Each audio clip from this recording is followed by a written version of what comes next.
your man's getting safe out. See some play game like snakes and ladder. My ex-piss, come on, new one's better. Moves like Jagger, piss, come on, new one's better.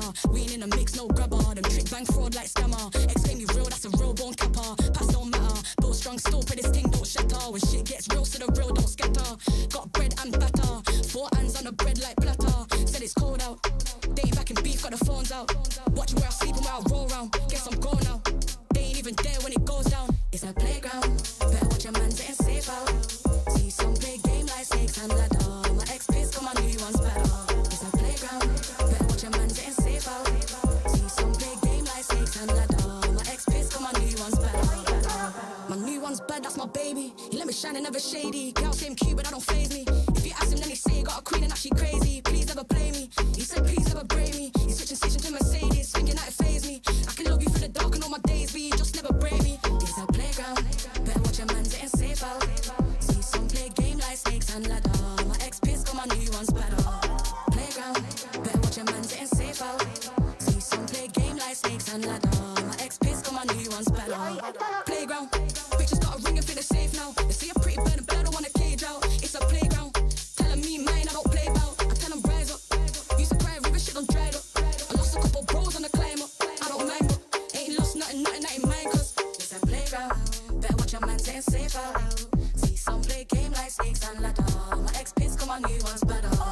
Playground, better watch your man getting safe out. See some play game like snakes and ladder. My ex-piss, come on, new one's better. My new one's bad, he ain't entertained, he don't move like that. Tell him move right back, touch shots over time, then to shoot right back. Real boss, you can tell how we move like that. It's a playground, bitches got a ring and feel the safe now.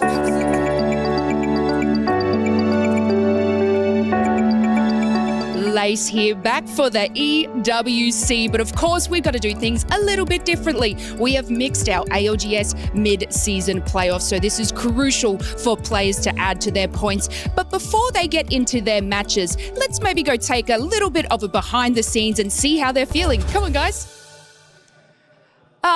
We've found one of those players now. I'm back here with Waltzy from the Falcons, but we got something a little bit different going on. Waltzy, why don't you tell us about the jerseys? Yeah, these are the new EWC jerseys that we got. A little bit different from the all black and green. They are kind of fresh, kind of clean. I'm liking them. Different material, kind of breathable. I'm actually really enjoying these ones. Yeah, sweat proof, and I feel like we kind of need it in this type of weather. Now, a very serious question for you, because you know I'm a very serious interviewer.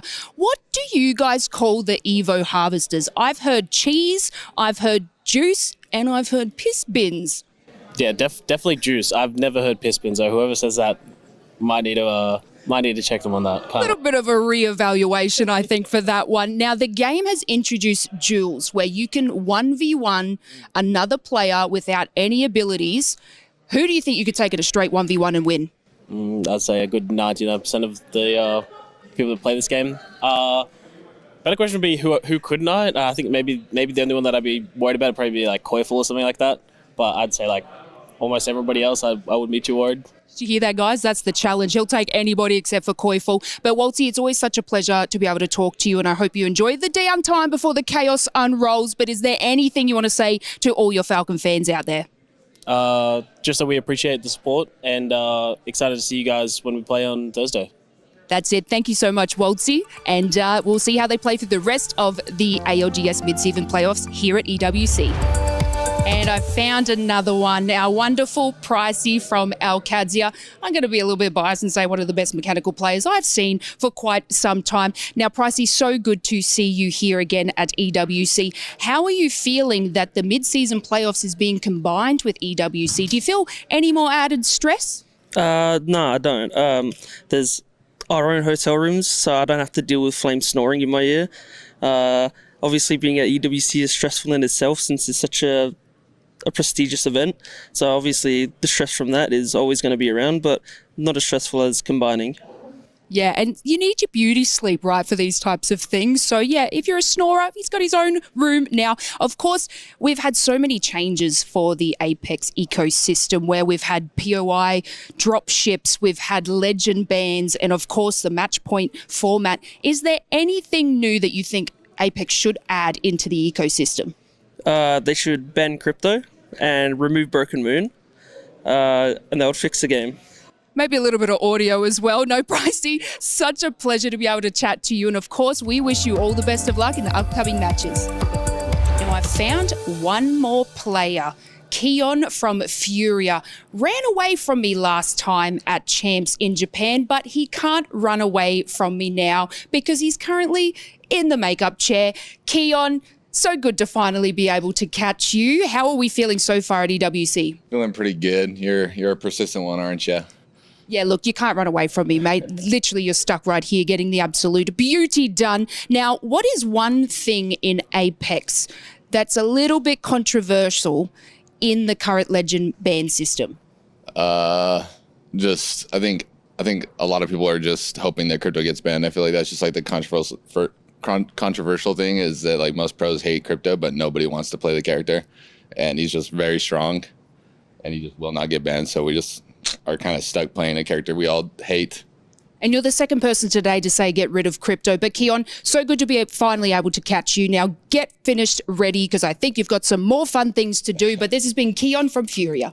Thank you. I have Imperial Hal here from the Falcons with a super important question. Hal, how about those Devo nerfs? How? I guess they're not great. I have Gent here from TSM and we are at EWC where keys are obtained and crushed when they are eliminated. Gent, so good to see you again. Which team are you hoping to crush their key first? I mean, obviously everyone's going to say Falcons, but I'm going to go ahead and throw out Twisted Minds just because. It's just going to throw that out where we do have a few people saying Alliance. I mean, you kind of want them to maybe go down a little bit quicker because they did take it out last year. Now, Jen, I heard that your favourite character is Newcastle. Newcastle. And maybe a little bit of a questionable wall on Broken Moon. Why don't you tell us about that? Oh, man. I mean, honestly, there's a few, so now I don't even know which one you're talking about now. Look, I'm saying that Dupe said maybe your Newcastle Wall on Broken Moon that you played was a little bit questionable and you really did not want to play Newcastle after that. Listen, I'm still a better Newcastle than Dupe. Don't let him fool you. That's it. You heard it here from Gent. He's going to play Newcastle a lot better than he has in the previous here at EWC. And our final player of the day, I have Rambo here from Team Orchid.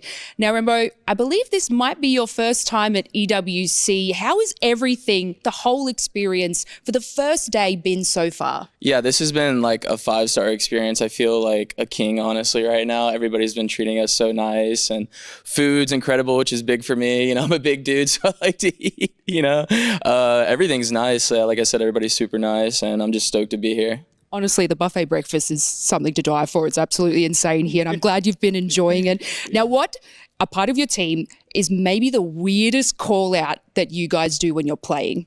Oh, anytime we wipe a squad or kill a team, I always say, get put in the meat grinder. Something along the lines of that. Sometimes a little bit more explicit, but we'll keep it PG here. Well, being your first time at EWC, they obviously have keys that you obtain, and when a team gets eliminated, you get to crush those keys. So I guess some other teams' keys are going to go into the meat grinder. Which team would you like to crush first? Any of the EU teams, really. I'm rooting for the NA boys, you know, even though, you know, we're all competing against each other, but definitely a lot of the EU teams, especially the team that dropped my boy Nasky. I'm looking at you, Ronan, so. See, we're getting beef already, guys. Watch out, EU boys. Rambo, always such a pleasure to be able to chat to you, and I hope the rest of EWC goes well, and of course your games. But this has been us getting some inside scoops with all the players here at EWC, and we can't wait to see what happens next. Dear Papa, my studies have been very rewarding. They have introduced a new game to practice our skills. No abilities, no healing, just you against another. Electric.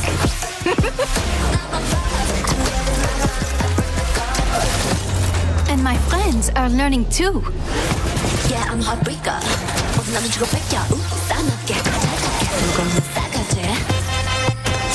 Now we know where you fit in the food chain. But you know me, Papa. I take my education seriously. Let me look up. even the extracurriculars. Miss you loads.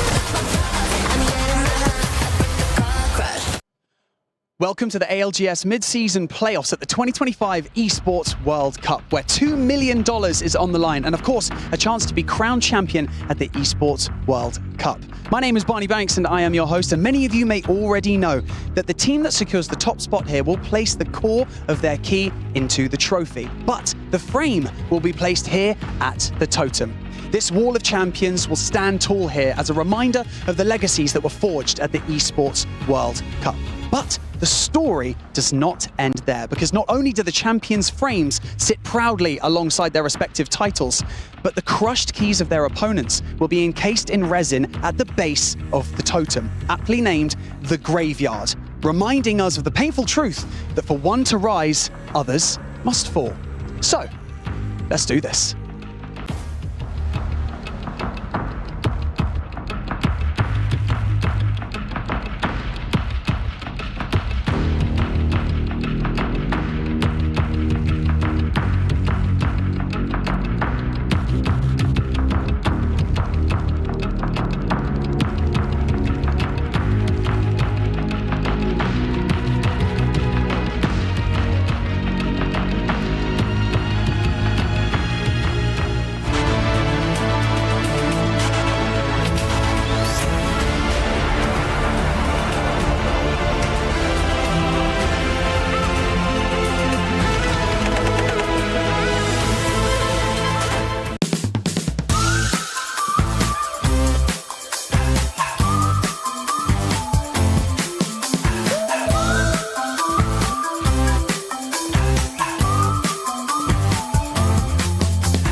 This land is calling.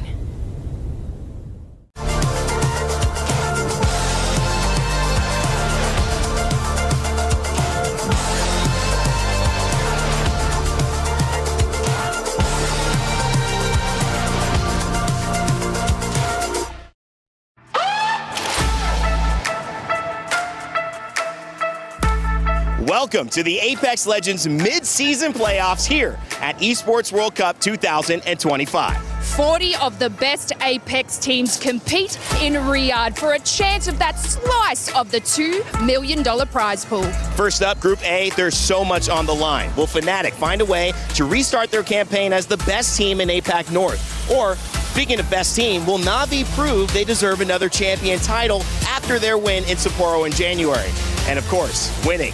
Falcons do it better than ever, and with the support of the hometown crowd, will they get it done here? And TSM, I mean, come on. Rain, chill out, man. Enough with the questions. Why don't we just find out? I guess I did get a little overexcited. It's time to start the show.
It's the second time that Apex Legends had ventured into Riyadh to fight for what would be a tournament trophy that would live in glory. Now we have a chance to welcome our mid-season playoffs to this beautiful Esports World Cup, and that means even more is on the line, not just in terms of your dynasty, but your destiny. Where will it take these 40 teams who have traveled all around the world for a chance to compete for the gold, for the glory, and for the chance to immortalize themselves on that esports totem? All of that to be found out soon. I'm your host, Rain Day, and of course, we've got a great crew ready to get into the action for the next 4 days. But before we do, if you're just joining us, let's take a look at how this tournament is going to go. The ALGS mid-season playoffs lands in Riyadh at the 2025 Esports World Cup. 40 of the best ALGS Pro League teams across the Americas, EMEA, APAC North, and APAC South will battle it out over 4 days for a share of the $2 million prize pool and valuable ALGS championship points. Here's how it all works.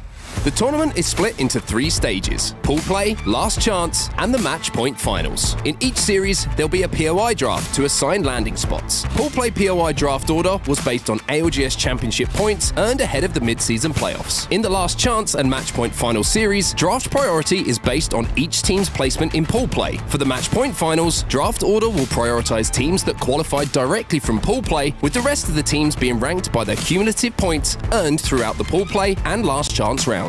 We start with pool play, where our 40 teams will be split into 2 pools of 20. Each pool will play a 10-match series, earning points based on their performance in each match, with draft priority being determined by mid-season playoff seedings. At the end of each day, the top 7 teams from each pool will advance to the match point finals. Teams placed 8 through 17 will move on to the last chance stage, while we say goodbye to the bottom 3 teams from each pool. The last chance stage will see our 20 teams compete again across 10 matches, with only the top 6 earning their chance at glory on the final day. And so it all comes down to this, the match point finals. With no map limit, the first team to hit 50 points and then go on to win a map will be crowned our ALGS mid-season playoff champion at the 2025 Esports World Cup.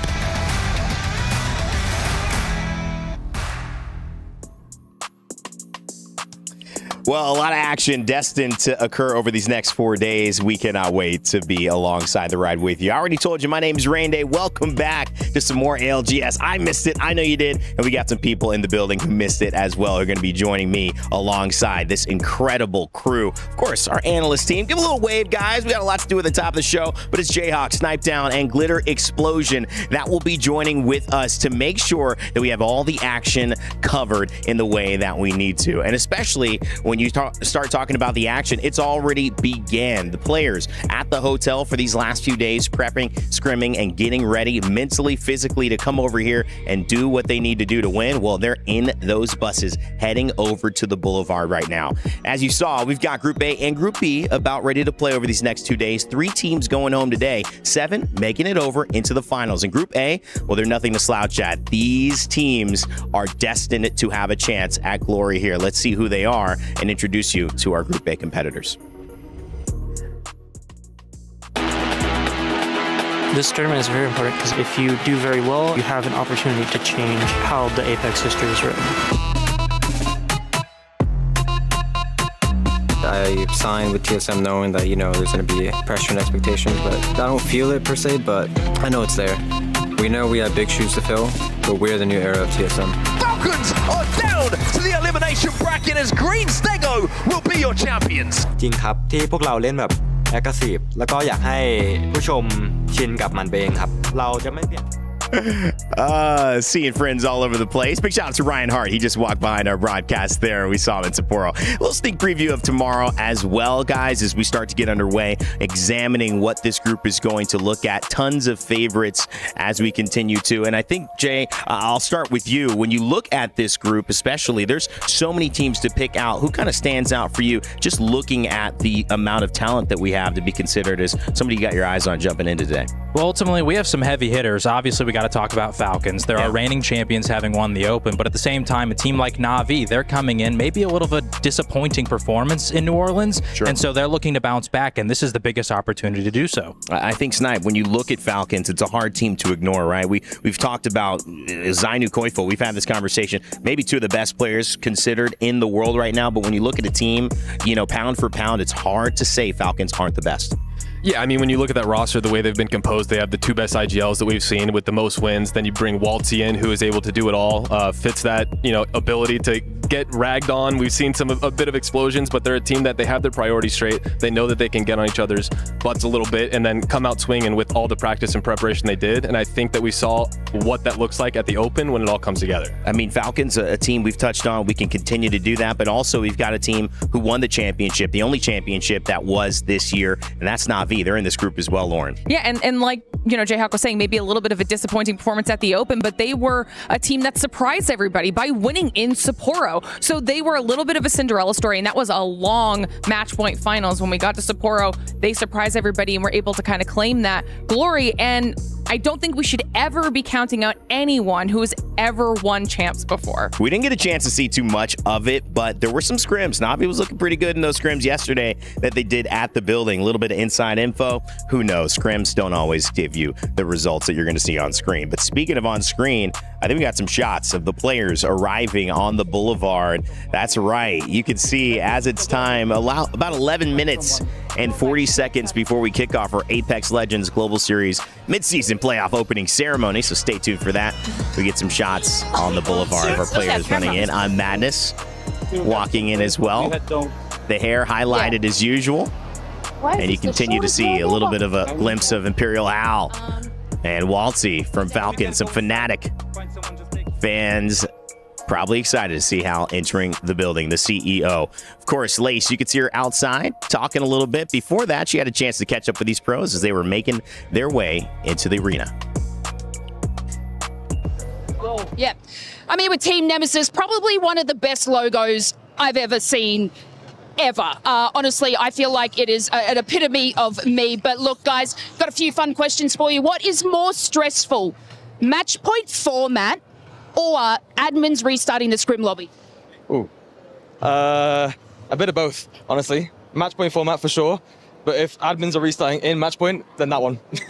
Yeah, I mean, honestly, it can be a little bit annoying. Now, be honest, how many times have you died trying to armor swap a box with no armor in it? Oh, more than a few. Probably at least I don't know, more than 50. More than 50? Okay, I know I like that style number. At home. We're going to blame the ping on that one, aren't we? We always got to blame the ping. That's it. One excuse. Yep, it's never your fault. It's always the game here. Now, you just got craven off an evac tower. Who are you blaming? Oh, I can't blame anyone but the person that craven me, to be honest. You're not going to blame any lag, any RNG? No, your IG, no? RNG, definitely RNG. It's always... Craven is just unfair gun, isn't it? One tap and the game's over. What can you do? There's nothing you can do, really. Just like a bit of a swift haircut. But thank you, guys. I wish you the best of luck here within your games, guys. This is Team Nemesis here at EWC 2025. I mean, I like a nice fade, but a Kraber, that might just be a little bit too close to the scalp right there. Checking in with Team Nemesis, who certainly have proved to be a threat coming into this tournament. Jayhawk, they're one of many teams as well, as we did mention some of the top dogs here that have intentions to do well, intentions to, as it was said earlier in the video, rewrite Apex Legends history as we're watching it.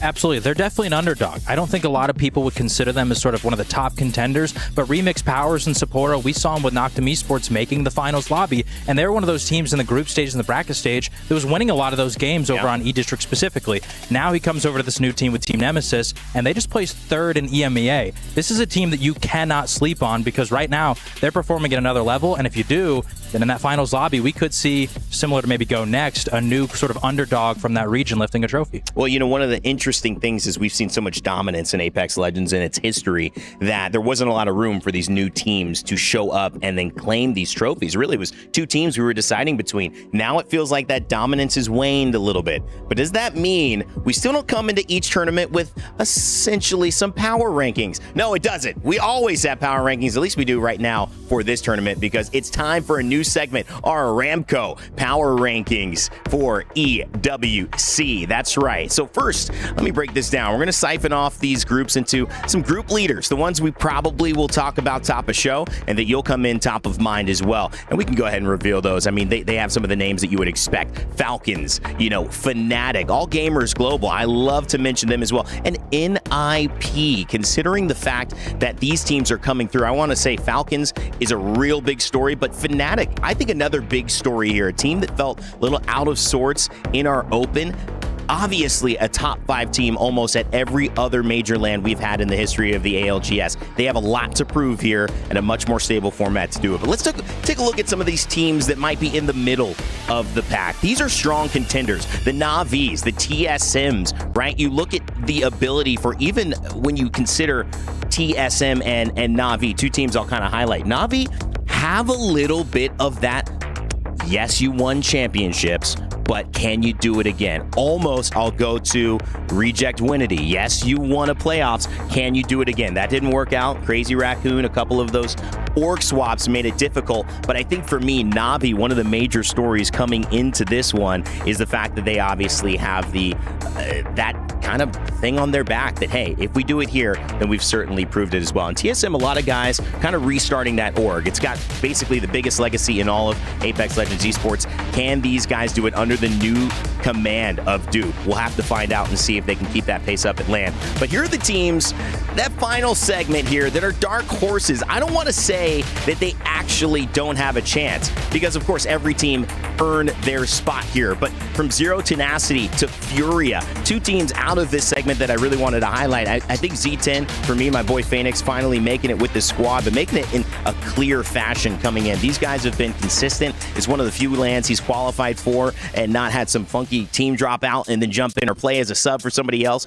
I'm excited to see how he performs. And I think Fury is also a team on my mind that sometimes is at the very top of the list when it comes to top performing teams in North America, even the world. But they're also at the bottom sometimes. They're also, where did you go in this lobby? Why haven't we heard from Furia? And it's game 5. Lauren, that is why I have to put them in the dark horse, because I don't know which version of them is going to show up. I mean, do you agree? How do you feel about Furia and these rankings overall? I mean, I enjoy your power rankings there, Rain. Okay. I agree with a lot of them. I too would like to talk about Furia, though, because you're mentioning a little bit of hot, a little bit of cold. Yeah. We've got Madness, Keon, Noct, and I'm going to throw JMO in there, okay? And we're going to talk about why here in a second, because we got to talk about it during this split. There was a match day where we have all 3 load in. Noct is in the game. Power goes out, instantly out of the game. EDC is no longer available. And that's not a one-time thing. That's for the rest of that day's series. Not only do Furia go on to win that game as a duo, but they have to bring JMO in last minute. And at the end of that series, that ends up being their best match day the entire split. 2nd place overall, 21 points to put them in 9th place. So like you said, not at the very top, not at the very bottom, but they make their way through to regional finals. And then we're talking about their ability to find themselves at the top. That's what we saw in regional finals. They end up in 2nd place overall, as they weren't able to close out once they hit that match point. That was rock, but they had the most points overall in regional finals. They can find themselves at the top. They did it in regional finals within the region, but can they do it now on a global stage? Very consistent team in terms of, I think giving themselves a chance to win, but I want to see the fireworks from Furia, especially if we're going to start counting them as potential victors. Eric, I know you've been waiting, watching, but not without the thought here. Who do you have your eye on heading into this one? Yeah, I'm incredibly excited to talk about this NIP team, and this is led by Vayne with McLovin and Kurev on the roster. Previously, this was a 9 Lives roster at the last Open event where they ended up in 13th place, which was very good. Vayne himself has a kind of a big comeback story. Just kind of everyone was hyping up Twisted Minds and Alberlelli in this comeback. Well, Vayne also took a leave of absence, decided to come back together, IGL squad with a big 13th place. They brought it to this event, made the change with Cersei to Kurev, which I think for Vayne's confidence in himself, I do think that he's a player that really needs a little bit of extra confidence, and picking up Kurev, who was in IGL for the previous Liquid roster, allows him to not have to micro as much, which was a problem in his last roster. He knows that Kurev knows exactly what he needs to watch, doesn't need to think that, and because of that, he has the confidence to make the IGL calls that'll put them in the best positions to win, and we saw that getting a 2nd place overall in Pro League as well, 1 point away from taking it overall. Yeah. And honestly, they still seem like a giant underdog in all of this. I really don't think people understand how good of an IGL Vayne was. He was on that Oxygen roster back in the day, has had a lot of success at these lands, at these tournaments, and truthfully, coming into this, I expect big things out of them. It's kind of like we as Apex Legends esports and even people who consume this esport need to open our eyes to what a new champion looks like, what really a current champion looks like, because it's not this dynastic performance that we saw beforehand. These new teams are continuing to win, and I feel like NIP have done enough to come in here and feel like favorites, even though I know many people are waiting to see what they do here before they say that. Jayhawk, sometimes it's, you got to wait and see how things go. Sometimes, though, you can have an estimation of things that are going to be a little testy. Maybe that there might be a fight here and there. There might be a squabble, so to speak, or maybe a matchup that we need to focus on, because you can see exactly where those map points, where those, interactions are going to unfold against each other. So that's why we decided to have you head up a very new segment here, where we focus on our key matchup of the day. It's our SNB National Bank key matchup. Jayhawk, take us away, because you got a nice one here with Mouse versus Edward Gaming. Yeah, so these two teams on paper, listen, there's not any sort of rivalry between them. There's not any sort of iconic moments in Apex history that we're drawing on, but they're going to be landing near each other on 3 of our 4 maps, and so that could lead to a lot of clashing. And here's why I think this is important. Mouse is a team where you have Lufka, 0-0, Aku. They want to rotate to zone. They want to try to get more placement points. They want to play a standard game of Apex. And so with a team like Edward nearby, which if you don't know, Edward coming from Apex South, a very aggressive team. This roster with PETA and 3MZ from our former Dreamfire teams, they add the young player in return. They're very aggressive. They like to fight immediately off drop. So if you're nearby, you got to be on high alert. And so we go over to our maps, and we're going to be starting on World's Edge. And this is where we see Edward Gaming is going to be landing over on the left side at Lava Fissure, and Mouse is going to be at Countdown. Now, this is only the first 2 maps, so I don't really expect things to break out in terms of an early game fight, but they might clash with each other on rotations, especially when we move more towards the southern side of the map. Both teams are going to maybe move towards Landslide. Snipedown brought up a great point. We were talking about this before the show. Let's say neither team gets a ring console, but one does appear over near Landslide. They might both end up fighting for it to see if they can get that information. Then we move over later into Storm Point. Now, this one I don't find to be incredibly important, because they're going to be landing at Stormcatcher and Command Center. Over at Command Center, Mouse does have the option to rotate out through the upper side with the balloon rotate, so that's not going to be a very big deal. But we finalize our set over on Broken Moon. And Broken Moon, I think, is a little scary. Mao's got the best POI in the map in the very center over at, Quarantine Zone. Edward Gaming, though, got Hazmat Tunnel, the complete opposite. One of the worst POIs on this map. If Edward Gaming is sort of at the back of the pack towards the end of these games, they might get a little desperate and end up pushing towards Mouse. And if they can win that fight, that's a lot of loot and one of the best POIs that you get immediately off drop. So much of the storylines feel like they're, in place, but you could shake things up if you get caught up in a battle like that. We'll keep an eye on Mouse and Edward heading forward. Now, you got to keep an eye on the Esports World Cup, because every Friday, Saturday, and Sunday, we're crowning champions of individual games. But if you've been here last year or you're here now and watching, there's an even bigger trophy to pay attention. Of course, I'm talking about none other than the Club Championship.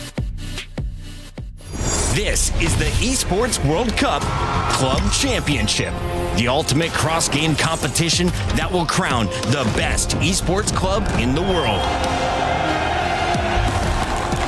Let's break down how it works. Clubs will be able to compete at the Esports World Cup and as many titles as they can qualify for. The clubs will then earn points based on their placement in each title. To qualify for the Club Championship, a club will need a top 8 placement in at least 2 competitions. But to win the championship, a club must place first in at least 1 competition. At the end of the Esports World Cup, the 24 clubs with the highest number of points will earn a share of the $27 million, with the winner taking home a staggering $7 million. And of course, the title of the best esports club in the world. Who will rise above and write their place in history? Watch it all here at the Esports World Cup. Well, there you have it, the club championship. $7 million for the winner. Incredible. And we obviously saw a lot of the orgs here representing even an Alliance, Gaming Gladiators, get a little bit of a piece of that. But each tournament has its own amazing trophy. And one of the best things at the EWC and, of course, our ALGS midseason playoff is it's not just a showcase of where you've been, but who you've gone through to get there. Each of these trophies is beautiful, tells a little bit of a story about you, and let's see how it's made. No competition is as ruthless as the Esports World Cup. Its trophy system is no exception. The Club Championship Trophy, awarded to the one club that rose above the rest and reigned supreme across all EWC games. The Game Trophy, when a competitor closes their eyes, it's all they see, and it's not complete until it's sealed with a champion's key. Every participant earns a key engraved with their name. That's their right to compete. This year, returning champions hold a key unlike any other. Only one can place their key into the Game Trophy and become an EWC champion. The frame of the champion's key is embedded into the totem, a stone marker of legacy displaying every champion of the year. The keys of the eliminated will be crushed. The champions select 3 broken keys as a personal token, a reminder of who they have humbled. Beneath the totem, a resin block holds the remaining keys, a graveyard of fallen contenders. Will your dreams be broken or your name carved in gold and stone? At EWC, nothing is granted, everything is earned.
Begins.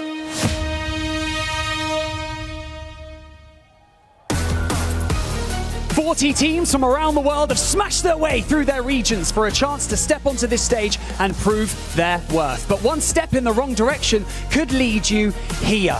If your team is eliminated from the competition, then the destiny of your key could end in the Crusher. This contraption will figuratively and quite literally crush your dreams of continuing your journey here at the Esports World Cup. And then your crushed key will be placed at the base of the totem, encased in resin in a little place that we like to call the graveyard.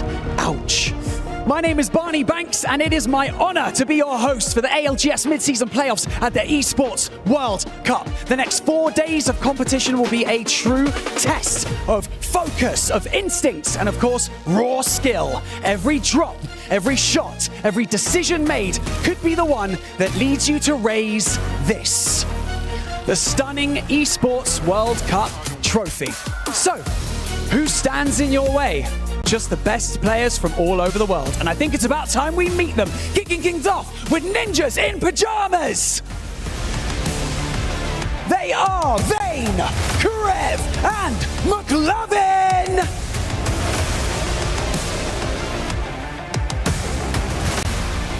Team Nemesis. They are Kaishiha, Zuni, and Remix Powers.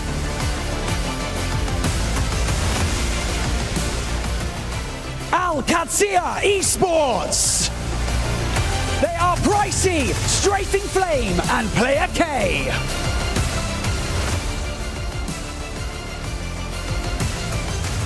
Sentinels.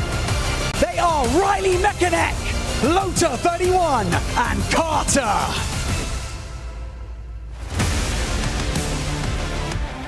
Gen G. They are Dexter, Ziki, and Asia.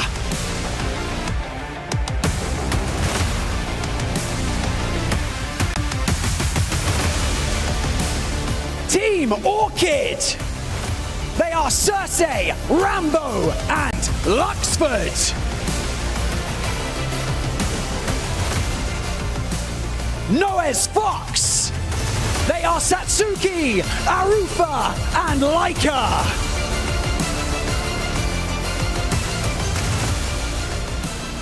Wolves Esports. They are Crazy Kong, No Name, and Wen Xuan.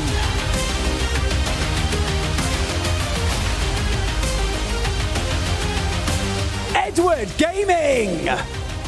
They are 3MZ, Peter, and Return.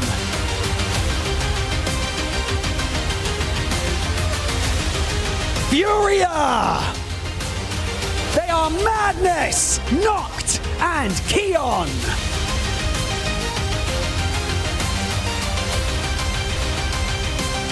Zero Tenacity. They are Feuda, Missy, and Phoenix.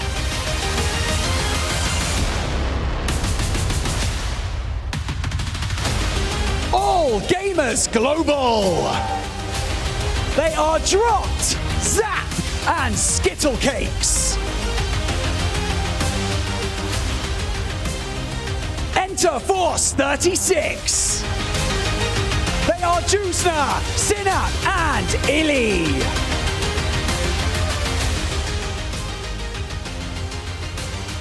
Mouse. They are Lufka, Zero Nothing, and Aku.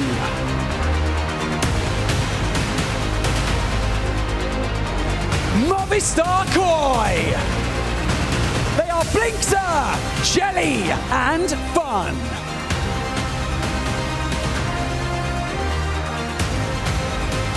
Kinotrope Gaming. They are Vols, Pero, and Cannon.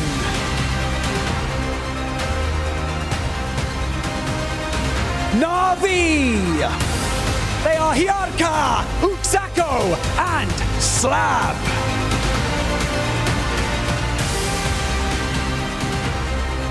Fnatic.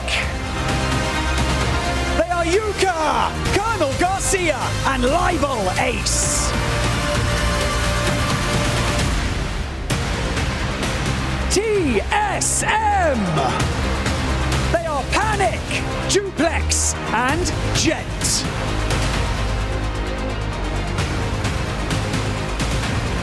And finally, representing your 2024 club champions, Team Falcons!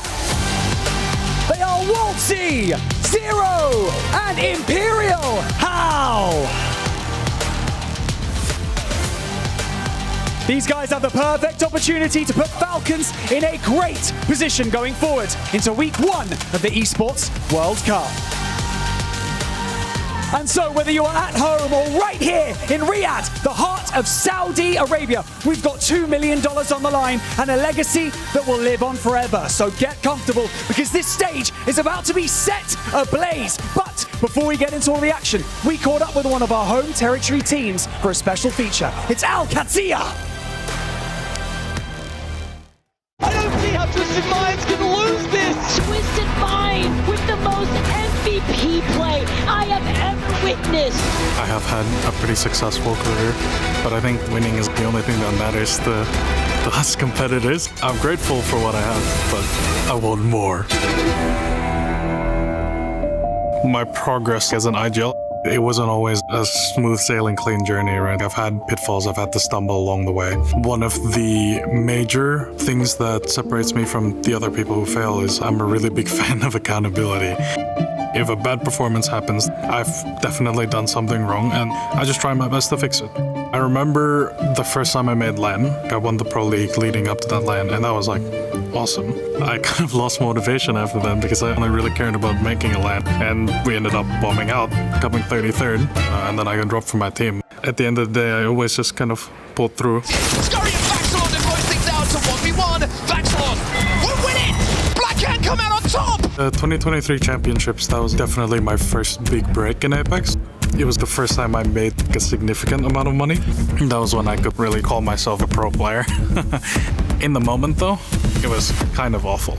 We came really, really close to winning the tournament. We were given the opportunity to win 2 times, and both times Imperial Hell won the game. It was definitely a bittersweet feeling, mostly bitter. It's like all for the best. I've learned skills that I otherwise wouldn't have, but it's not been a pretty time. Strafing Flame is on his back, but can they get the res? After our performance at the ALGS Open, it really helped just clear out like the doubts. I had a lot to prove going into that tournament because it's been so long since like a good result. I felt like I needed to get something on the board. I owed it to myself. Thinking back to the last tournament, I was a lot more confident in my own individual gameplay, and I'm not as good as I used to be, but I have like supreme confidence in my teammates. The only thing that keeps me going is the performance during these tournaments. That's the only thing that matters. I definitely do want to win. 3rd place twice has been like very nice, but I think I want a change of scenery. I want to win. I want that 1st place. I want to lift that trophy, and that would kind of mean the world to me. Well, it is our job to welcome you here to our stage here in Riyadh. It is the mid-season playoffs, and it's going to be myself, Onset, and Gaskin to talk you through this first game. We are in Group A. This is pool play, and Dan, we have got 20 of the best teams ready to throw down here on day 1. Oh, I can't wait. These groups are stacked, as you'd expect at a tournament of this prestige. And really, there's that nervous nature about all the teams walking onto the stage. How will you perform? Because 10 matches, and you could be going home today. That's insane. Yeah, we're going to have qualifiers, of course, going through straight to match point finals from this lobby today. But like you mentioned, we will have 3 teams eliminated from the tournament. The jeopardy here on day 1 in the pool play stages is something that we don't normally see in the Apex Legends Global Series. Yeah, I think everyone has to keep that in mind, that you need to come out of the blocks quite hot here. If you start to fall behind, and especially if it's maybe a map you haven't drafted particularly well on in the latter stages, you're going to be starting to worry. Then you're going to have to start to take risks, and you don't want to be down there in those elimination areas. You certainly don't indeed. Getting through to that match point finals is going to be huge for those teams who do manage to qualify. But if you are kind of in the middle ground and you are one of the teams that gets eliminated, you don't quite make match point finals. It means that you'll have to play in that last chance qualifier that will be coming up on the 3rd day of action here at the mid-season playoffs. We'll take a look at the map schedule to show you exactly how we're going to be going through map by map today and see what is going to be in front of you. And we start off today with 2 bouts of World's Edge. Yes, and you are going to see that some maps are going to be played more than others throughout this rotation. Now, that was definitely considered throughout POI drafts. Some teams would have been focusing on E-District, for example, because it is played 3 times from 3 through 5. But then we move a little bit further. Stormpoint then played 6 through 8. Again, would have been a very big focus in that POI draft. But then we finish 9 and 10 on Broken Moon. And I'm laughing a little bit because they are going to be so chaotic. Yeah, I mean, you talk about Broken Moon as a map, and it's usually the most chaotic if it's map 1 and 2, let alone when you have the jeopardy on the line of elimination and qualification when we get to that match 9 and 10. And I love the fact that we have this extended series as well. We've got 10 matches to get through today here in pool play to decide who those teams will be, who will be thinking about match point finals, those who will be thinking about a tough day on Saturday, and those will be booking their flights home.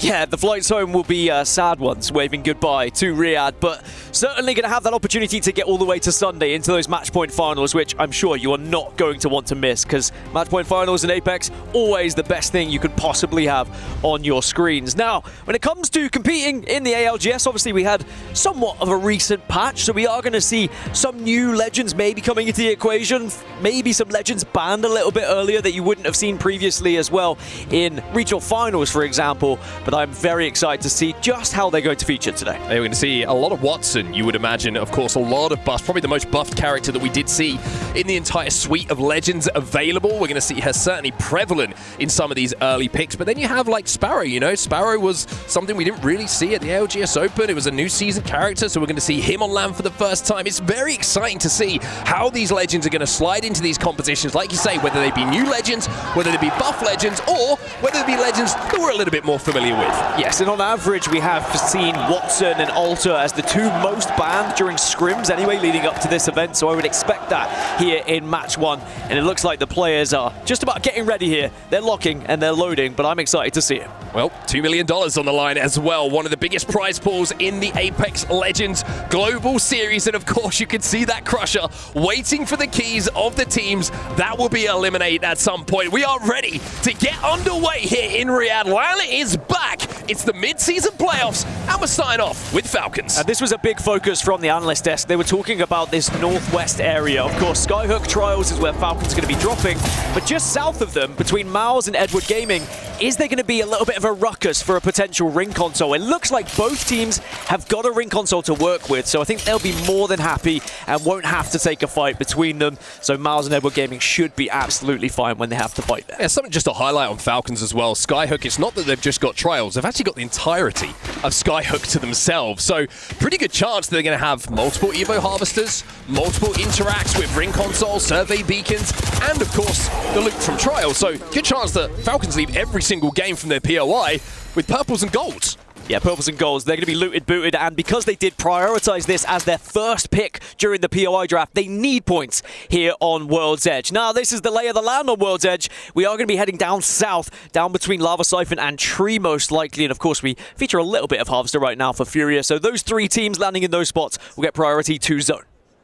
Looking at where that zone is going to be going, Truck is going to be maybe a late game play for a lot of these teams, but the Trax is certainly going to be somewhere that people will want to hold down. That platform outside of Lava Siphon, you would imagine teams will play for a little bit later on as a position to maybe look to pick up some kills from and rain down a little bit of fire as they move towards that end game. But there's a good chance actually here that this pulls into the open ground down around those rock formations. It's pretty difficult to navigate towards the end game if you don't have a character that can control that space. But let's have a little look at Sentinels here, dropping over at the northern side of the map. They've got a long, long way to go, as now we go from the north towards where the teams are going to be trying to take a little bit of priority. Zero Tenacity being one of those teams. Yeah, Zero Tenacity, a very impressive team during scrims as well when they were playing on World's Edge. One of the best, actually, probably top 3 out of all teams competing in this tournament. Not just this lobby, in this tournament. So I'm expecting big things from them on World's Edge in particular. So we'll see whether they can live up to those expectations that I'm setting for them now. We're already seeing compositions featuring Watson, and one of them in front of us, Alcatia Esports, you can see with Newcastle and Watson in the composition, so they're going to be able to hold down that ground pretty comfortably on those train tracks. Orchid now making their move to the Snake building, which is on the southern side of Harvester. It's interesting to see a lot of teams, as always is the case, Dan, when we get to LAN, the style of play changes very rapidly, very quickly. A lot of teams early rotating here to zone. Yeah, I mean, some of the scrims we've seen lately, there'd be like 4 teams left in Ring 3, Ring 2. Just so many teams dying early, but when money is on the line, this much money is on the line, yeah, suddenly those playstyles do change. And you mentioned it, a lot of Watsons. I believe from what I can see, Watson going to be banned going into match 2 with those legend bans as well, because there's just so much Watsons being selected. She is an incredible legend now with all the changes that have come in, whether it's those fences, just making sure they can basically not allow anyone to enter. You touch a door that is electrified now, and suddenly you can't even open it. You can't even boot it down without getting shocked. Well, Furia playing the high ground outside of Harvester here. You can see that's a position that's going to be pretty easy to hold down for that long game, as long as they can avoid some Skynades. Just looking at the composition here, you can see it's going to be Crypto, Watson, and Alter for them early on. So that interception pylon from Watson will be able to eat up any Skynades that do come their way, but they're actually playing down the low ground, excuse me. It was TSM, if I wasn't mistaken, who are above them. So this position here for the long game, going to be pretty good for Furia, and this is going to be one of those games that we take a look at now as somewhat of a slow burner. A lot of teams already inside a Lava Siphon, a lot of teams already inside a Harvester. Team Nemesis, one of those teams who drops down to the south here around Tree. You can see when the zone pulls towards you, sometimes not the best thing in the world because you don't even get a chance to get Evo. They're on whites at the moment. And as this is most likely going to be the only game we see Watson with that ban coming through in, very unlikely we'll get a controller reset, although still possible in 10 matches. We are going to see a lot of people usually take the same kind of perk tree with Watson as well, going for the ultimate conductor when you get onto blues to just make sure you can get that ult charge up on Nox. Really just get as many ultimates as possible because the gen is just so powerful. Interested that Furia looking for a couple of cheeky abductions with the ulta Qs. Void passages going down, see if they could just steal away a TSM player, maybe get a free knock, which will make it life a lot more comfortable for them. And of course, TSM would have to leave, craft a banner, and make that space available for Furia to play a little bit later on. Talking of teams, though, they're a long way away from Tree at the moment, where we are expecting this zone to go. Interesting to see over at Stacks, you've got Fox, and you've got Gen.G Esports still fighting between Stacks and Big Mord. On the northern side, you've got Sentinels and Team Falcons a long way out, and then the furthest team on the western side of this zone at the moment, Edward Gaming, heading their way through Thermal Station. Yeah, a few teams who are going to be rotating through late, and they're going to have to fight their way in. So we're going to see some interesting fights, probably around Ring 3. I mean, at the moment, everyone's been able to find somewhere pretty comfortable in and around those areas, so we shouldn't see too many fights, apart from mainly just poke fights. People just trying to get a little bit of damage, trying to get a little bit of Evo, maybe trying to deplete some of the resources on teams that are nearby. But this is, again, the beauty of Watson. You can kind of hold these more open areas. You can protect yourself a little bit. You are a scarier target now with how impressive that not just the fences are, but of course that pylon. Well, Nemesis, interestingly enough, look like they're moving away towards the southern side, towards launch side. Maybe just in the hunt for an opportunity to upgrade at an Arsenal, which looks like is going to be the case, certainly for one of the players, but maybe a chance to just pick up a little bit of Evo. There is a ring console and a survey beacon available inside of launch site here, so maybe that's going to be the plan here for Nemesis. Play for that next zone information as well as being able to get back up somewhere towards blue where they're going to be able to fight if they're forced to. Nemesis have been able to find a lot of kills when it comes to World's Edge throughout scrims as well, averaging around 5 kills per game. And of course, 5 kills may not sound like much to you if you're used to playing matchmaking, for example, and playing ranked, but honestly, 5 kills in these lobbies per game on average is very impressive indeed. Yeah, I've been very impressed with Zuni as well. I think a lot of eyes are going to be on him at this tournament to see if he can recreate the form that we've seen in the build-up to this event here at the EWC. One of the top fraggers in recent days in scrims. They had a monster game in scrims, monster day, in scrims very, very recently. That certainly would have just made the confidence where it needs to be when you're coming into a $2 million mid-season playoffs like we have in front of us. Other teams have been very impressive in scrims as well. Ninjas in Pajamas, you can see them on your screen on the left-hand side right now, putting up some really, really consistent performances. And on World's Edge as well, they do drop over at Dome, which historically hasn't been one of the strongest POIs, but we've been talking a little bit before the tournament. We're saying Arsenal's, the addition of that seems to have just leveled out and leveled up a few of those weaker POIs. Yeah, just being able to have the weapons that you want to have. And yes, okay, you might not find all the attachments you want. You won't have as good loot available to you, but you can at least journey with those right weapons. And it means if you do get into a fight, you've got weapons you're comfortable with, rather so than like holding onto an alternator for God knows how long because you haven't been able to find an R9, for example. The crypto drones are out for quite a few of these teams at the moment. You can hear them hovering about. You can certainly see them hovering about as well to collect information. Destroying those right on cue. Thank you very much, Vayne. Is going to be important to make sure these teams can rotate without getting EMP'd, as well as spotted out by those crypto players. Wolves now making their way through the train tunnel as we jump on board with them. A couple of tracking darts, which is going to give information away of their movements. Using these alter cues, the void passages, just to cross a little bit more extra ground without being able to take damage. So important for these awkward and sometimes scary looking crosses. So that zone is going to be shifting a little bit further south. Now we might have our first real 3v3 here. Falcons taking on Fnatic. Well, Falcons certainly have the armor advantage. Waltzy now trying to anchor. You can see Howl's down to 1 HP. Flatline in the hands of Waltzy here, which is something he's become very, very comfortable with. In the meantime, we do see Gen.G Esports eliminated as our first team out of this lobby. And it actually looks like Fnatic are going to back off from this fight here. So a little bit of a split of resources because Edward Gaming actually looked to third party that. Yeah, both teams just retreating. A big thanks to that portal, the Nexus being available on both sides. And or at least on one side, it was actually the Ash portal for Fnatic is how they escaped, and EDG just trying to close in on these two remaining players, but Fnatic are going to be down just to one now, and for Colonel Garcia, it's about trying to escape and stay alive. I don't think you're going to be able to. Well, it's a nice spray, but this is even better. Fnatic will be the second team eliminated here in game number 1 on World's Edge. A little bit of a rough start here for the APAC North powerhouse. Edward Gaming, charge rifle in hand. I would be running you down if you were playing that in ranked. He's not lying either. He does take a personal vendetta against anyone. It's a personal thing. Anyone who's running a charge rifle will very much be pushed. So now things starting to heat up a little bit. 2 squads have been eliminated as everyone starting to be pressed together by these rings. As I said, the zone is going to be shifting a little bit further south. That was to be expected, though most teams had predicted that. As you saw in the little hit that came up there, you can see Zappa just managed to pick up some goodies from a care package for all gamers global. So we're doing a great job on the production side to keep you informed on all of the information that you need to receive at home to give you an idea of what's going on the map here. And it does look like zone-wise we are going to pull down to that area we were talking about right at the start of the game. We are going into those crevasses to the northern side of Tree and the southern side of the track. So Alcatia in a great spot. Oh, you also see Falcons retreating.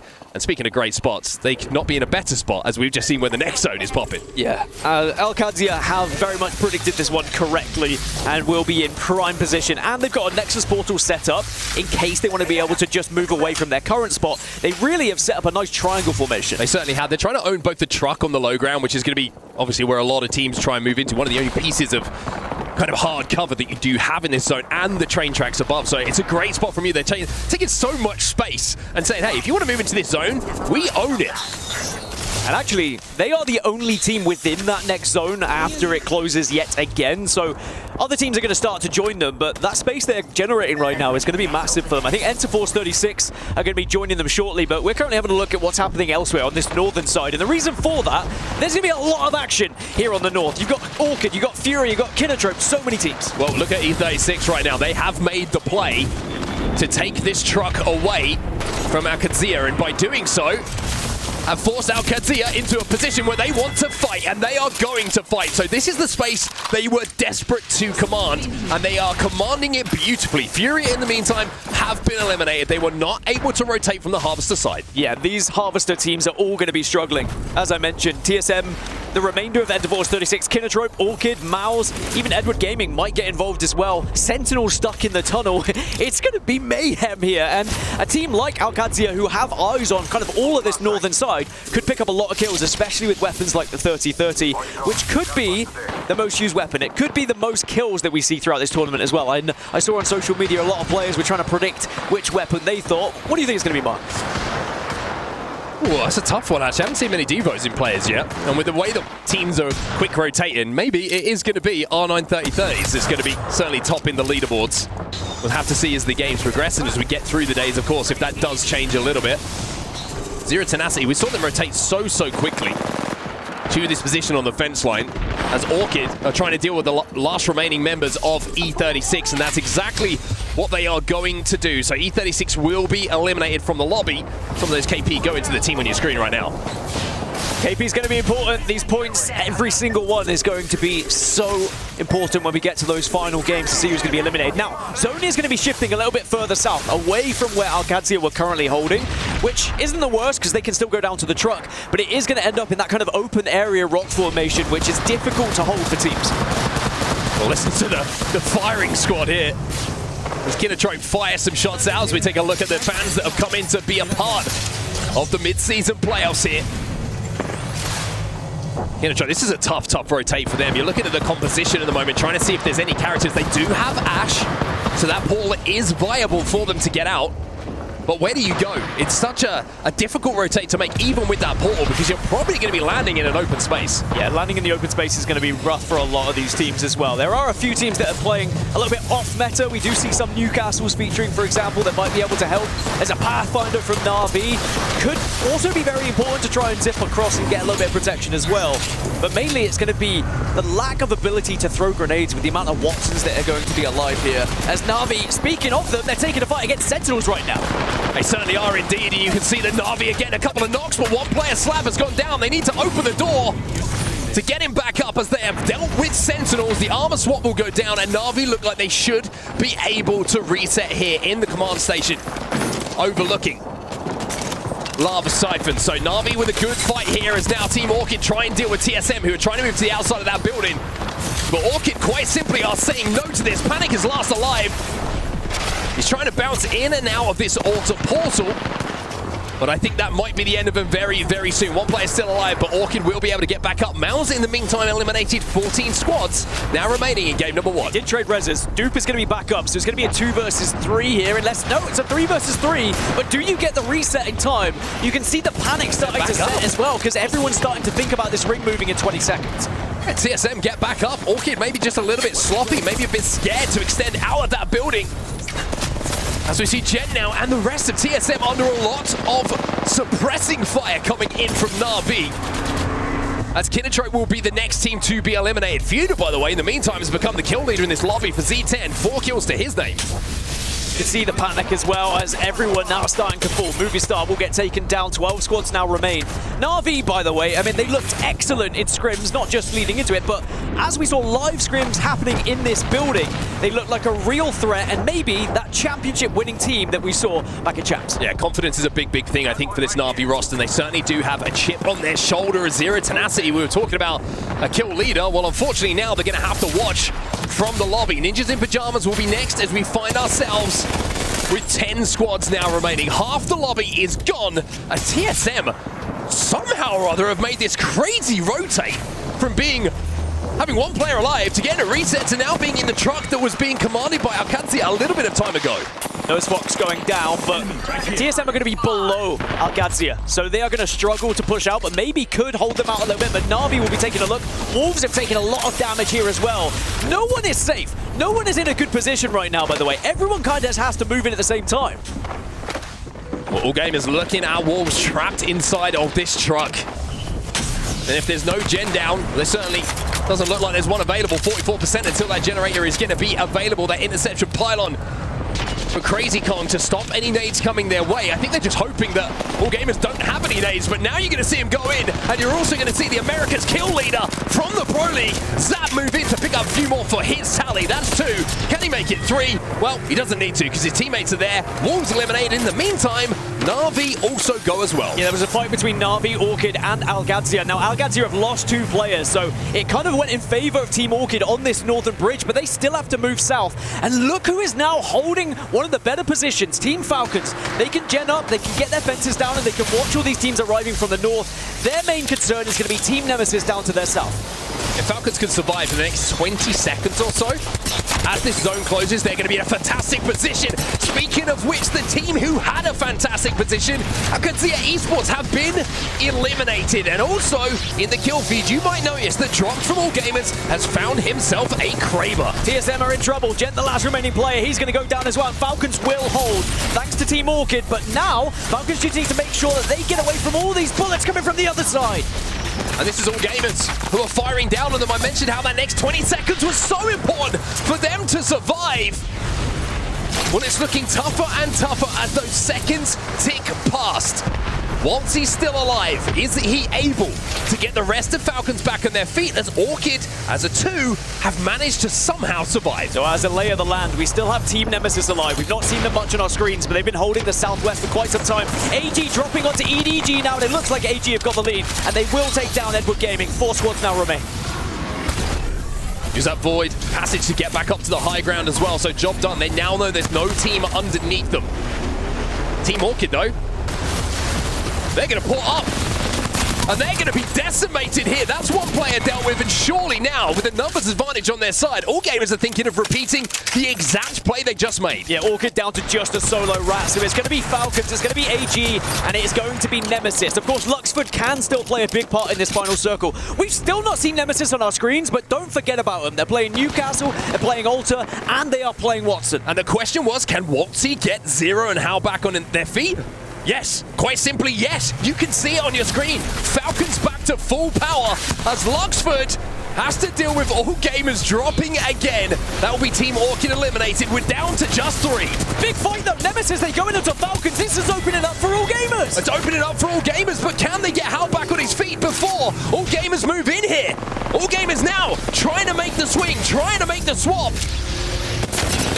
And it looks like they should be in a position here to take game number 1 away. Zero on his own. He'll be dealt with, and All Gamers Global will win your game number 1 here. And they look like a bunch of gamers as they jump up and celebrate as well, because they not only take game 1, but they take it away from the fan favorites, Falcons, silencing the crowd, I am sure. But still, an impressive start for both squads. But that is a 26-point game to kick off your day here in the Esports World Cup mid-season playoffs. And I think Dropped is maybe letting the home crowd know a little bit there about that one. Kind of like that from him, I've got to say, trying to get under the skin of some of the fans that we have here in Riyadh. An amazing performance from All Gamers Global. You have to say the way that they executed, clearing out that low ground below that crate platform that we were talking about, would be a strong position right at the start of the game. Expertly done by this team. I need to go back and look at it from Nemesis' point of view, because Nemesis had the Southwest, they had the Newcastle. I'd have to imagine they didn't have a castle wall available, or because of the ruckus that was happening with Luxford, they thought that was their best opportunity to take a fight, maybe an isolated fight, so they took it against Falcon. Sadly, they did not succeed, but it did open things up for All Gamers, who put 26 points on the board. 26 points, very impressive points tally coming in from All Gamers to start this day off in our match number 1 here on World's Edge. 14 KP alongside the 12 points that they get for being the champions and being first place in that lobby. Very, very impressive stuff from them as well. Team Falcons, though, let's remind ourselves, had quite a long way to go towards that zone. They had to drop right on the trial side of the map, had to move all the way down. We saw a couple of disengagements to get to that final zone. So a second place for them in that position, I think they'll be pretty happy with. And you mentioned Zap as well leading into that game. Look at the stats he puts down. Almost 2k damage, 7 kills on the board, and the damage difference very healthy for all 3 of them. And I think this is a real threat in this whole tournament. I mean, I've been saying for a long time, I think Skittlecakes is one of the best players that we have available to us in the ALGS.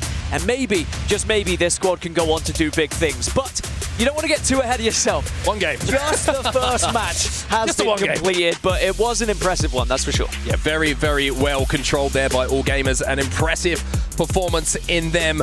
From game number 1, World's Edge looked very, very comfortable for them, and we'll have to see if that comfort and that win percentage will continue to rise as they go through these games. We're going to go to a quick break. When we get back, game number 2 is coming your way.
This land is calling.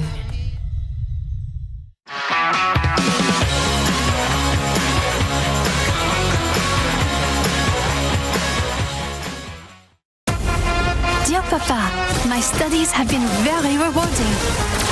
They have introduced a new game to practice our skills. No abilities, no healing, just you against another. Electric.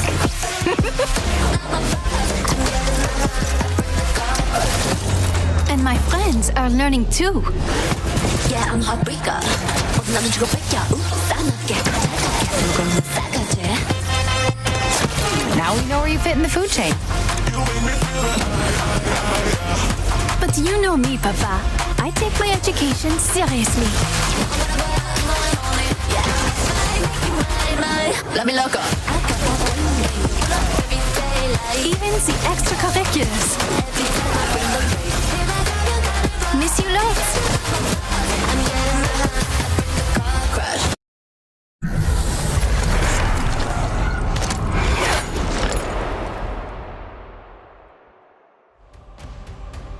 Welcome back, everybody, to the mid-season playoffs here at the Esports World Cup. It's Onta and Gaskin to continue on the microphone here as we walk towards game number 2. Game number 1, though, belonged to one team, and that is the team that's on your screen right now. All Gamers Global, led by that man Dropped with a fantastic performance, putting a huge amount of points on the board in just one game. Very confident in how they took fights as well. I think confidence is going to be everything in this tournament. We've seen in scrims there was maybe overconfidence on some teams' parts, but I think when you get into actual tournament day, that confidence transitions very differently indeed, especially into those fights. And not only confident in your fights, but the confidence this now brings going into the following games. Teams might fear you, but you're going to feel like you can take on the world with how you've been playing so far. So this is an excellent way for all gamers to start, but of course, as we alluded to, it is only the first match, and we've seen how things can change up very quickly.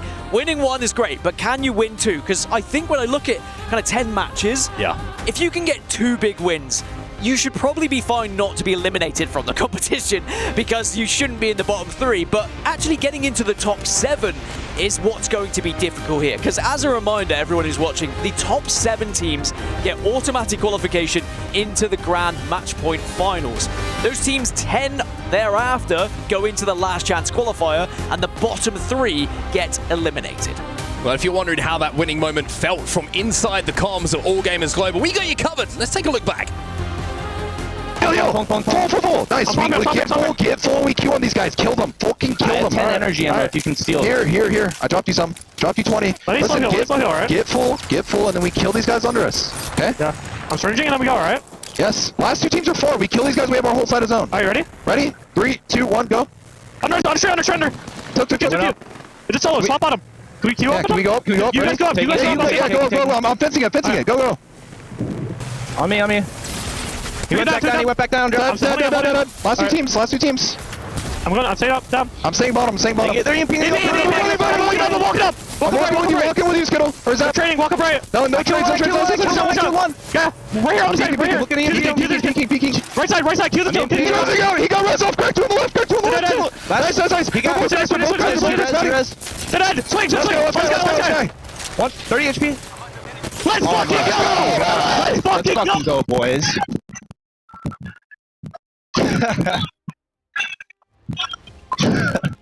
Let's fucking go, boys. That's how we fucking do it. You can hear the energy coming out of the squad, and it's probably a good job that the headset probably came off of Drops in that final moment, so we didn't quite get to pick up what he was chanting, but I'm going to go with let's go All Gamers.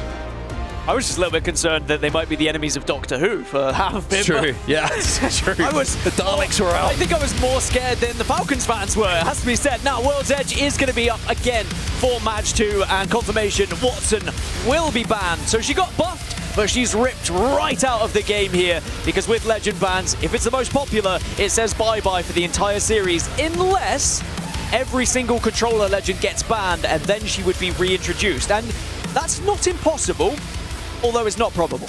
One thing that we've learned is if you get buffed, you get banned. Yep. That's what they all say, Dan. That's what they've been saying on the streets of Riyadh.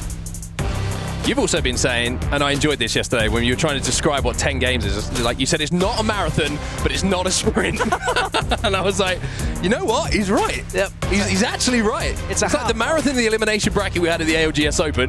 That's understandable, but it's not the sprint of 6 games that we have in Pro League. It's like the half marathon every 30-year-old signs up to when they turn and 30. Posts viciously on social media to let you know that they have completed or are maybe pulling out of the day before and then they go quiet. But, you know, we've all been there.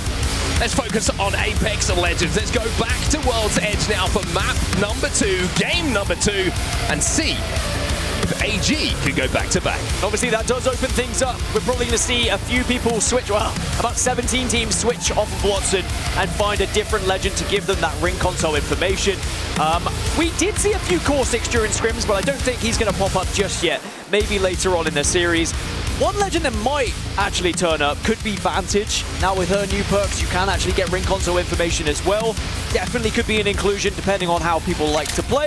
But we'll see probably a lot of Catalyst as you see Skittlecakes going for it as well. Yeah, Skittlecakes on the Catalyst. I know he's very excited as we've heard some rumors of what might be happening to Caustic in a new season. And we know that Skittlecakes historically has loved that Smelly Man. Devo in his hands early on is going to be good news for them as well. Don't know if they've got an energy arsenal close by. They do, indeed. So they'll be able to upgrade that on the way through. Potential Devo play, who knows? Zap is doing the no-name to make sure they can claim as much loot as they can before they start on the task of going back-to-back here. And it's interesting to talk about the story of drops, because I feel like it's been the nearly man so many times when we talk about LANs. You go back to Birmingham Champs a few years ago, Optic Gaming had that chance on match point. Historic moment where NRG managed to clutch to keep the tournament going, and he's always been there or thereabout, but that trophy, that chip, has always eluded him. And this would be a brilliant one to get as well. We saw how much it meant to Alliance last year when they finally were able to raise and hoist that trophy. Is there going to be a new name on the Esports World Cup? As we are going to get some zone information coming in as well. And it looks like we're heading a little bit closer to where Falcons are landing. We're going to be heading somewhat northwest, maybe more west side, over towards kind of Lava Fissure area and Countdown. Just see where this zone does actually pull. Is it going to be out the backside of Countdown, or are we going to go towards that drill tower? We'll have to see as the game goes on, of course. Third beacon information might be pretty important for some of these teams. As we have a quick look at Alcatia as they make their way through Harvester, already up to purple, Strafe and Flame here, so he's been busy collecting Evo. But for teams like Unitrope, TSM, Edward Gaming, Orchid already rotating as well from Monument, and of course Mouse, who dropped over at Countdown, they're going to have priority to this zone and should be set up for success. And I'm not sure Edward Gaming actually had a ring console, but they did have a survey beacon, and they probably already saw how many teams were there, and they say, well, let's just hedge our bets, and we'll start to join everyone else. Now, TSM should be able to comfortably hold this building as well. They're a little bit concerned that someone might have been pushing from their south, but it looks like it was Zero Tenacity. They've just been able to bully them away for now. And as you can see, they've got a Nexus portal down as well, just in case, as a fallback. The TSM will be, in all aspects of the word, chilling. Technical term that we use in Apex Legends. Duplex, interestingly, as we saw from the interview from Lace a little bit earlier on with Gent, on the Newcastle. Gent been relieved of his duties. Package over there. Why can't Pretty late drama, Dan. Maybe drama. Who knows? Late to be doing that, isn't it? Let's make things up. I want to mention as well, we are seeing a few players running that flatline as well. You saw it. I mentioned kind of Waltzy, how he's become the player who's going to be running that for Falcons, and you're probably thinking, you know, why exactly that is. Of course, it does have the accelerator hop up on it now, so the ability to get that ultimate back a little bit quicker with the damage going out is going to be vital to teams and their success, as we see a Stinger Bolt going on here. It's going to force E36 to retreat and play in this tunnel underneath a lot of the teams who are already inside a Countdown. And Force 36 did struggle a lot in international scrims, but obviously in international scrims, you know, they're playing on about 300 ping, so I don't want to take too much away from it, but they have historically been a team who likes to play very placement heavy. They like to try and play zone. They like to get into a position where they can call it home for quite some time. So we'll have to see if they can find any success here. Another weapon that should be discussed a little bit in the same vein as the flatline as well. The Havoc, you're going to see a little bit more of that. Again, due to that accelerator perk and a couple of little buffs as well. Orchid trying to find a little bit of space here, and they're actually going to retreat towards, I think, what is going to be home base for them for the meantime. This truck outside of the drill tower that's just been pinged here by Cersei to give you a little bit of an indication of exactly where that little bit of geometry is going to be. Alcatia now, you can see Pricey having to be forced off of that high ground right now to pop the Phoenix kit. As teams once again do start to arrive here, and it is busy already. I always find it fascinating, man. Like, you look at scrims, you look at how they're played, it is just night and day. It's the moment that we approach LAN, and the moment that we get on the server, everybody's already in zone. There's about 1, 2, 3, 4, 5, 6, 7 teams outside of zone right now. Everyone else is either inside of Countdown or working their way outside of it from Landslide. As much as people try to replicate a tournament setting in scrims, it's quite literally impossible to do. There is something wired in your brain as a human that makes you play very differently when there is actual stakes on the line compared to literal just practice. But it does mean that we get different results from scrims leading into it. So that's why we never take too much away from scrims. Yes, we've seen X, Y, or Z team performing very successfully, and it gives us an idea, but there might just be a few sleeper teams that have been playing very differently in scrims. Or a 300 plus ping. Or a 300. Which is something to keep in mind. Let's take a look at this fight going down, though, as we see an EMP onto Furia's position inside of this digger. Furia showing that maybe they are Fortnite certified in this particular situation, getting Madness back to his feet.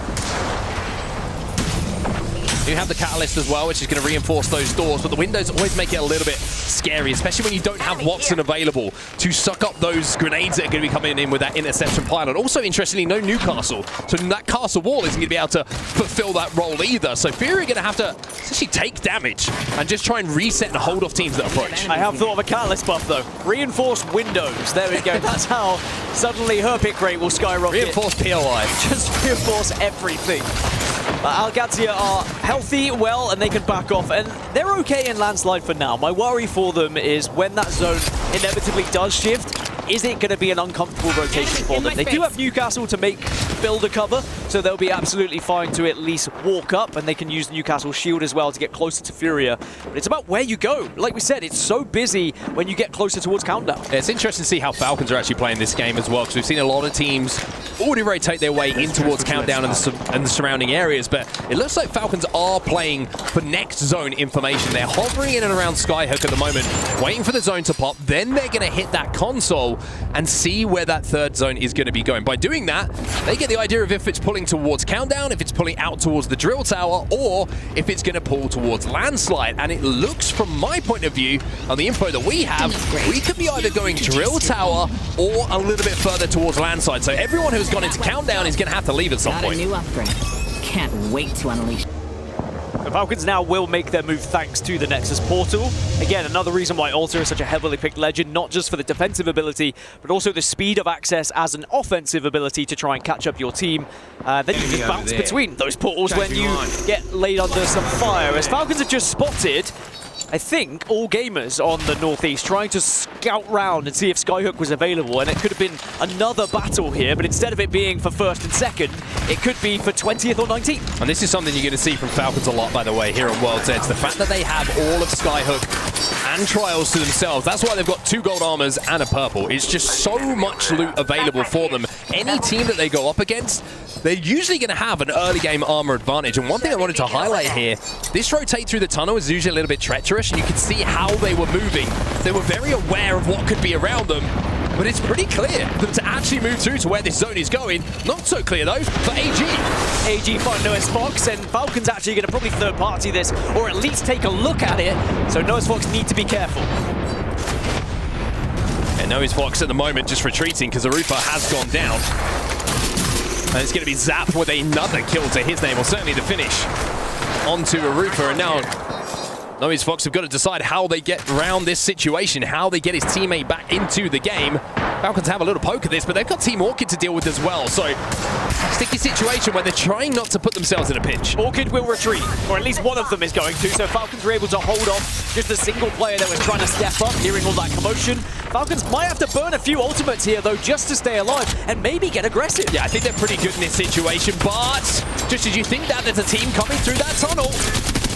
And Walsey has to get that first knock and manages to do so beautifully there. Havoc controlled absolutely expertly in that situation to make sure that Orchid are forced back and Falcons can now get healthy. Yeah, it was like an almost ambush attempt from Orchid just to leave 1 or 2 players onto the side, but Falcons, they were wise to it, didn't allow it, and now Falcons can take control of that tunnel and look to try and maybe move through and hold off any of those rotating teams from the previous fight. So Orchid, of course, have Luxford down.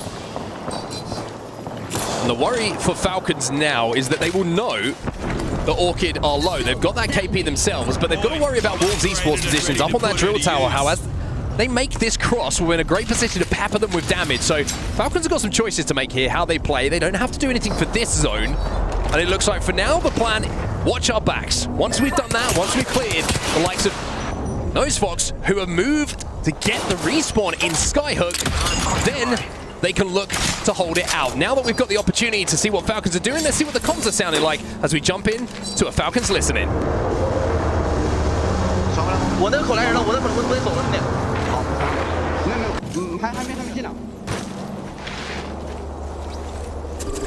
I see one.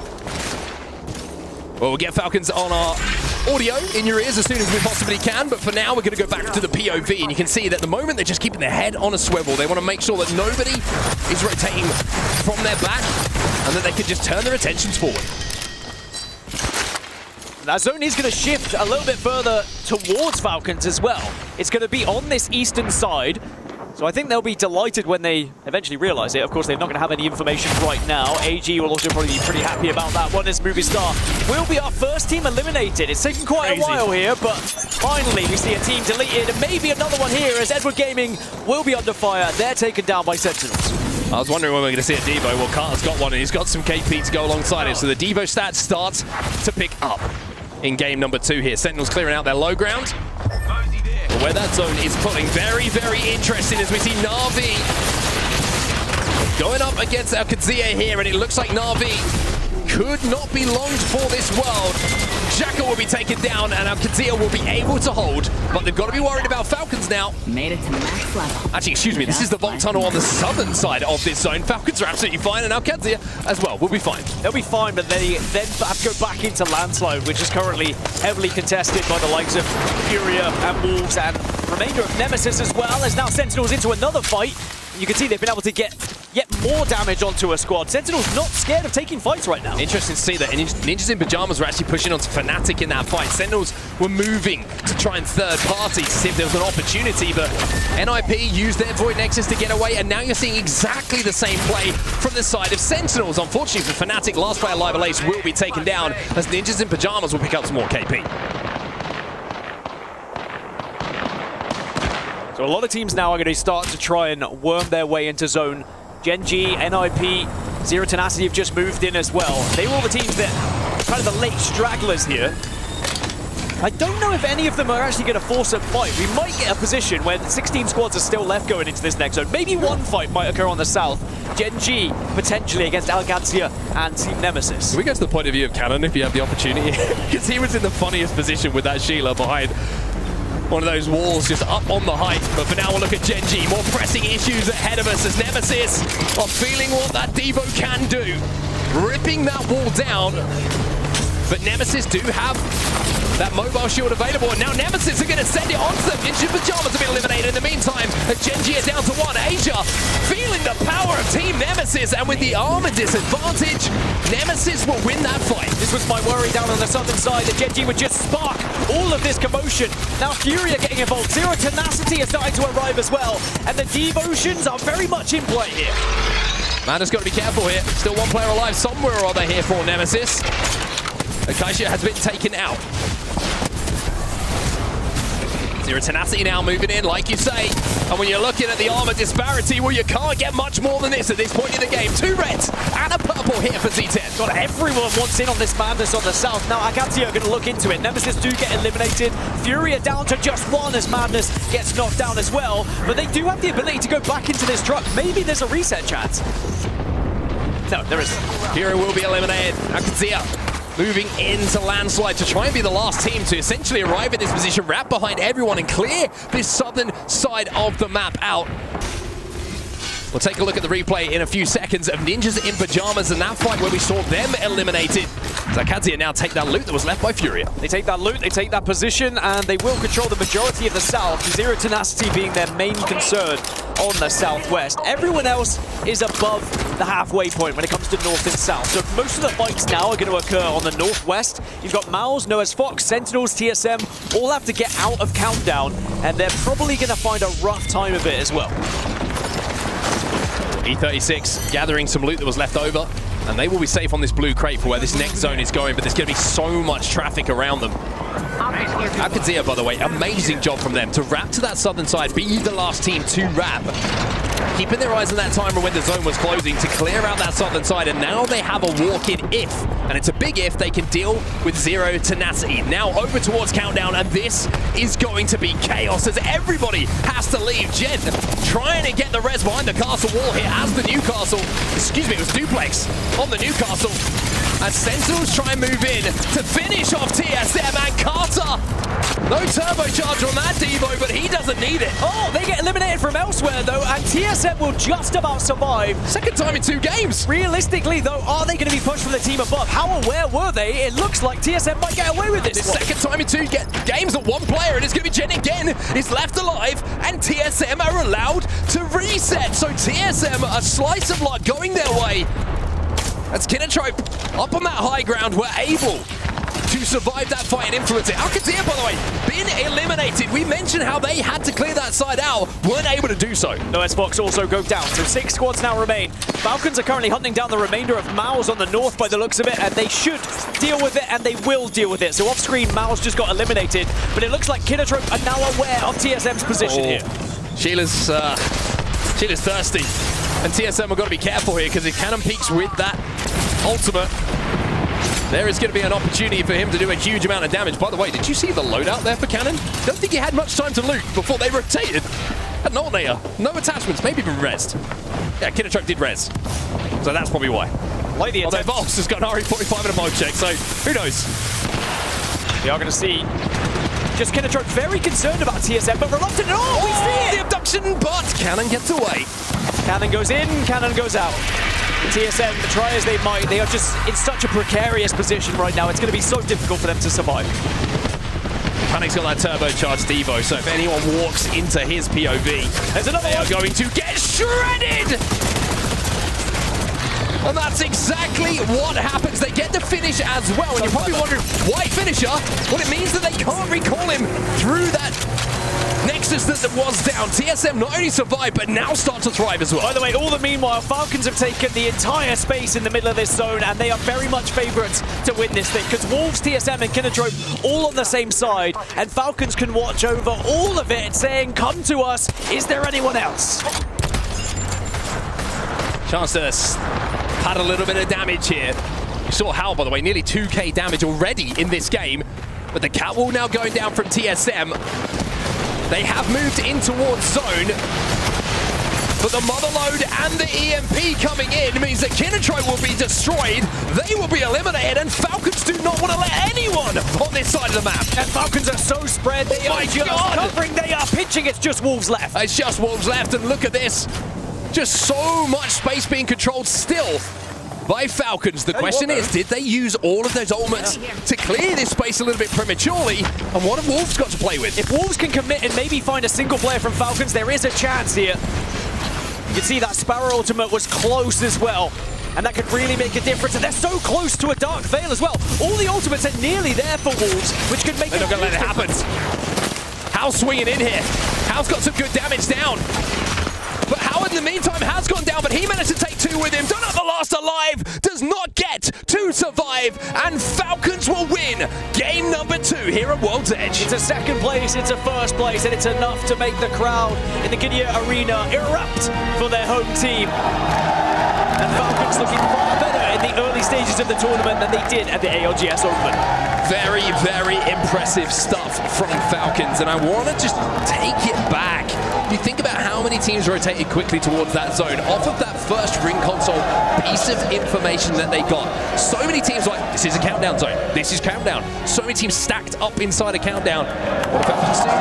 They wait inside the skyhook. They wait for third beacon information. They play that ring console, and they play that pullback superbly. The fights they won to clear that eastern side is so important as well, and it means they end up with 23 points coming in from match number 2. And Falcons make the most of their number 1 pick on World's Edge. I was looking at it and I was saying, you only played World's Edge twice, so having it as your priority in the POI draft can be very dangerous, but they have put up a second place, they've put up a first place, quite a big first place with 23 points as well, so they have capitalized on their priority from POI draft, but now they will go into other maps where they don't have as good a POI, but certainly they have done enough here to prove that, you know, Skyhook West, it still gets the job done. It certainly does indeed, and alongside Watson, we would not see Alta in the next game. So Watson and Alta, the 2 legends that will be banned as we change over our maps. Falcons now on top after 2 games with a first place and a second place, respectively, at the top of the leaderboards, with a little bit of a gap between them and All Gamers. With Watson and Alta gone. You banned Walty already? That's Just crazy for you. Walty, get him out. Maybe what that man does with the coffee cup. You don't want to. I've seen him get himself out, actually. Well, with both of them gone, who will be next is the real question, because on average, they are the first to go throughout scrims, but now you're going to start to see more Ash. Now you're going to start to see more Wraith come into the occasion as well, and I'm excited to see match number 3 on our way. Well, match number 3 is going to be coming up very soon indeed. We're going to go for a quick break in the meantime, but the mid-season playoffs will continue at the Esports World Cup in just a few moments.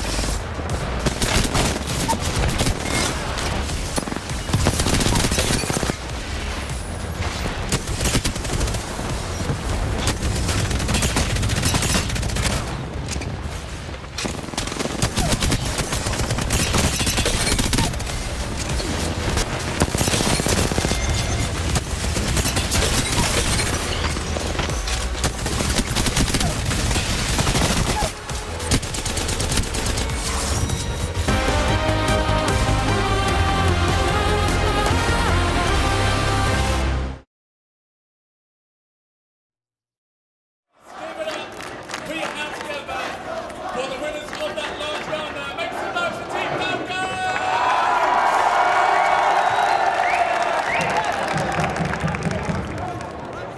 We are on a very, very tiny break there, guys. We'll be back within the next few minutes for round 3.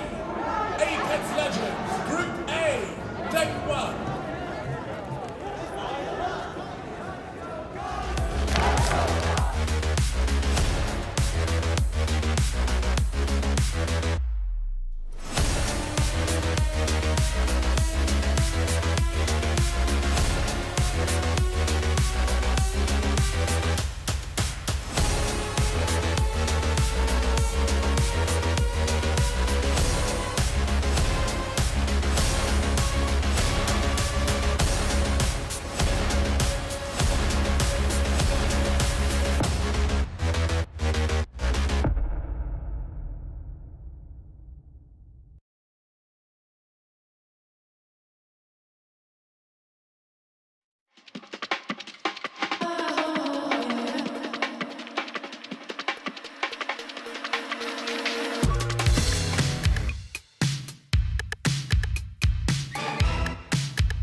Welcome back, everybody, to the ALGS mid-season playoffs here at EWC. I'm Vicky Kitty. I'm joined with Jamerson. And after these last two games, Jamerson, it's been nothing more but hype. Falcons taking game number 2. You love to see it. Yeah, I mean, it's always great seeing World's Edge. I love it myself, but Falcons really were able to capitalize off the first pick on World's Edge. With the format that we have, we're going 2-2-3-3. A lot of teams put the emphasis on those 3 map sets, but Falcons first picking it. One of the few teams to do that here on World's Edge did capitalize with a second place finish in first game and a first place finish in the second game. It's been great, and while we get to see more of these tournaments really shape up, I want to hear more from Lace with a club championship update. There are many esports here at the EWC 2025. One of those games being Valorant. Paper Rex has actually secured their playoff spot, earning a crucial 200 points for their club championship. They are actually now just one of top 8 away from being able to secure that prize money in the club championships. We also have BBL Esports along with Fnatic and NRG in the playoffs, also securing 200 points. Fnatic actually placed 13th last year and took home 150k, so they're certainly going to be a team to watch out this year, along with NRG, who actually had 0 points, so they are now in the race to get themselves into that club championships. However, it's not always good news for some of our teams. We did see some unexpected teams face early elimination battles such as G2 Esports. Despite their strong presence in League of Legends and CS2, lost their opening match against Carmine Corp and are now facing elimination match against Billy Gaming. Another one of those teams is Sentinels. They found themselves in an elimination match against XLG Esports. This was an absolute surprise for Sentinels. They were expected to secure 300 points in Valorant alone, so unfortunately they are not meeting expectations. But beyond Valorant, in our eliminations here at EWC 2025, also occurred Rensport game. Mercedes AMG Esports team, Team Falcons, and BS Plus Competition were the first clubs to be knocked out. This means other clubs like Gen G, 100 Thieves, Fnatic, DRX, G2 actually have the opportunity to capitalize on Team Falcons. And honestly, Team Falcons secured 100 points, which is still an improvement from their unseeded expectations of 0. But, you know, it's been an absolute whirlwind here in the first couple of days of EWC 2025, and this is just the beginning. The race is still just getting started. Thank you so much, Lace. You don't want to see yourself going through the crusher, Jamerson. We, of course, being able to focus on our teams that already want to get a good head start, feel a lot comfortable going for our day one here within the ALGS. Especially with the format that we have right now. Here in pool play, 3 teams from each pool will be eliminated. For the teams that already got a top finish, they feel more than comfortable, of course, moving on, but it's about securing your spot in the top 7 today to move straight on to the finals, miss a whole day of play, and just kind of scout out the squad, scout out the rest of the lobby. We are on board with Team Falcons, our winners from game number 2.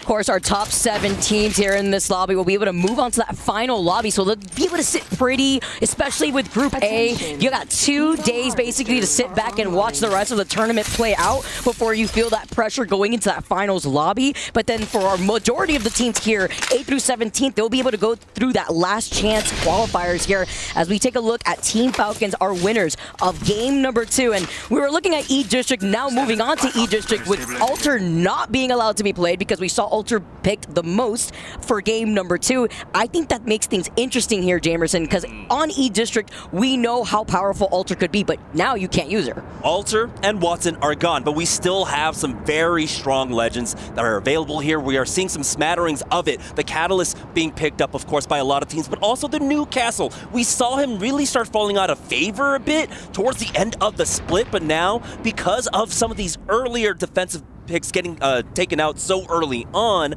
we are now seeing a little bit of a resurgence of it. We saw a lot of it, right, when we were back at Champs, when we were at Open, but now we are seeing how the meta just really does shift so quickly, especially with the kind of pet that we had coming into this event. It's crazy. Seeing some of our balance changes here, a lot of catalysts being utilized. I'm not too surprised on E-District too. You get to bunker down pretty.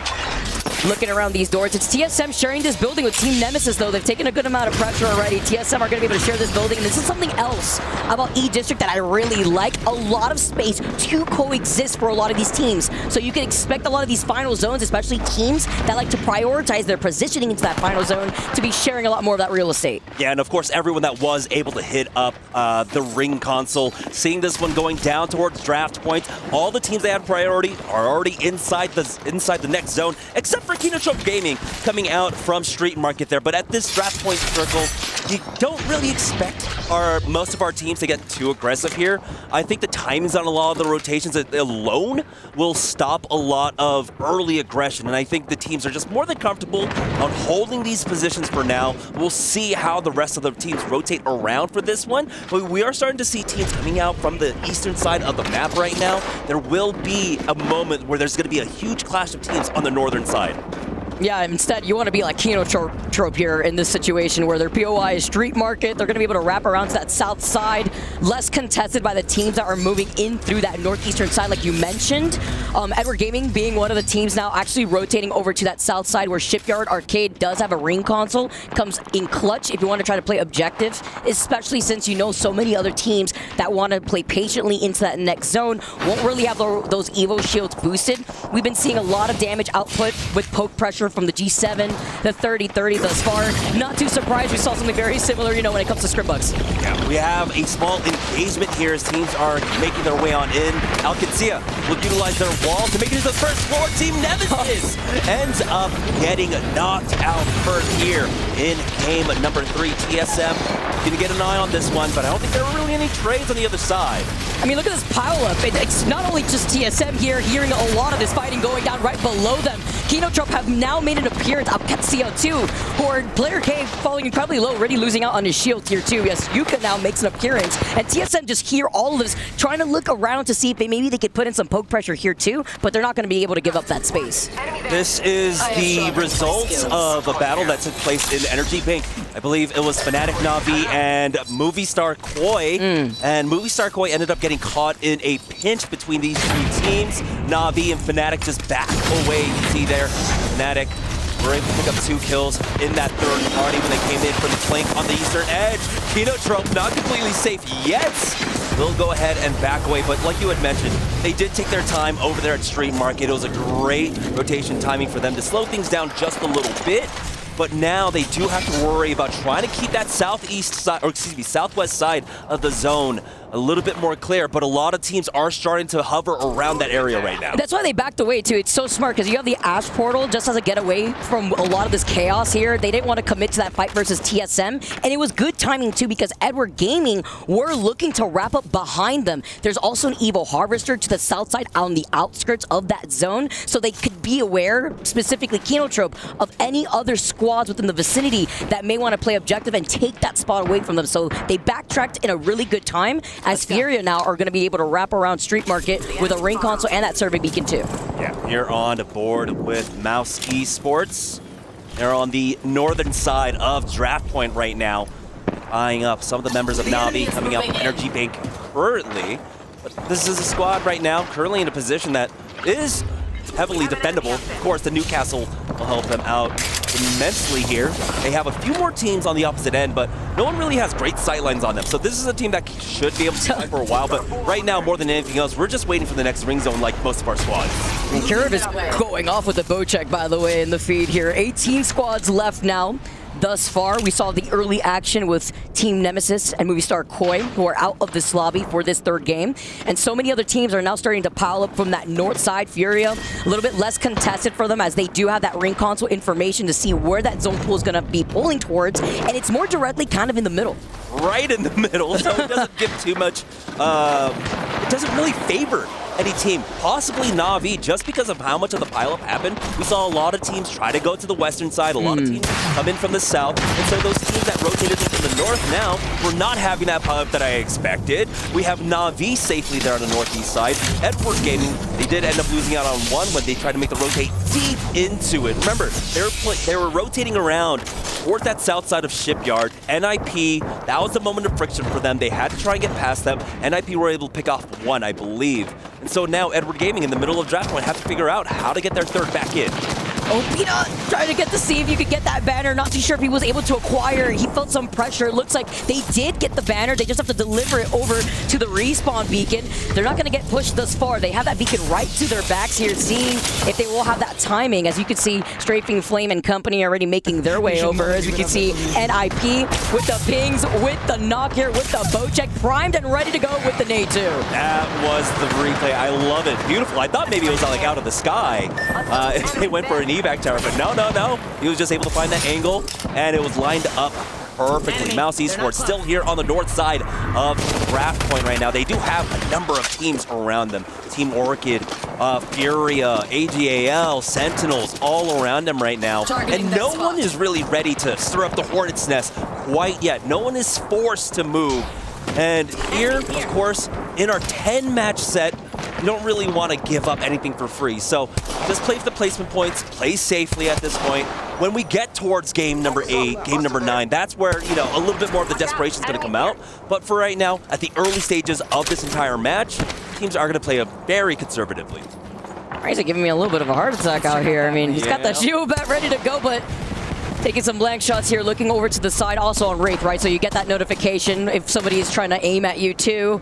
Getting that little heads up while Furia playing on that low ground, full purple Evos, whereas Na'Vi on the high ground, still rocking the full blue, but playing off this low ground, this is what Furia wanted to do, right? They got the ring console information from Street Market. They already got ahead of the curve. They're directly in the middle by Draft Point, which we know if you try to play by that bridge area, by the crates, there's so many open line sites that you have to be careful with, so that's why they're forced to play on that low ground. It's the Madness special. Get you straight into dead center of the zone here, but that does mean, of course, they're not going to have the access to a lot of KP potential, right? Even if you do bring in the 30-30s or the G7 scouts, you just don't have the angles from that spot. Now we are starting to see Noah's Fox coming in from the northern side, and because they delayed their rotation so much, they will get access to that mythic mid with no contest whatsoever. Oh, we'll take those.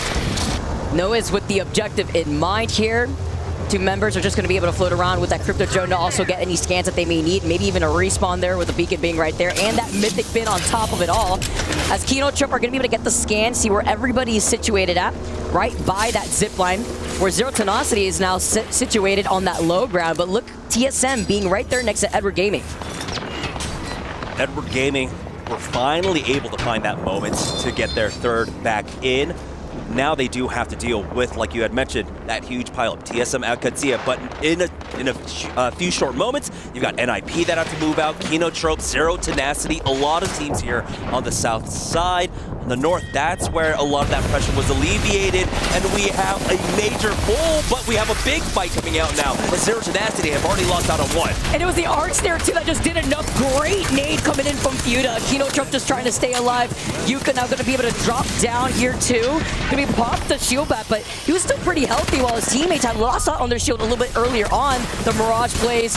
He's been bamboozled, just trying to reposition here. This is still going to be able to play off that high ground, but they're going to take their time to recover. Yeah, moving out on one.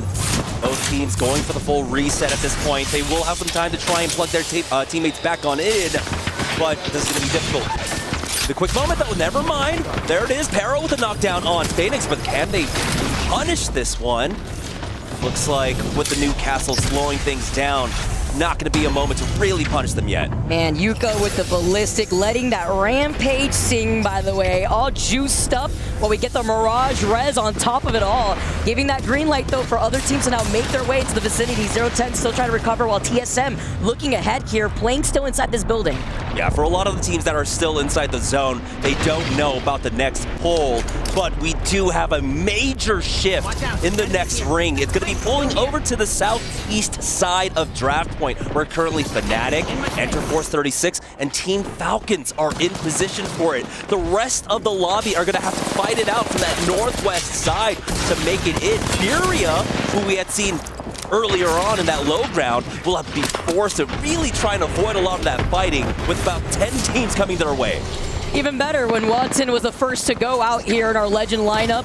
as you get to yeet these nades inside of these side buildings on E-District. They lose on Phoenix as Zero Tenacity are out making their rotate, trying to see if they can recover here, while Edward Gaming stuck as a solo, only up to 3MC here, and even with these hipfire shots, you can't clutch it out. So Tenacity still trying to stay alive after Edward Gaming get eliminated. Yeah, that brings us down to 17 squads. The fighting is not over quite yet. We still have so many teams now rotating in with the ring closing behind them. For Kinotrope, it is the slower side of the ring at the very least, but they are going to try and move in. TSM, though, looking to hold it out here on the southwest side. And now we'll see if they can keep them down or at least alleviate a lot of the pressure here. Let's go ahead and listen in with TSM as they keep eyes on this squad. 这边没空来，他要守自己的，我们下播。听我说，我们卡后面，但我们得在这个墙，你知道吗？这边上面东西会来人的。打起来了。The whole team. 对啊。这边上面是想看这边。上面没人，我们右边是不是有一队？对，我们就要卡后面，右边不管他，右边他有圈。对，把后面卡了，把后面卡了。呀，我操！Can I get that first? Get the round your left. 空中可以拿，空中可以拿。小心，小心。 I think that might have been Kinotrope and TSM at the same time. At the same time, but you know what? At least it was both squads at this point. But AGAL will be the next team eliminated here, Vicky. I just love how the energy is matched, though, right? Like it transcends languages literally from both of these teams. As Furia find 2 knocks onto Mounts, they're the next to go. 15 squads left, by the way, and round 4 is about to close in the next 35 seconds. That was an important moment for Furia, who, if they did not move at that time, would have been caught up in a huge scramble. We had maybe 7 teams in that northwest side of Draft Point, but Furia were able to make it into zone for Zero Tenacity. They're still battling it out to try and make it in. TSM, though, are on the verge of knocking them out. Zero Tenacity are taken out, but they have to be worried about the third party. TSM looking pretty good here, though. Quick recovery. Alcatia still playing right underneath them. TSM are going to be able to recover off of this, get right back onto high ground before they're going to have to eventually start moving. Looking at that next zone, though, it's Furia who are settled right next to Fnatic, and Falcons works great into the rotate in their game here as TSM get the next knock. It is Duke popping off. Duke as he finds player K and Strafing Flame, and they're chasing after the straggler. Remember how just before the game you were like, you know, the weapon meta right now, I wish I saw a little bit more. We got the R99s and the P2020s in play. Thank you so much, TSM, at least for that. It's not just Devo Gaming here in the ALGS. Right now, TSM clearing out that western side. Their work is not done. They've got NIP up on the high ground, Sentinels on the low ground. TSM need to move forward here with the rings to their back. Evo Gaming sounds like that could be a pretty hard name for an esport organ. It's, you know, the current composition that we keep seeing in this weapon meta. TSM stuck in the middle, forced to drop down with the Newcastle walk here, slamming it down, but they lose out in Jet. In the process, Wolves Esports on the other side of this cat wall. This is why we're seeing so much cat. The Akivo P20s, though, they find Jet, they find the finishing blow, but they don't find the clutch. How in the feed, then get a knock with the nades, but Dupe has been popping up with the P20s. NIP are here for the third party, though. Genji getting eliminated. Wolves Esports trying to survive just a little bit longer. NIP will not be able to deliver the crushing blow. TSM now surviving, I believe, with 1 player remaining inside the zone. They had to go for a miracle play, right? They were delayed so long by Alcatia coming in for that third party, or coming in for that last engagement, that they were forced to evac tower right on top of Wolves. But now Ninjas in Pajamas charging forward, the Devo in hand, the last bullet not quite there. No name survives for the time being, but NIP will go ahead and finish them off. Literally was one shot, by the way. TSM are staying alive here, though, no matter what. They've taken onto the roof. E36 get eliminated. I see Panic popping off here, too. Together, TSM are riding on some momentum. They have to get the res here. They got that Newcastle. They got the purple knock, and they have the stairwell to get out of the line of sight, while Noct gets res right on top of their heads. Oh, my goodness. We're now down to 9 squads here. TSM huddling in the corner here, trying their best to survive. Duplex down to 1 HP as they drop down. The retreat covered by the Arcstars from Jets. And that might be enough to allow them to restabilize once again. can see now 4 teams stacked on top of this building. We got Furia, Fnatic, TSM, and NoiseFox. All right, Liberal Ace is trying to get a little cheeky right here with the Kraber, trying to take the zipline all the way up. We get the Ash Portal from NIP to jump right on top of their heads. And Fnatic were also right there, side by side. They find Forupa in the process. 9 squads left. Liberal Ace tries to get the hipfire shots with the Kraber here, but he doesn't even need it. He jumps down. It's a slight trade here with the Havoc as Fnatic make their way up. Fnatic, though, they have to worry about the third party coming out. Now Liberal Ace does end up getting finished off, as we have, what, Alcatia now coming in from the outside also. So a huge pileup of squads now on this one building. The other main building that's still involved here, we got Team Falcons and I believe Na'Vi. But Na'Vi just positioned themselves away to the north. Fnatic looking to finish the job on this fight. Have not been able to recover Liberal Ace whatsoever. Yuka back in the drone possibly in the fray. So much fighting taking place right now. Na'Vi versus Alcatia currently. So they might have an opportunity to get the third back in. This is like a 4-5 team pile. Look at this right now. Strafing Flame survives, gets the wall up, gets into a crevice, just trying to live his life. 8 squads left still. The survivability on each district makes it so entertaining. And guess who's just watching all this chaos unfold in front of them? It's Na'Vi, uncontested, on the northernmost side of this final zone, which is about to get so chaotic in the next 10 seconds. Falcons also watching on. And so really it's between these two teams to really try and finish things off, right? Falcons were eyeing out Na'Vi, looking possibly to try and push in. And, you know, try to take them out early on before that 4-team fight kind of fizzles there in that one building. But for the time being, it looks like Na'Vi have full control over this northern side. Team Falcons are more than okay with walking it in from their south position. They're going to allow these teams to just whittle it all down. Really like Na'Vi's positioning right now.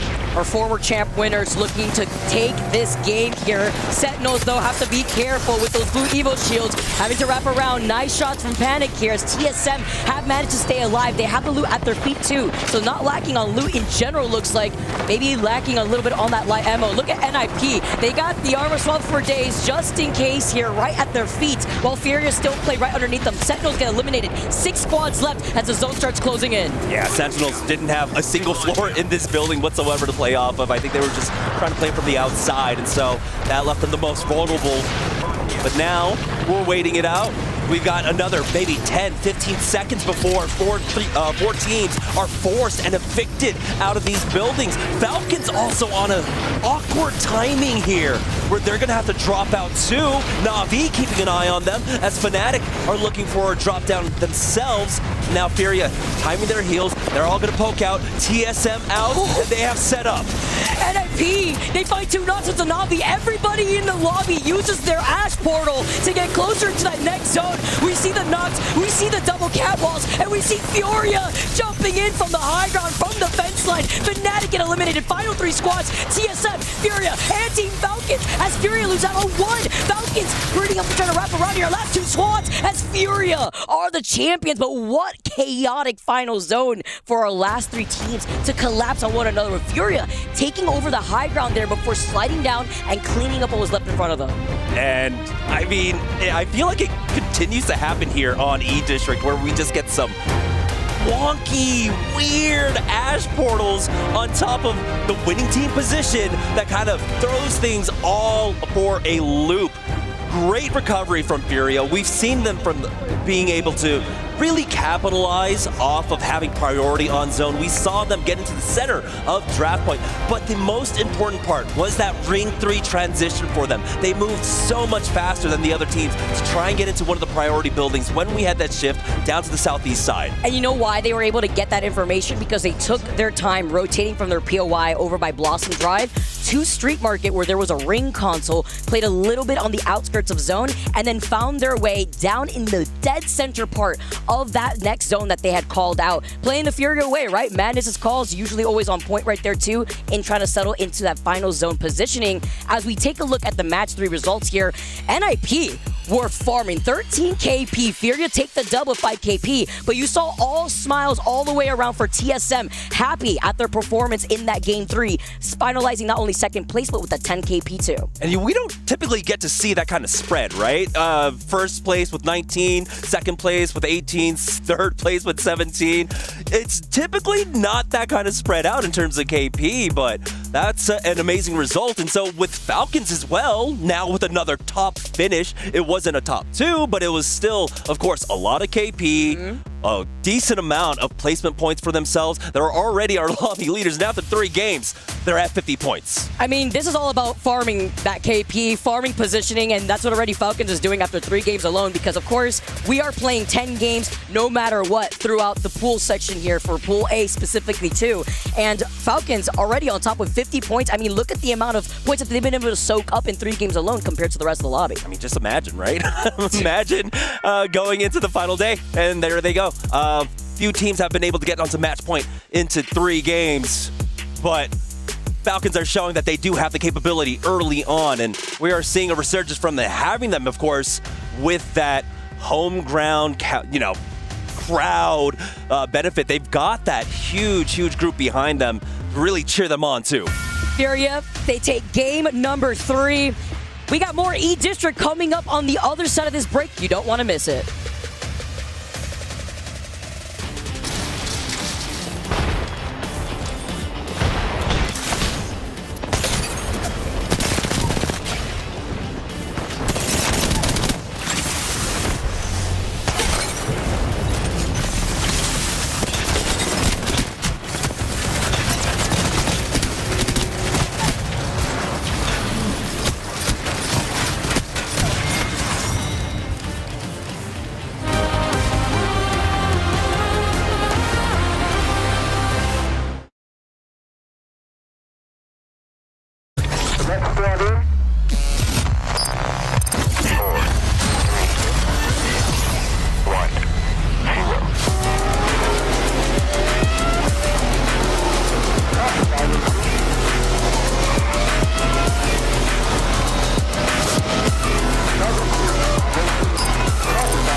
Championships are not given, they are earned.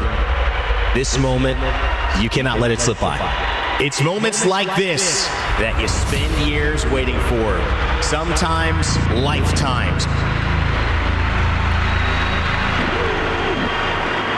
This moment does not go unnoticed. This is something special. That feeling of winning is no better feeling in the world. It just feels unreal. It's just a great feeling that I will never forget.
Welcome back to our ALGS midseason playoffs day 1. My name is Randy, and we are back in the studio with our analyst crew, Jayhawk, Snipe Down, and Glitter Explosion, to talk about what we just saw. 3 more games are upon us as we look to switch maps on the tail end of that as well. But most importantly, guys, big announcement if you saw it, Japan, Sapporo, we're back 2 years in a row. We will be going and taking our championships there. The next LAN on the Apex Legends schedule after this. So, of course, big shout out. Love Daiwa House. It was so fun being there and obviously getting to go back. But guys, let's turn our attention to what just happened 3 games away. Jayhawk, we raised questions on Falcons. How fast will they start? They have the home crowd. It certainly has been a boon for them. They're off to the races here. Absolutely, and it's been America's dominance. I mean, the 3 winners of all those games was America's teams, all gamers, and then Furia as well. But Falcons, I mean, they're showing up, and who's surprised? 16 teams, Lauren, were qualified into this from the Americas. That is a testament to how well that they've been playing. I expect this to continue, but was there some bright lights for some other regions for you in those 3 games? I mean, I think what we're seeing here out of a lot of these squads is that it's day 1. Yeah.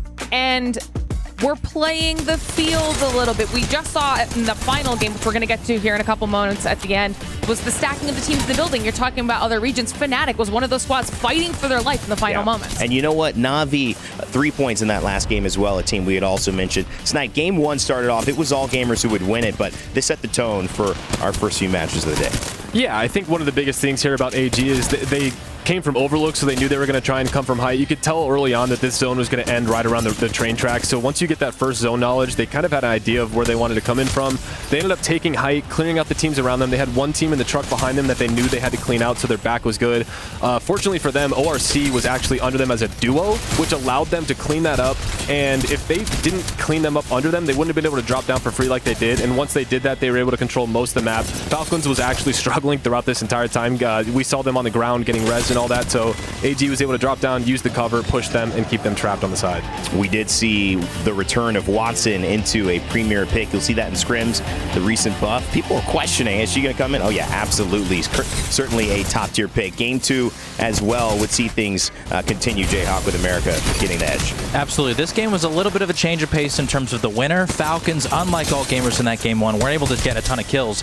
They're the only team at Skyhook. There is no team landing at Skyhook East, and so in this zone, I think Zero reads this one, says, okay, it's going to be pulling sort of towards Countdown, but it can't end in the POI, so it's going to go a little bit outside. So instead, he rotates to Skyhook East, comes to the far eastern side, and is just able to hold all these other teams out from zone. As you can see here, all these teams are coming from Countdown side. They're all eliminating each other. Falcons just dropped the fuse ult, and at that point, it's just letting those Devos rip, and you can close it out. Now, they were a little bit split in this end game. Things got potentially a little bit dicey as Hal did go down, but regardless, it didn't matter because with Falcons, they've got the firepower to clean things up, and they're able to get it done. Wasn't a lot of aggression from those teams as well fighting through. They were so busy with each other. Wolves, Sentinels, Genji in the mix there, as well as TSM, who would play a bigger role in Game 3 after Falcons celebrate, take their headphones off. It's because, you know, they want to rest, but they also want to hear the crowd shouting their name, Lauren. But this would be TSM's moment here in Game 3. Yeah, and this is the chaos that we were talking about. We're going to get to a point where you're going to see all of these teams stacked on top of each other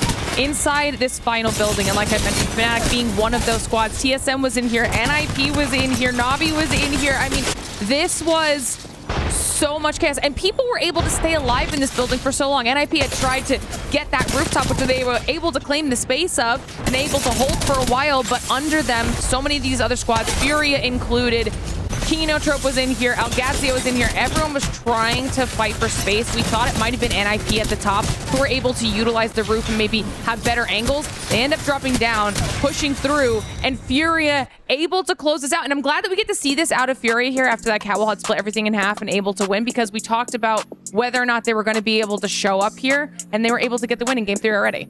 They certainly were.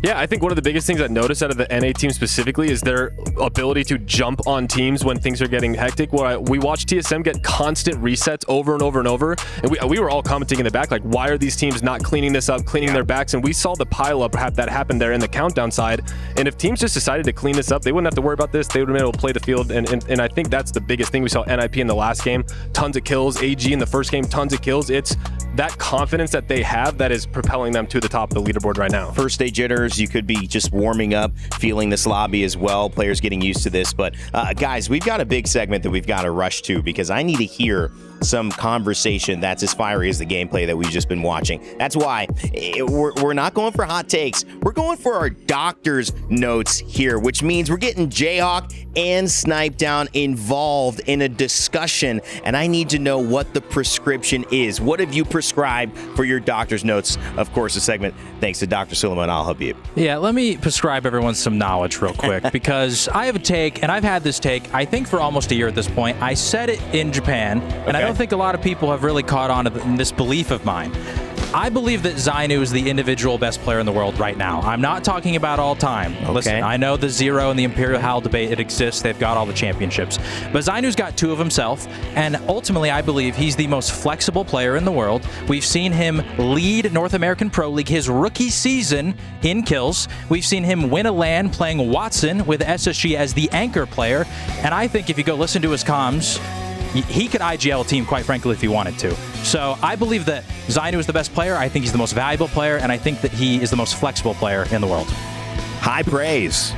Yeah, I mean, my take is that I just think it's undeniable that Hal is still the best player in the game due to just the kill records. I mean, the numbers that he puts up consistently. He's IGL'd. He's been IGL'd, so he's shown that he can do both. He can be flexible. We've seen him play Newcastle. We've seen him play everything as well. I think the number one thing, it wasn't great. His crypto was also very questionable. That's a complete axe. But I think the biggest thing for Zainu, because I will give him his flowers. I mean, he's got wins on 2 separate teams.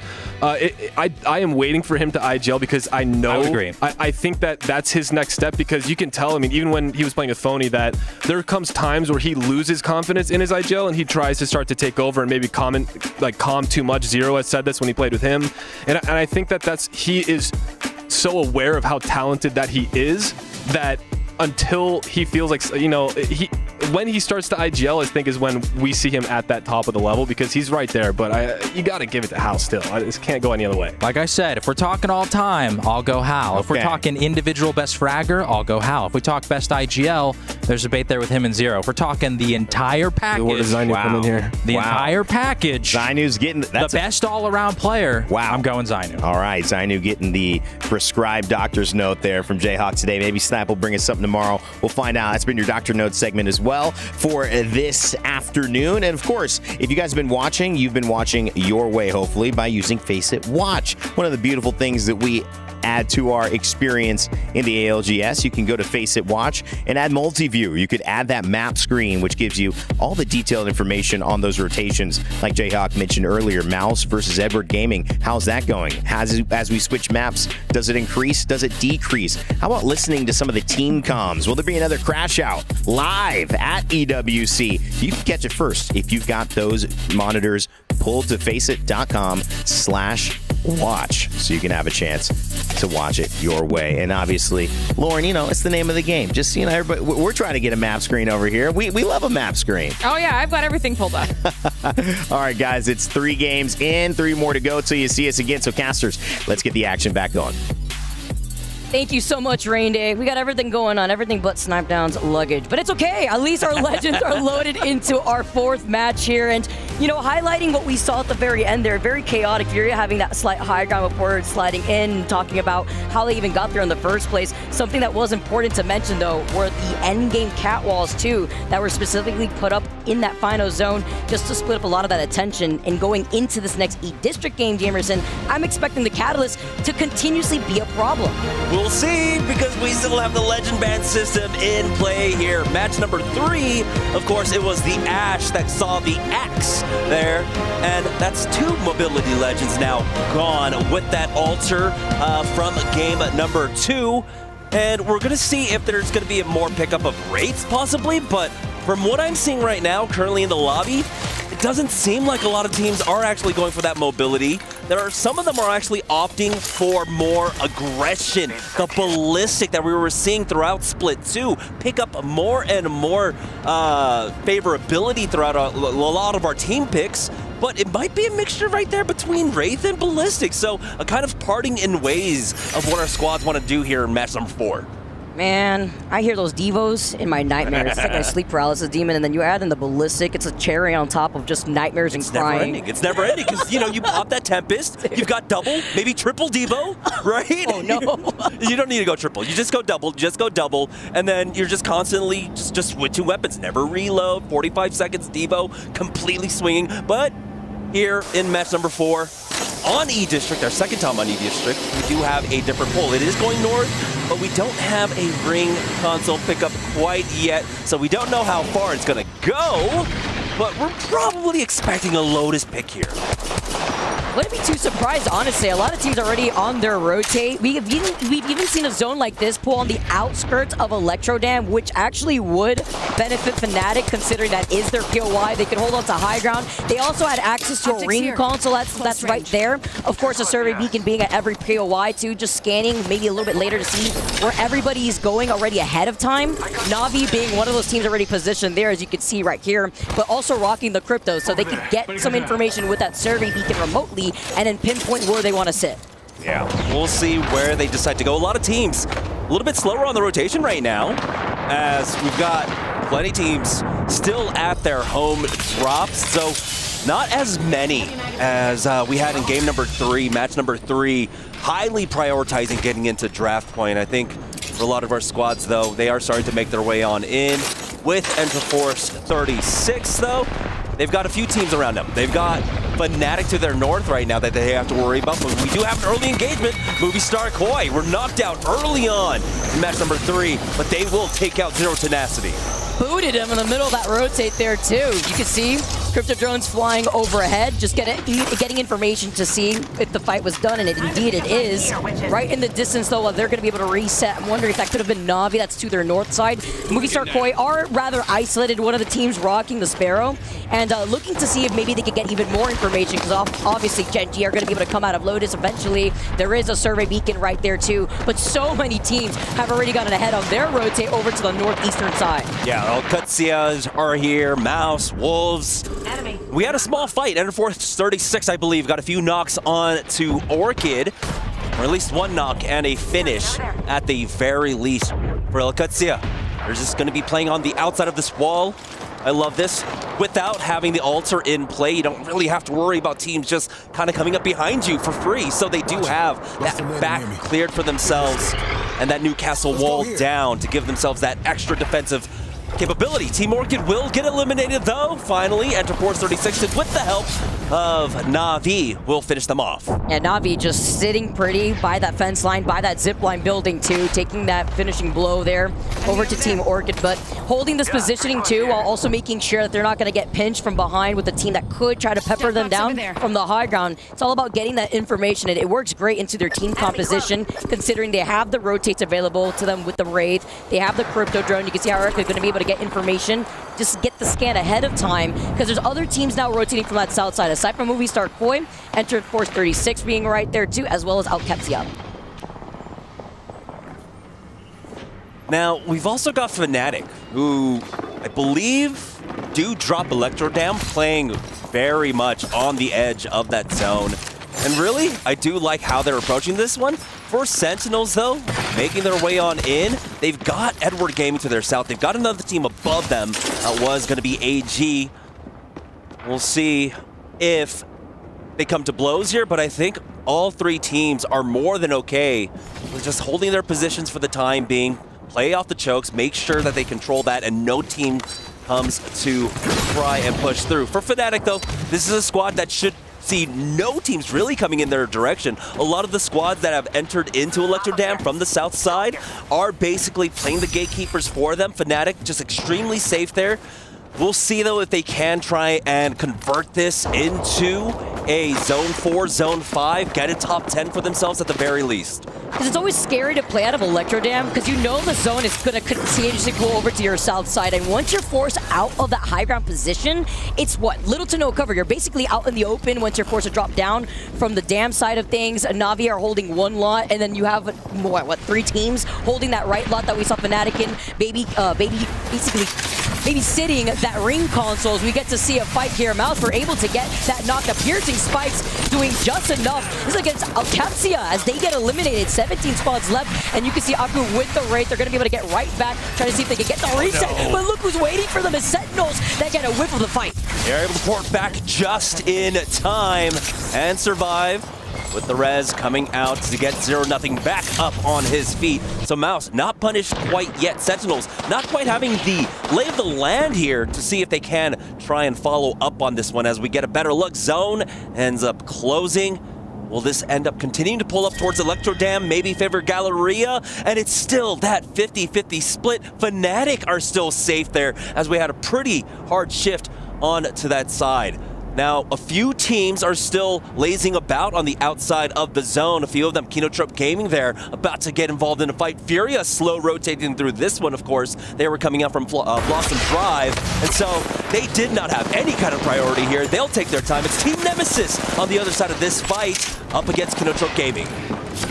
Kinotrope dancing around these zip lines here. Cannon just trying to find them up on the high ground while Team Nemesis still have that rooftop. Zuni's able to get away to pop that medkit hopefully here. With 16 squads still left though and other teams taking their time to rotate. Kinotrope and Team Nemesis will have a much more isolated fight. And whoever comes out on top of this fight specifically could take their time, get the scan on the ring console over to their south side, and then another ring console on their pathing over to the north side on the east side of Energy Bank, away from Furia, who are already going to get a scan on the survey beacon. And then Furia specifically could position themselves in the southeastern choke to try to gatekeep Kinotrope, or at least the winners of this fight that we're currently seeing. Yeah, they've got the survey beacon, they've got the ring console as well. So the timing for this fight is going to be important for all gamers, though. Looks like Falcons making their play. Zap, extremely no. And all gamers will get knocked out. We're down to 15 squads here in match number 4. And Team Falcons have not slowed down whatsoever this set. They're crazy. Getting some energy from the fans. You saw them holding up those signs. They're just built different here. But they got to keep this energy throughout the course of this week. Looking great with 54 points, still getting some KP to their name. And while they loot up, the team that's going to be coming up from their south side on the edge of this next zone will be Furia, who have already scanned that survey beacon, so they saw that fight earlier on go down. They have the scan 2 on that ring console, and they're going to be able to now slowly approach this without trying to put themselves in the middle between Team Falcons and NIP. Once it's Kinotrope Gaming to go down here as Nemesis. Really cut them off. This was an extremely long fight, by the way. Yeah. It was taking place for like the last 2-3 minutes there. And finally, Team Nemesis were able to get the heads up on that one. They are going to be delayed, but like you had mentioned, they have a nice rotate through here. They will have the survey beacon along with the ring console as they make their way on in. And so they're not going to be really caught unawares, right? It's not a blind rotate for them. They have plenty of time to really suss out a game plan for themselves, but the path to get into the next zone is still going to be difficult, right? You had mentioned Fury can cut them off. Ninjas in Pajamas are already in position there on the eastern side, and even then it gets tougher because you got Mouse, you got Sentinels still playing that southeast side of Electro Dam. NIP's always really good on their rotate 2 on E-District. They're actually one of the teams that find the most success on E-District. And I specifically would prefer this rotate here into that next zone versus going through Galleria where you see a huge congestion spot, but are trying to engage from afar here, having that boat check primed and ready to go. Trying to find some spacing here as Carter's forced to drop right down, call in the cat wall. At least that's more utility forced out, but having to be careful as Curiv is in the line of sight. Right there by the other team over to their left side, just going to be able to get over to the slip and pop this shield back. Yeah, solid retreat there. They don't have to overcommit for this one. Again, there's still plenty of teams alive. You are still trying to play for the placement points. During this time, though, Team Falcons, playing off of Galleria, were able to secure themselves that mythic bin. I thought maybe Furia would come in to try and contest that one, but Furia with Team Falcons with full control over it will be able to secure that for themselves. Have the extra loot, that's going to be strong for them. But with this ring closed, we do have a pull. It is going to be going over towards the Electro Dam side of that wall as we have another small engagement here. TSM just peppering Gen G currently. And Fnatic have managed to make their way down south from Electro Dam 2. That's important while TSM looking at that portal, looking to reset. We had Gen right underneath them here. Seeing if they want to try to get involved in this fight for right now without giving up this space here before they eventually have to get closer here to try to take them out. But Gen G and TSM also have that survey beacon to their north side. And do you know who's going to wait for them here? Whoever comes out on top of this fight is Movie Star Koi, who need these points, right? They've been pretty lackluster over the course of these last 4 games, still sitting all the way in 20th place with only 5 points. And those points were only able to be obtained this game. Yeah, like Dan said, though, it's not a sprint, it's not a marathon. Sure, yeah. It's somewhere in between. Not quite a 5K either, maybe a half marathon, I don't know. So you have plenty of time. You have plenty of time, right? And I think that I like how Falcons had approached this, right? You get that first pick on on World's Edge. You dominate there, get great points, and then from there, you get to see how you need to play. If you're on the other side of the coin where you first pick and you have a really bad first 2 maps, well, you still have 8 maps afterwards to try and catch up. You can adjust your play in regards to it and have a lot more flexibility in that regard. What I love about our expansive map pool that we have going on. You see the survey beacon that's scanned. Falcons on the other side of this choke. It's Dupe that's taken over to the high ground, and to the right side choke is Furia, who are getting involved in this fight. Up ahead, you talk about the Tempest, you talk about the Devo, and you let it ring here as Nocta trying to close in the gap, trying to follow up the EMP. Yeah, Team Nemesis trying to cut off Furia. They were both able to basically hit the scans around the same time and get their way on in. Nemesis resetting on the low at this point, though, and Furia decide we're not going to actually stick around for this fight. We know that multiple teams are here fighting. We know that there was a team inside Galleria beforehand, and instead they're going to opt to disengage from this fight and start working their way into the next zone. But like we had mentioned, the path to get into the next zone is not safe at all whatsoever. Movie Star Koi and Na'Vi, though, currently in a fight here on the northern side. Gen G looking for the third party. This is big, though. If Movie Star Koi could at least confirm this KP, even better. Na'Vi trying to run for their life while Gen G invited to the party a little late here to go in for that 3P. 12 squads left. Blinker clutches it. He gets that finishing blow here, but can he clutch it out? No. Movie Star Koi get eliminated, but again, at least they got the KP that they needed. Even better for Gen G to finish off what was left, as the still solo left from Na'Vi has stayed alive over to the south side. We'll see how long he can survive for. If you want a rat on any character, though, the Wraith is fairly handy. We've seen, of course, in the history of Apex Legends, how well she can do it, but we don't also get to see that much ratting when cryptos are in play. Right, the drone's gonna be flying around. We've also got the Sparrows, the darts. So we'll see how long he can survive for. Now though, Nemesis, round number 2 again. This time though, it's gonna be Team Falcons coming in from that height. And it looks like Team Nemesis are trying their best to stay converge on each other, but it looks like that first knock from Team Falcons might just be too much. The Falcons are farming right now. Like they're literally playing with so much aggression. They know they don't have anything to lose at this point. They're just gonna try to send it at this time too. They had gotten that crack originally on the Sparrow. They slide in with the Devo. Zuni's the next victim, and now only 1 member left from Team Nemesis. Yeah, NIP throughout all of that, we're eyeing this one up, but no real trades coming out from that fight, and so Team Falcons will be able to move up with the zone closing in on them right now. Nemesis Kaishiha, Rat versus Rat, and it's a Taco that's got the Volt to finish him off. He secures kill leader for himself as the Rat there on the western edge. Dude, that was like the Spider-Man copycat meme. Like they both wanted to go in the same corner, just the reset, except one of them just tried to pop the shield back. Well, one of them wasn't pointing, the other one had a gun. Yeah, literally. Oh man, you love it when you see moments like that. Well, Falcons, by the way, off the Hail Mary fly in front of everybody. I mean, literally jumped in without the catwall being called in first in front of 2 different teams. Mouse try to fully extend on this. The nades come hurling in. Great space coverage, just so that way they can try to reset in this corner. Yeah, Falcons just really didn't have an option. They took way too long there at Galleria. They knew that NIP were holding that south side, but it looks like they will be able to get a reset.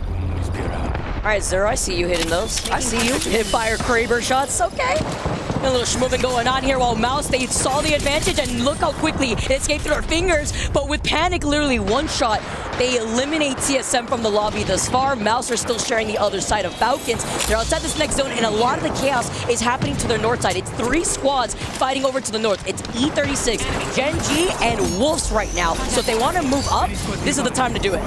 Yeah. And our two squads inside zone right now, NIP and Fnatic here. Team Falcons were able to full reset. Again, it was a very dicey situation for themselves. Mouse, though, been a little bit more, a bit off more than they could chew at that point, but Falcons now moving forward. That red armor giving them so much more extra HP to really survive throughout a lot of this here. As Enter Force 36 dropping down now. Gen G holding the angle, but they are going to chase after. Dexter's the first one to go down. And Gen G Esports on the verge of getting knocked out. We're now down to 6 squads. That was a heavy Evo Shield dip. Now guess what? The third party comes in once again from Mouse here. Wolves now trying to stay alive. Hit fire shots off these R9s and the 5 squads left. While this collapse is still happening on the north side, it's going to be Wolves versus Mouse. See what comes out ahead. I think it might be the Wolf, but Fnatic here on the fight up against... Well, I don't even know. I mean, it happened so quick. It's against Team Falcons, honestly. They're still alive. It's just we're getting whiplash going from one fight to another. Mouse going to be able to pick up that banner right at their feet. You saw those nades hurtled in their direction. NIP now looking to engage on Mouse, and that's with NIP getting that res earlier. NIP win this fight, and Falcons over to the south side are sharing some of the space with Fnatic, but Falcons down a member. Only 2 of them left. Yeah, we're split here. Final 3 squads. NIP controlling that northern bridge. Fnatic here, though, with that one thirst, we're able to pick up at least that red helmet for themselves. Lively's taking a lot of damage. They don't quite have the punch to try and finish things off. NIP know that they've got the utility here, and now it's all up left for Zero to try and survive for as long as possible, but NIP are on the hunt. Looking for it. Zero's been hitting some of these Kraber shots, but with the Devo at his back, good luck. NIP now looking down, taking free range over Fnatic. The catwalls were called in from Fnatic, but they've already scrambled like flies here as McLovin just letting the Devo roar with only 62 bullets in the armory. Zero is able to survive, and he's gonna try and hold it down, but that Kraber shot ends up missing. McLovin holding an angle on one end, and NIP converge. That's gonna be NIP taking match number 4, but Falcons with another top finish there. Second place in match number 4. They have not slowed down whatsoever. Not at all. Huge game here from NIP too. We were just talking about NIP converting a lot of these E-District games into a plethora of points. And not only do they take the dub, they take it with 12 KP to their name. That puts them at second place overall with 48 points after 4 matches here. That was a great conversion for them. Again, they did a great job of not rushing into Galleria, just holding the choke, which is one of the most important things when it comes to E-District, especially when, with how the meta works out, with how the Legend Banner works out, getting rid of the Altar, getting rid of the Ashe, getting rid of so much mobility to get around a lot of these chokes, well, now NIP were able to really utilize that position to pick up the KP. Yeah, and Cat being the next one banned is important. How many Catwalls did we see in a zone like that where it pulls towards the riverside on E-District specifically? That's why you don't see that same pile-up that you would have had for match number 3, where these zones have much more buildings inside that final zone specifically, so you see a lot more teams coexisting.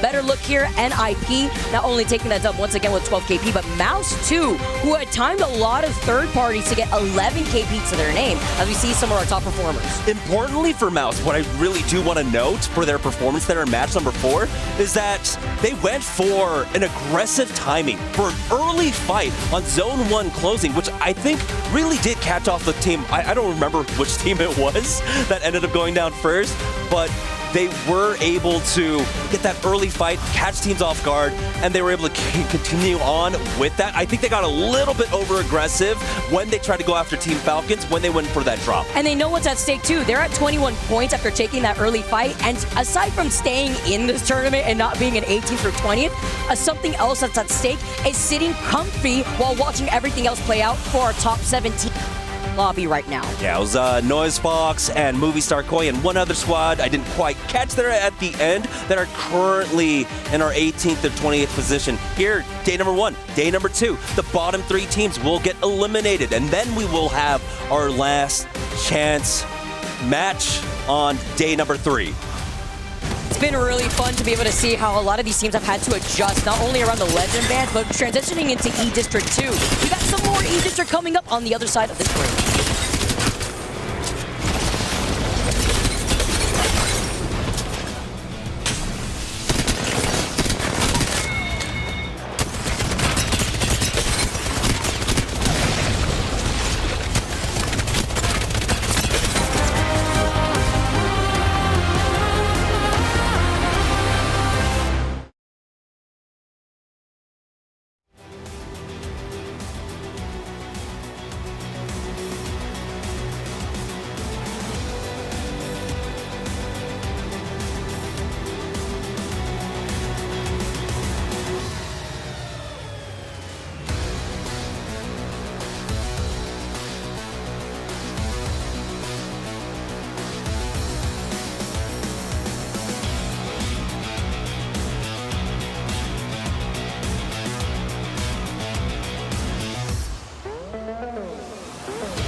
Well, shout out to the Gen G boys for finally getting that in the right order. I was a little bit confused when they appeared on stage there and had the balloons in the wrong order, but they got me and they got it right. And one team who certainly got it right in the previous game is the team we're looking at right now. Ninjas in Pajamas with their first win of the game in match number 4. Shout out NIP and Raven for getting me some ALGS fantasy points as well. But a very impressive performance, and I think Vicky and Jameson highlighted it as well. When we come to E-District, we were almost expecting that from them, but can they do it again here? Because we will see E-District for one last time before we move over to Stormpoint. Well, let's just remind everyone of the overall leaderboards and how things are looking at the moment as we approach the halfway point. Of course, you can see on your screen right now, one more game of E-District, and Catalyst will be banned, but Team Falcons on top. Very, very impressive performance. A lot of aggression being shown by them now that they're feeling comfortable in this group. And I want to kind of talk about third place. Ninjas in Pajamas took second with that win in match number 4, but third place, team who hasn't won a game yet, but has got miraculous reset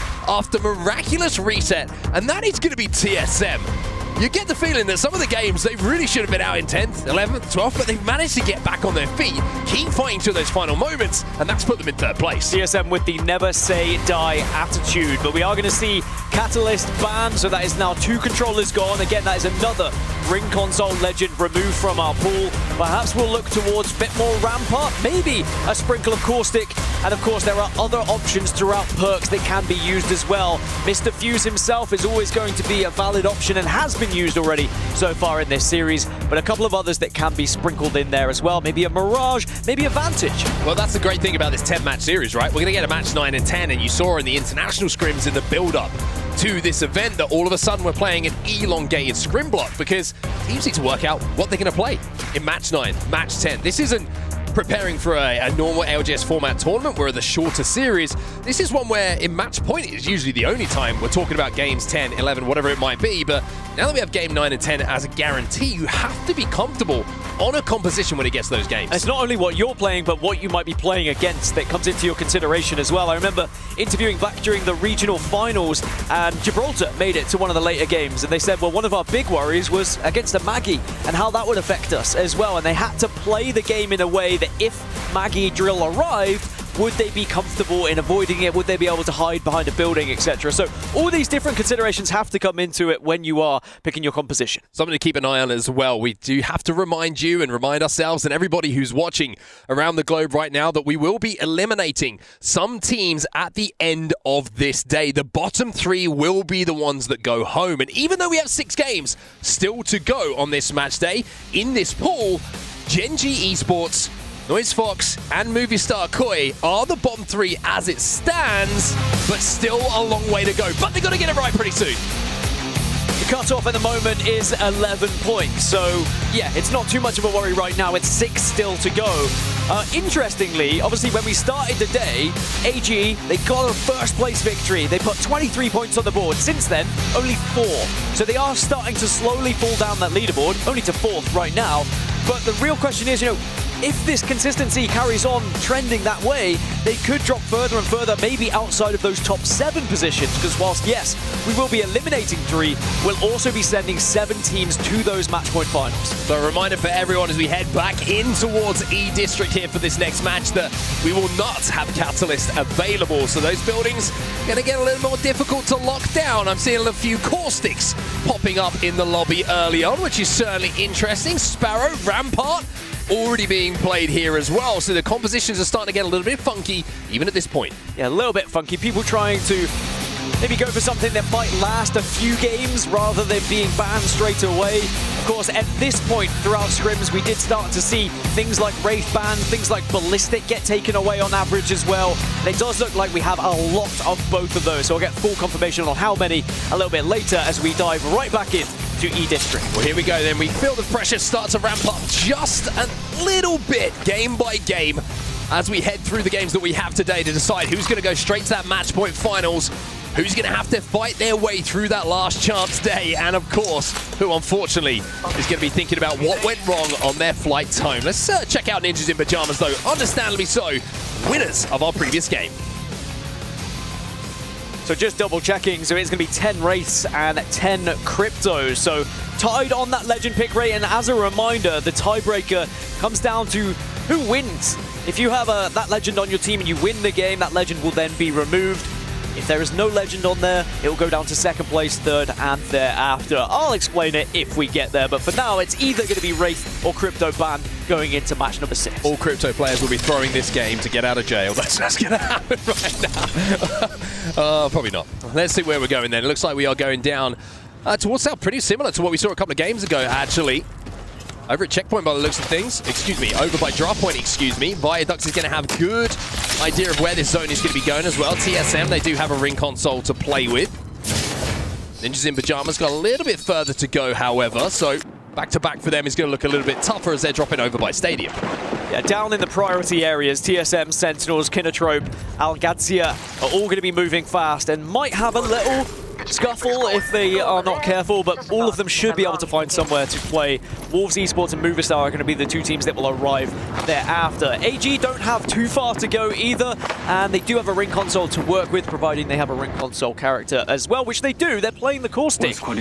We said, you know, Caustics will pop up here or there after we've seen a few bans come in. Interesting that Skittles isn't on the Caustic. I mentioned a little bit earlier how one of the most notable players when it comes to a certain legend is certainly Skittlecakes when it comes to Caustic, but obviously he's probably playing more games on the Crypto at the moment. He feels very, very comfortable on that. So Drops is going to take that responsibility. And Z10 going to pull away just as Drops had a little peeky at him. Yeah, just zipping past them, it feels. Furia also are going to be behind them. AG, that is, but I don't think there's going to be any clashes just yet, as everyone is still prioritizing their rotation and moving fast, as they have been throughout this entire series, really. Again, I don't want to harp on it, but very different to what we saw in scrims. Well, Fury, of course, will be pretty happy to see this zone. This is one that they took home just a few games ago. See if they can repeat the dosage here. One with the charge rifle in his hands. 2x4 on that is certainly going to be able to do a lot of damage as they early rotate, and will be able to hold this position with the rampart walls down as well. And I tell you what, you don't want to hit that evac tower right now, because a charge rifle behind a rampart wall can certainly do a huge amount of damage. 20th place at the moment for Movistar, and we were watching live scrims happening yesterday. They were performing very well, but haven't really been able to find that same form. And as we mentioned, they are in very much the danger zone, as all these teams are starting to land. Mao's quite close to Sentinels, too close to Sentinels. Too close to Sentinels indeed. Look up. Will be the next to go, and that is going to be the cleanest of fights possible. As Mouse will be not just eliminated, but I think decimated, I think destroyed, I think absolutely... Not going to say a bad word, but you know what I'm thinking. They got pooped on, let's be completely honest, and sadly that can happen when you just try and dive blindly in. Especially against the Sentinels roster that not only have the Caustic defensively, but they have the Ballistic available as well. You saw the Devos there. It was 1, 2, 3, easy as that. Now, Movistar have been able to use that time, though, to get into the building next to Sentinels and at least find somewhere safe. You hear the grenades and the fuse cues going off. And here, everybody trying to lock down their positions at the moment. One of those teams is going to be Sentinels, like you mentioned, in the building next to Movistar. It's kind of a Rampart versus Caustic when it comes to who's going to be able to control the space, who's going to be the more defensive legend that's in the composition. Interesting to see the MCOY playing the Caustic as well, so a little bit earlier than we've seen in scrims historically, Caustic coming into the fray. Yeah, 3 of them as far as I can see, and I mean, if you look at ranked, Caustic, one of the lowest select legends overall throughout all the data that's available. But I think some of these pro players might show you why Caustic can be very beneficial, especially in these kind of environments when it is a little bit more slow, when it's a little bit more setup heavy, as Z10 are trying to escape the boat check. Yeah, great shots coming in from Panic there, but looks like the mobile shield will be just enough cover for them to make the cross that they wanted to. Pon's having fun, by the way, with the charge rifle in the feed, because he gets the knock onto Cannon. Not sure he's going to be able to convert that one, but TSM, they found a place to play in zone here. They're going to be pretty comfortable, especially with Panic with this bow check, hitting shots like it was a few moments ago. Interested to see where Ninjas in Pajamas go here. At the moment, they're rotating through on the southeast side, and might come across Team Nemesis, but we have to keep an eye on NIP because they have been performing very well on E-District and have a chance to try and really climb those leaderboards and be one of those teams to really look out for throughout the rest of this series. But everyone seems to be comfortable now. There was a little bit of riffraff as people were making their move, but here is the Ninjas in Pajamas journey, and they are just held out. They were hoping they were going to have an easy move into that building. They're pretty split at the moment, Ninjas in Pajamas. I think they're just doing a little bit of scouting. You can see inside of the the zone at the moment. They just hit that survey beacon, which is going to give them a good bit of information as to where they're being held and what chokes are going to be available for them to meander through in a few moments' time. When it comes to rotational legends, don't really have anyone in the composition. Probably going to have to rely on the Ballistic ult to try and cross ground in the open because they don't have a Wraith. Obviously, we don't have Ashe available as well, so no Catalyst. Becomes a little bit more difficult to scurry from spot A to spot B. But it is going to be a composition that will last into the next game as well. Again, something that they maybe have focused on here.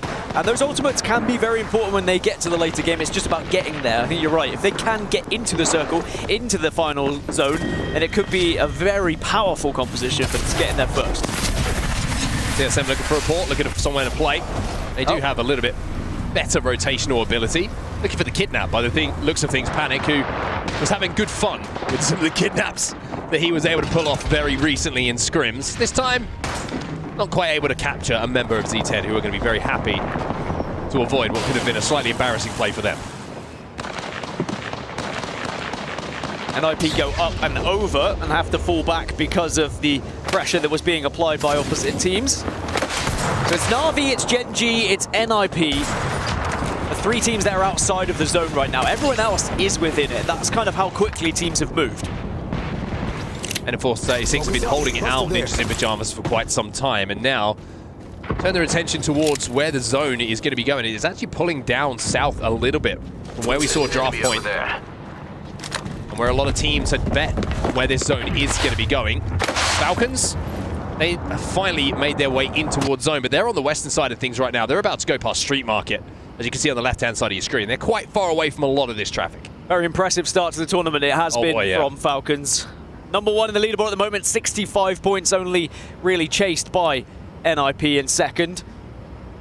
And it looks like they are going to assert the same dominance in the early stages of this tournament as they have been in scrims, really. The most consistent team for sure. They did play the most scrims out of anyone, and they really have been putting in those hours, so it looks like practice is paying off thus far. Oh, 0 though. Can't practice that. That's a difficult one. How trying to get the fuse ult down so he get in a position to get his IGL back on his feet, but there's the EMP. And Falcons, who have been impressive so far, now have to deal with a push coming in from Furia, and there are grenades aplenty going their way. Hal's going to have to leave 0 here, try and keep himself alive. Hal also falls because Team Orchid getting involved and Team Falcons will be eliminated. Now, I would like to say that wasn't my fault. Please no one blame me, as I was just saying how good they were doing. He's in trouble. They will fall in 19th place. 19th for Falcons. First bad game that we've seen from them, though. It's been almost perfect, to be honest with you. The start that they've had in the first 4 games, but in game number 5, not the game they would have wanted. 0 gets picked. And unfortunately for them, they just get pinched as they don't have the timing on that rotate that they were looking for. Na'Vi taking a little bit of damage here. Furia full of confidence after that, as Ninjas in Pajamas are in the feed as well, taking down a member of Edward Gaming. I feel like Na'Vi were trying to make some sort of portal out, but Slav got absolutely ripped apart, so they had to go for plan B, which is just using their own good old 2 feet. As Furia were able to stop them. You can see Furia as well, live in the studio in the Gidia Arena here. The real question is, can Furia find another victory to send themselves up these leaderboards? From that position, they're going to have to do quite a lot of work. Ninjas in Pajamas just kind of tiptoeing their way in towards zone. You can see they've secured the space in front of them on the bridge. It will allow them to be safe inside of this zone, but then it's about working their way forward. They've got Alcatia underneath them. They've got a couple of teams around them as well. Edward Gaming still have a solo alive below them, even though a couple of players have been dealt with. You can see return on the bottom side of this bridge. As they inch their way forward, it looks like they've cleared a pretty clear path to where this zone could potentially be pulling. Interesting to keep an eye on Kinotrope Gaming as well. They're playing for the next ring console information, and I think a lot of teams would love to know where this zone will be going. Ninjas in Pajamas deal with that solo though, and now their path is a lot more clear. Yeah, they have drawn the attention of Alcatia by the looks of it, who are going to look over this one and make it pretty difficult for NIP to make their rotation. Also worth noting, it looks like all gamers have got a mythic bin to work with, but the real question is, can they actually pop it open? Because it's in a pretty hectic area at the moment. There's a few teams around. 102 definitely hurts, but NIP are able to get 2 of them up. kind of haircut you get as a British man. They show you it, it looks terrible, and you go, that's great. Smile. Love it. Smiles Never go back again. Where this zone is going to be going, though, Zero Tenacity and TSM, the only two teams inside of the zone. That gives an indication of how far away from draft point this zone has pulled down to that southern side. Na'Vi involved in a lot of the traffic on this northern side, who are going to have to leave. Sentinels also holding out this northern side. Teams like Movistar, Koi at the moment, and Sentinels have a good chance to pick up a lot of KP here if they can find some angles to shoot these teams. But you can see it's pretty tough. Not a lot of clear LOSs, excuse me, for them to aim out the teams that are leaving from draft point. Now this Mythic bin has still not been grabbed by All Gamers, and it looks like Noah's Fox are looking to see whether they can get it instead. As I mentioned, it's a very hectic area, so it's not been easy for anyone to really take that time to open the Mythic bin, and we might get a situation where no one opens it at all, and Drop's taking a lot of damage here. Oh, good cover fire coming in. Lycra liked the play initially, doesn't get the one clip, but just overextending a little bit, see if there's any KP available. If you just sneak a kill on that raid, Q's away to keep himself alive and return to his team, and I think Drop's going to be very happy that the cover was there from the rest of the gamers. It's a missed opportunity as well. One clipping Caustic, very doable. Very big hitbox to work with, but AG will be able to stay alive for now, and I think a lot of teams are going to have to forget about this Mythic bin, because now Team Orchid are also arriving from the north. It's got even more dastardly around these areas. Zone is going to shift a little bit further southwest, though, down towards Zero Tenacity, TSM, and Kinotrope Gaming. Yeah, Kinotrope are going to be rewarded for playing patiently and waiting for that next ring console information. They're going to have a really, really good walk in, a lot of buildings and cover to play towards this endgame. And indeed, they actually will be inside of the zone alongside TSM and Zero Tenacity. So, Genji Esports, they've got a long way to go. They've got to work from this northern side. You can see where their position is in the top left-hand side of your screen on the map overhead. There's so many teams in front of them right now. Movistar, Koi, Na'Vi, Sentinels, Wolves, Furia also. But Genji with the drone out will be able to try and navigate a path through here. Zicky's got some responsibility to see who's in front of them and what fights they have to take. Genji not only a long way to go in this game, but in this whole series. 11 points at the moment, still down in 19th position. There is commotion happening below them, and you can see they're trying to see if they can get eyes on here. It's Furia below him right now, and Orchid on the other side of that. You don't want to get involved, drop down, and then suddenly find yourself between two teams, but they do have the shield advantage amongst all of this. Just two blues below them. Furia also burnt the ultimate as well, which means that they're not going to be able to scarper away. They're not going to have that sling weapon available, the ballistic. AG trying to scarper away, not going to be able to do so though, as No Name will take down Skill Cakes. And now they're going to drop onto Zap as well. Should be able to get this kill. Door gets locked. Can they find the angle though? Here's a little grenade for you. Oh no! That's frustrating. Happens to 1 in 10 Sparrows, but he is going to be able to at least communicate to the rest of the team where they're going, but it looks like actions happened elsewhere. No. And that is sometimes the danger of dropping. Yeah, that's frustrating, because that angle was something you've got to be aware of on the top of that building, playing that bridge position. To get picked up from there, very, very frustrating. Dropped as last alive here for AG. It's another dud game for them as they will go out 16th overall, 15 squads now remaining. Wolves down to just 1. I think it's still available. Maybe Donut can pick that one up and go on a little Superman run towards the end of this game. I don't know if there's enough time just because of the ring. He's sticking it. Looks like he's trying it. Don't think he got it. But Wolves slowly going about their business. I will say they're up into 4th position. It's now Movistar. Nothing slow about Sheila. Fun having Sheila and a charge rifle is gonna have a lot of fun. Yeah, despicable. Gonna try and get this finish. And 6 will certainly do that. A little bit of help coming in as well as Kinotrope Gaming, who I mentioned have so much control of its zone, who are raining down fire. Genji did not manage to make it into zone. Wolves, the solo, that will be dealt with as well as Nemesis go up against Alcatia down on this low ground, and they will win this fight. But now you see E36 arrive, and Zuni, goodbye, my friend. Nemesis are out the lobby. Yeah, there's so many teams that are on top of each other right now. Noah's Fox, Sentinels, Orchid have all found somewhere to play. Enterforce 36 are on their own on this eastern side, but they're being pressured slightly by the squads, both south and north.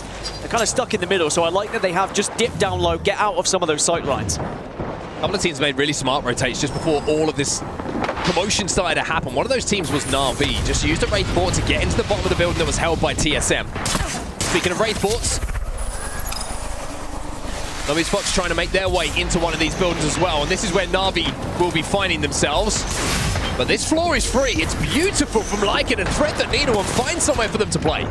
Straight into the bathroom afterwards, just in case it got a little bit too scary, but they are going to be able to hold this now. With 20 seconds until this zone closes, and still, teams on the north have to move. Remember, Sentinels locked down that building on the north a long time ago with the caustic, but now they're going to have to try and cross here and potentially be held out. Yuri's still alive, up to purples now. TSM, who have been the cockroaches of the lobby. The amount of times they've been down and been able to get resets, well, now they're in a really good position. A little bit of a different look to their game. As Movie Star Koi now have to work their way in towards this zone. They were in a pretty good spot early. They had good priority, but the zone shift down to the south has now left them with a rotate to make. Sentinels, they are falling as well. Low to last alive, trying to escape. Cersei with that R9 says no. And that's the thing, with that composition, it was always going to be a tough cross, and Orchid were waiting for it, and Orchid say, we will take down one caustic, but we keep one alive. But now they also have to continue their journey. Kennedrop Gaming are pressuring them from one side, taking a lot of space, as Movistar also deleting them, and Orchid is just going to have to look to that race to try and stay alive. Will not happen by the looks of it. And this is the place that's been held down for so long by Kennedrop. You can see them overlooking the lobby. Cersei still alive here with a Wraith Portal available to jump into a safe spot in the zone, but for how long can he stay alive? That's the real question here. If E36 spot him out, they're going to take him down very, very comfortably. Yeah, can you gain an extra placement point or two by ratting out maybe into the top 5 as everyone looks across to each other now? The eastern side is very hectic. Kinatrope, however, on the west have the majority of the zone here, very much in the power position. There's a chance for Orchid to get good placement points here, because like you say, that all of the traffic, all of the teams, about 6 or 7 of them are on the eastern side of this zone. Cersei managed to get back center zone, and with everybody stacked on top of each other in these buildings, teams have to fall, quite simply, as we have now 8 squads remaining, and TSM, an alternator, in the hands of Jen, putting it to work.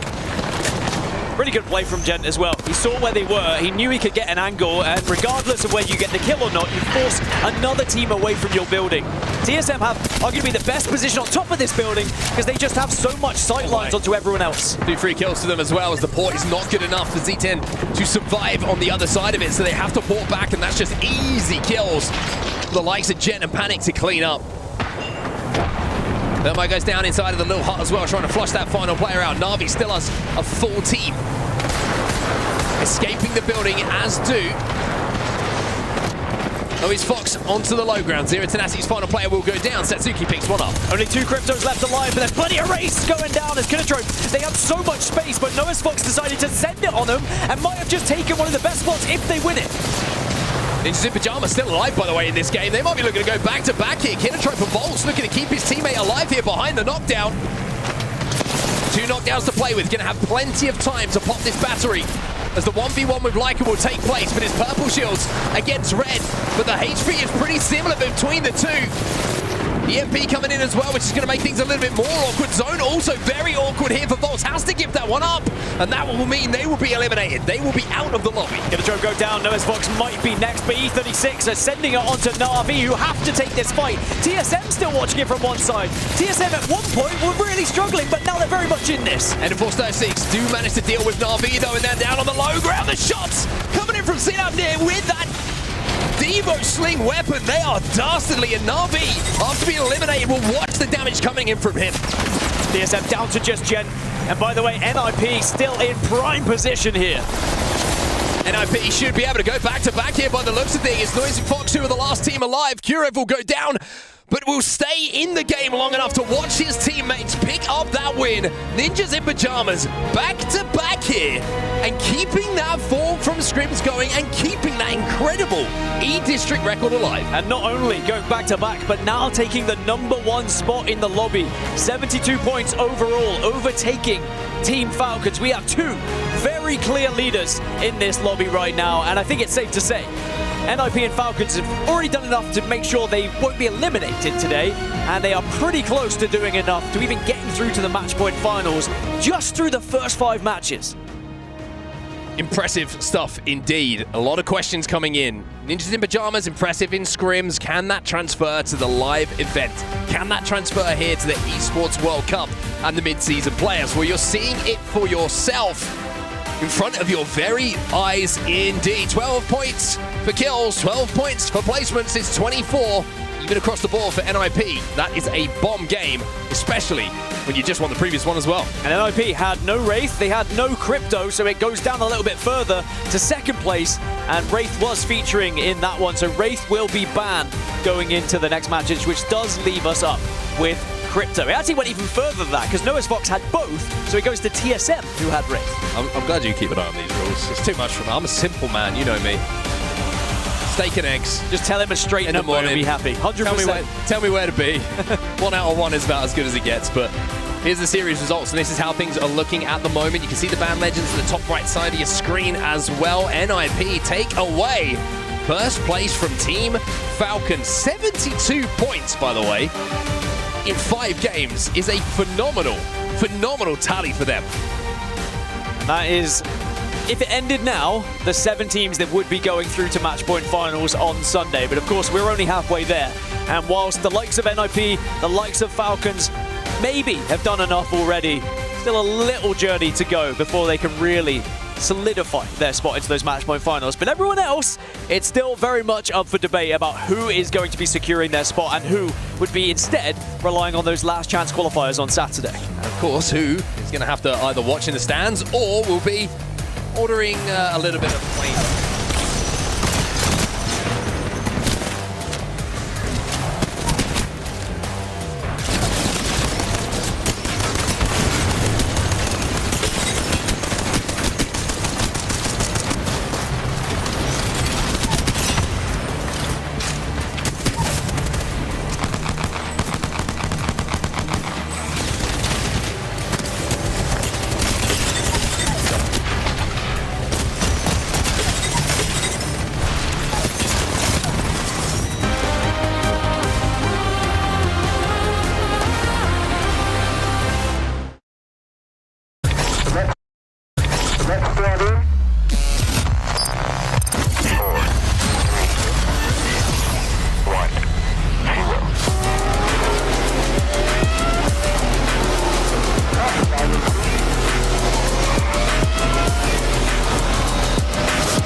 Championships are not given, they are earned.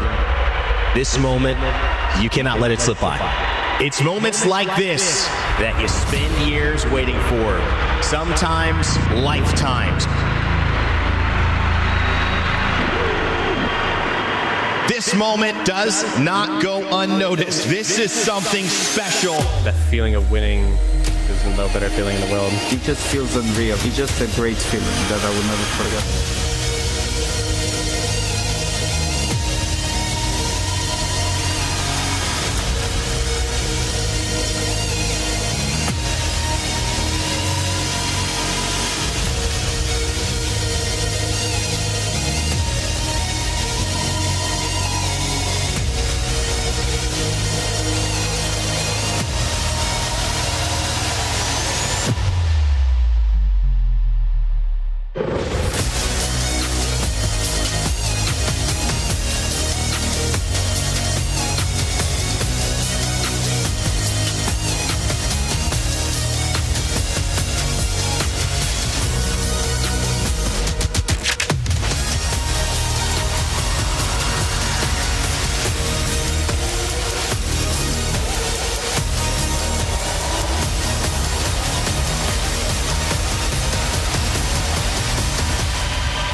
Welcome back, everyone, to the ALGS mid-season playoffs live at the Esports World Cup. We are halfway through our first matches here in Group A, but that means we have 5 more matches to decide who is going to be going to those match point finals, who is going to be going to the last chance qualifier, and who is going to be going home very early indeed. Who can spend a little bit of time on the Esports Boulevard that you can see in front of you. Lots to do, of course, for maybe our eliminated teams. Not what they would want to be doing, but certainly can keep themselves busy should they be eliminated from this lobby. But turning our attention back to business, it's very important to highlight that Ninjas in Pyjamas' performance has been amazing in these last 2 games. 2 wins in a row for them, knocking Falcons off their perch at the top of the overall leaderboards. Things are feeling good. And good news for NIP is they can keep their same composition going into the next game. Again, perhaps planned that they're going for such things, Ballistic, Fuse, and Sparrow. Maybe we'll see Crypto banned in this next one. Maybe we'll see Ballistic, because he sometimes does, on average, get banned around this time. But of course, we move away from E-District now, the comfort for NIP, and instead we go over to Storm Point. And we're going to be doing that for 3 matches as well, before 2 on Broken Moon. So the real question is, can NIP continue their consistency over to a brand new map here after their back-to-back wins in 4 and 5? Well, this is what has gone down so far. As you can see, Ninjas in Pyjamas, those 2 back-to-back wins, and not just wins, by the way, 12 KP in each of those games, showing that it's not just being able to get the win. They have the slaying power to make sure it's a points tally that anyone would be proud of. But as you say, next, we're going to be Storm Point, and we're going to have no Wraith to play with either. And it is worth noting, we are going to see Ninjas in Pyjamas with their main pick here on Storm Point. Interesting. They had 4th pick. They went for Barometer. So maybe these points can keep on rolling, and there's confirmation of that ban. Our second skirmisher will be leaving, so that is another mobility legend disappearing. So perhaps we'll start to see a few more Pathfinders in the mix now, as that seems to be where we go once we start to lose them. But this is what I was talking about. NIP down at Barometer. They had 4th pick, but we also have to look at Genji. Remember, Genji struggling today, but this is their moment. 3 matches on Storm Point, Lightning Rod where they're dropping. Maybe they could pick up some points. Yeah, looking at all gamers as well, they've had a little bit of a shaky start, had a few games after a very good start in that game number 1, where of course they got the win, but they've got Mill here, so they're going to be in a really good spot to have not only a Trident available, but a good amount of loot to play with as well. And I think Falcons are going to be a little bit fired up as well, because we know that number 1 is all they really care about. Number 1 is what they play for, and to see them being knocked into 2nd place, even though we're only halfway, just might increase the focus just a few extra percent for them. I'm already seeing lots of Cryptos on my screen, and as I expected, a lot of Pathfinders now coming into the equation as well. NIP still going for exactly what they did previously. It doesn't matter if they're on E-District or on Storm Point, it's still Ballistic, it's still Fuse, and it is still Sparrow. But is it going to bode as well on a different map? And of course, will the zone play into their hands? Let's find out. Well, here we go then, match number 6 about to take place.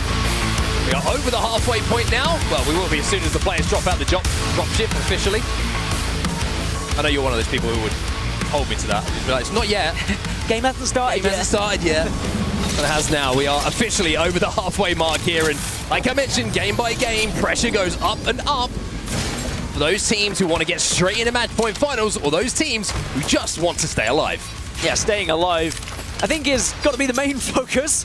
If you're especially down in the kind of danger zones, that's what you focus on first, is putting a big points total on the board just to try and secure your spot in the tournament before you start thinking about qualifying for those match point finals. One thing I love about Ninjas in Pyjamas, by the way, is the mesh of personalities. You think about the stories of these 3 players, right? You know, Vayne been in and out of the competitive scene a little bit, kind of took a little bit of time off, came back again. McLovin, a great rise through the Challenger circuit. Controller player who really stood out.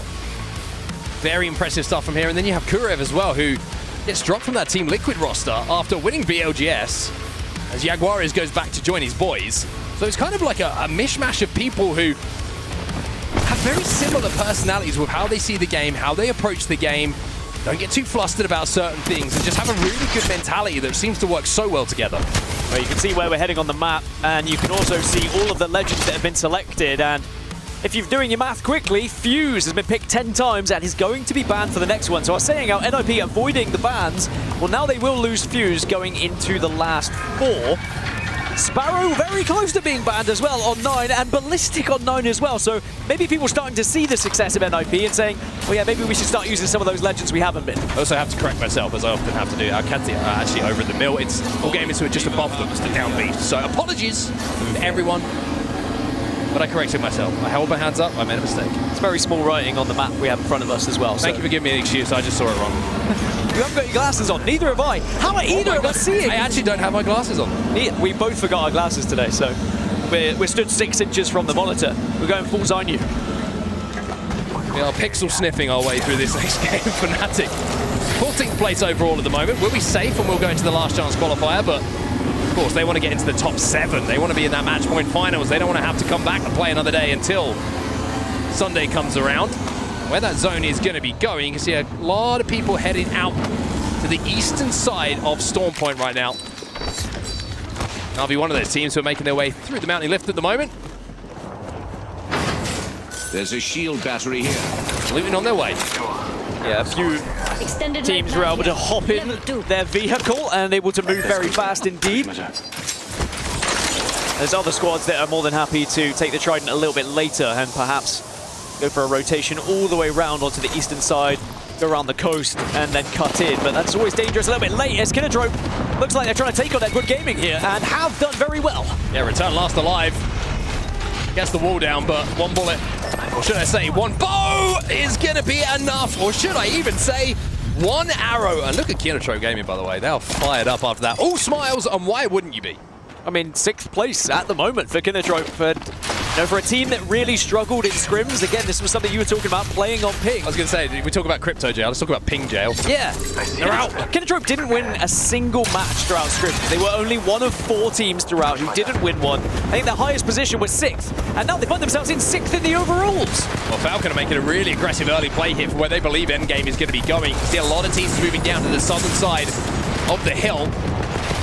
And Zero picking up 2 kills here. How get the last one with that nade as well. And of course 36 are dealt with, and Falcons will pick up 3 KP. They were deleted so fast, and now Falcons will have the majority of the southeast side of this circle that is being played for, but they're going to continue moving a little bit further, it would seem, until they find somewhere they can comfortably call home. These rocks can play pretty well as long as you are very aware of your surroundings and know what positions you're going to be pushed from.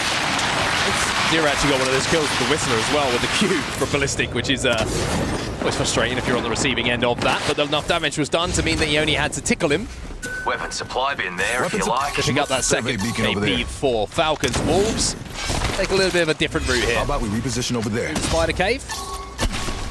All the way on the northern side of the map at the moment. You can see that they've pinged the survey beacon. They want to hit that and see where everyone else is playing ahead of them. Do have access to both Ring Console and Survey Beacon. It's going to be different when we go into the next game, when we lose Fuse as well. A lot of these Ring Console characters are starting to disappear. And you might have to move for something a little bit different as we get a little replay of that final Bocek shot. Right in the backside. Sentinels then. Man, a bit closer to the launch pad at the moment, down the southern side of where this zone is. See, they have Ring Console information, so they're going to know where it's going. AG saving their legs at the moment and making sure that the Trident, their preferred mode of travel, pick up a few bits of Evo and attachments as they hit these spiders on the way through too. And again, I don't want to keep harping on about it, but AG went from 1st place in the first game and have only solidified 5 points since then and now find themselves in 7th. So a team who was looking to maybe try and secure their spot in match point finals now find themselves on the cutoff of said match point finals here and really need to start finding a couple more points on the board. Certainly do indeed. One thing I always say in esports, never celebrate early in a series. Enjoy the moment, have fun, celebrate at the end when you know the work's done. So many times we see people get bitten in the backside by doing that. I'm not just going to hope that's not the case. Sometimes I think the relief of Game 1 can be an outburst of celebration, and especially when you're being heckled by the fans, as it seems like AG were. Level 3.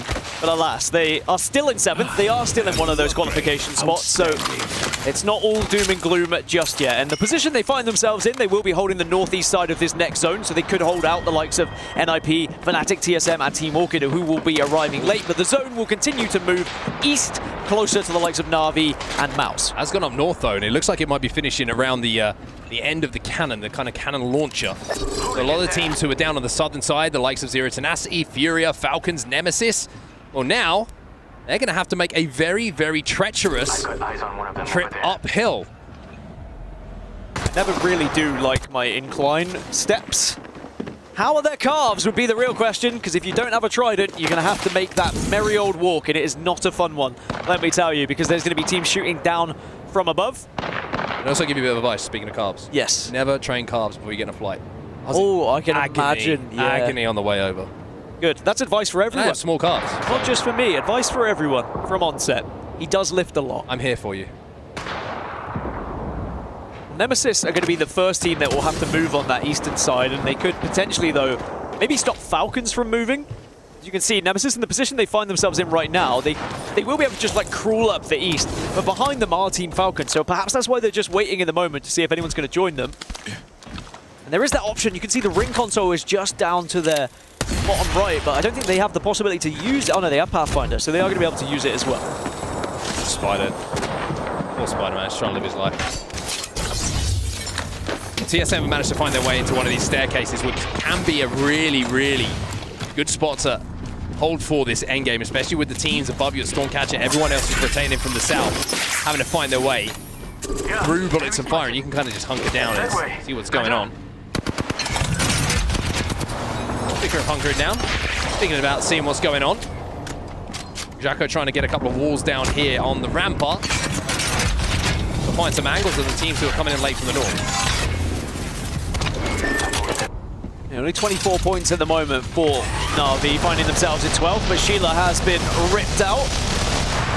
I might be able to rip through some shields from those teams that are arriving from the north. Remember I mentioned Gen G at Lightning Rod, and they had the #2 pick in this draft. They went for Elrod. Can they capitalize? At the moment, they were kind of being held out by Wolves Esports. So they haven't been able to do anything thus far. Falcons about to take a fight here against Noise Fox, and the worry for Falcons is the armor disadvantage they find themselves at. It's going to be Noise Fox without the purples. Falcons haven't been able to engage enough with anyone to get themselves up to blues, but a good EMP is going to level that out for a few seconds, but I think that's more just to keep Zero in a position which stays alive and get that battery off. Yeah, it was a peak from Zero, but he had taken so much damage they had to use the EMP defensively, really. But I'm not sure that Nose Fox are going to really capitalize from it. It's getting really busy in this area as well. You can see from our map overhead as well. You got Nemesis at that high ground. You got Nose Fox down on there. You got Falcon Sentinels having a look at it as well. It's really tough rotate for all these teams. I do think that was why Nemesis were hesitant to push up too early, because they recognized there was going to be a lot of traffic coming behind them and potential to pick up some KP here. Falcons are still alive. We'll go back to their rocks. But don't be fooled by the rocks that they've got, because they are going to have to move soon. That wasn't unintentional. It wasn't. Was it? Oh, it was intentional. Oh. Very intentional. I couldn't tell if you were happy with yourself or devastated. Either way. Shout out J-Lo. Anyway, they're trying to make their way uphill right now, and also Team Orchid finding that this is a very treacherous path to have to take. Luxford on the Pathfinder. Cannot get away. Kurev will chop him down, and this fight's inside a zone. Only zone 2 though, so both teams recognizing that, and NIP will be able to not only grab the KP, but also should have enough time here with Zone 3 about to close, hit that evac and get back inside of a safe position. It's only Kurev. He is the only player that went on a journey there to get the remaining kill. One player from Orchid has survived and will be reviving the rest of the team as well, or at least crafting the rest of the team. Getting them back on the map is a different matter. But I would imagine Orchid should get back up, as NIP will also hold now the western side. Their closest competitors are going to be Alcatia, Movistar Koi, excuse me, also in the same area. Kinetropes, 6th place overall, by the way. And in one of those good spots for where this zone is going to be pulling. We mentioned the grav lift. This is where the zone is most likely going to be ending here. There's a mark out there in the distance. Enemy spotted. And if they can put another good game together here and put some KP alongside a good placement, there's a long way to securing potentially a match point final spot. I like their position, I like their composition as well, as Team Falcons now eventually will be taking on a fight against Furia. Madness has already fallen, Madness gets finished, and now Keon is going to be the next to follow up. Woo! Forget about the Devo in the sling. This man's got the rampage. And Zero is going on a rampage right now. Furia dealt with. Only Hal went down. Waltzy was in a position to stay alive here, and they should be able to get this res as well. Furia will fall. It's 4 KP to the name of Zero himself, leading the lobby.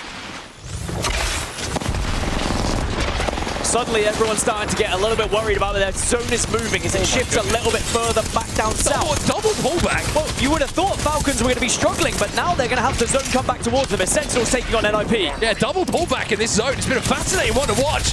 As Vayne now comes in once again to cause some problems. The 2020s come out. His vision is looking 2020 as he takes down the final player, Sentinels, next out of the lobby.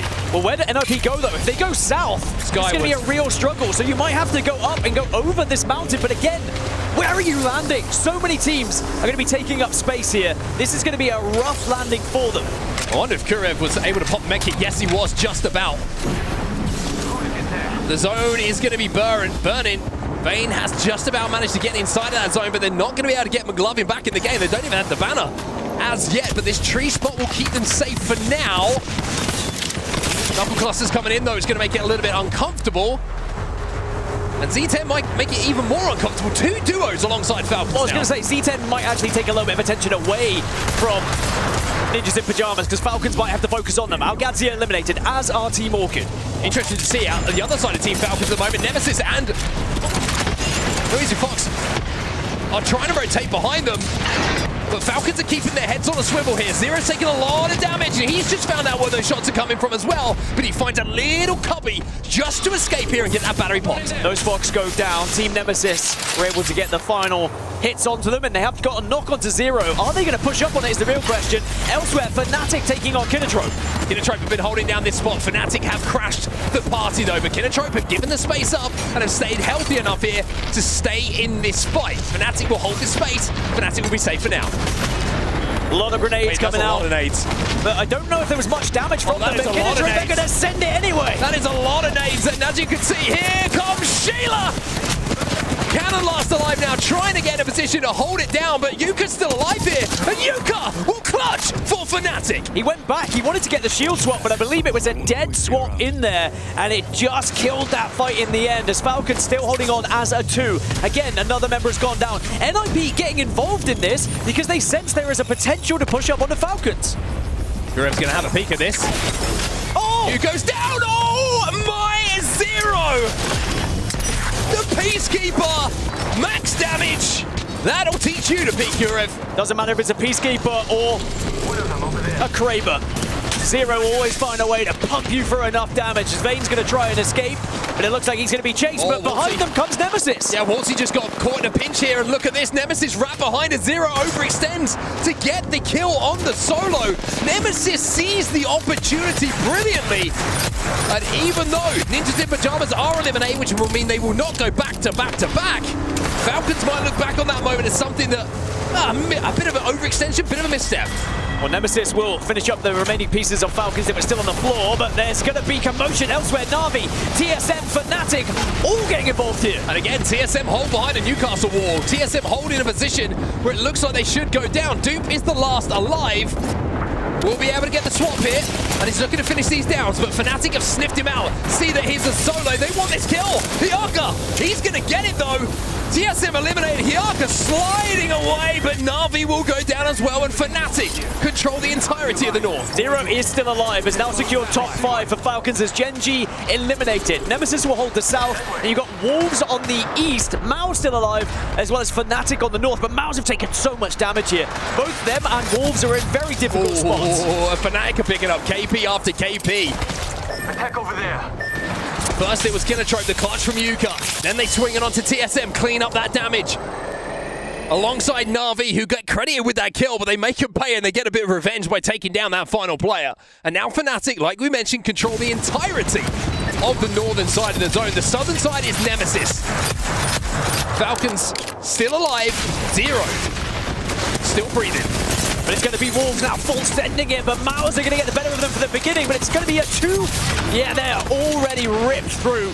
Great job from Mao to take down Wolves here, but can they reset? It looks like they should be okay. Fnatic are taking a peek from above, but Fnatic don't want to give up their spot, so they are not going to commit to it. Yeah, 4 squads alive, so it's an awkward number They will know there's a solo in the lobby doing the quick maths that is required. And Nemesis got a horrible surprise for Zero here as they zip towards him. They want this KP. But Zero somehow keeps threading the needle here. Finally, unfortunately, the needle gets lost in the haystack, and that'll be Zero and Falcons eliminated. Top 4 for them.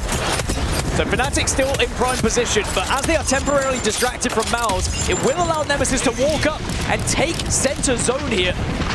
But Mouse have just found a cliff edge to work with. And it really is going to be a very difficult position for them to try and get up, because Nemesis might actually get an angle on them here. Yeah, the pace of this end zone is going to be controlled by Fnatic, whoever they decide to focus on.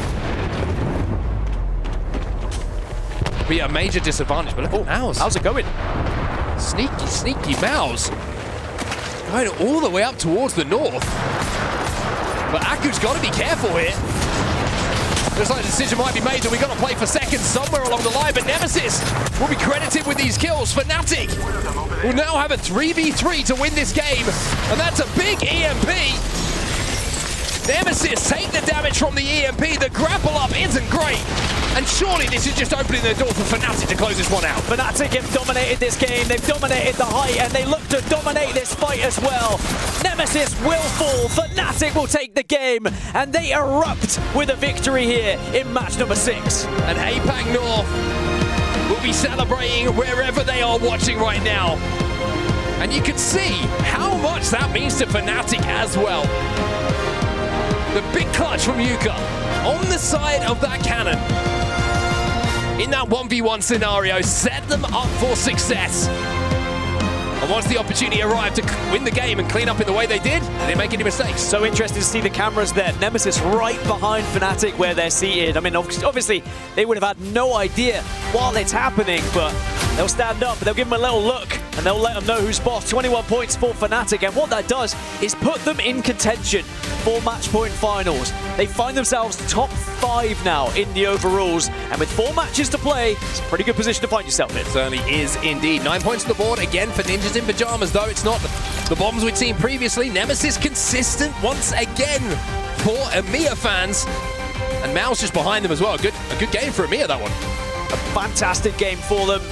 And Team Falcons, I mean, not a bad game for them as well. They just pip Ninjas in Pajamas by 1 point to find themselves on 82 points now. Ninjas in Pajamas on 81, so we still have 2 clear leaders. And with 4 matches left, a 30-point lead, 50 point over the cutoff, I think I can safely say we're going to be seeing Falcons and NIP on Sunday.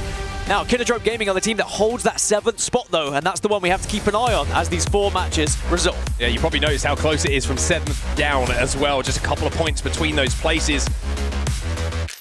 And not a lot of room for mistakes now as we have 6 games done and dusted, Dan.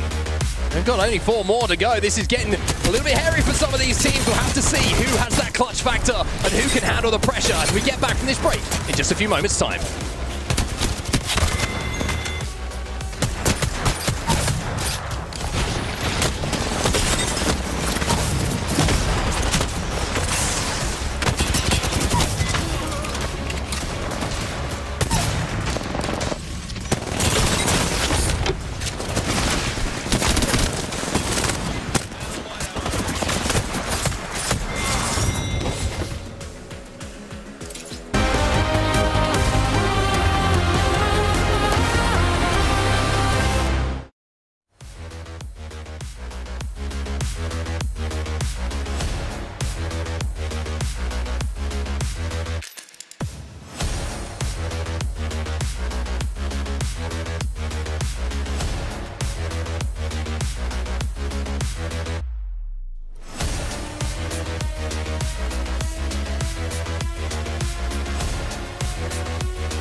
Welcome back to the ALGS midseason playoffs here in Riyadh. My name is Rain Day, and we are joined by a very special guest for this halftime recap. Of course, we got Jayhawk and Snipe Down, but Kelly Milkey's from Alliance, co-owner. And Kelly, it's amazing to see you not only at any venue that we have, because you hand me cool stuff that I could put on my daughter, right? I mean, the cute onesie for Alliance. We haven't got it on broadcast, but it's adorable. But also, you're such a big part of the presence of Alliance at these events. People have come to know you, and it's just great to have you here and be able to pick your brain a little bit. How you doing?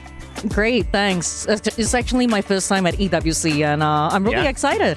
You know, one of the things that, speaking of like first times, the opposite of that is Alliance's tenure in Apex Legends. You guys are really one of the oldest, if not the oldest in terms of length of days that you have been in org and representing players in Apex Legends. Talk to me why it's been such a good fit for you. Why has this made sense for you guys to stay here so long?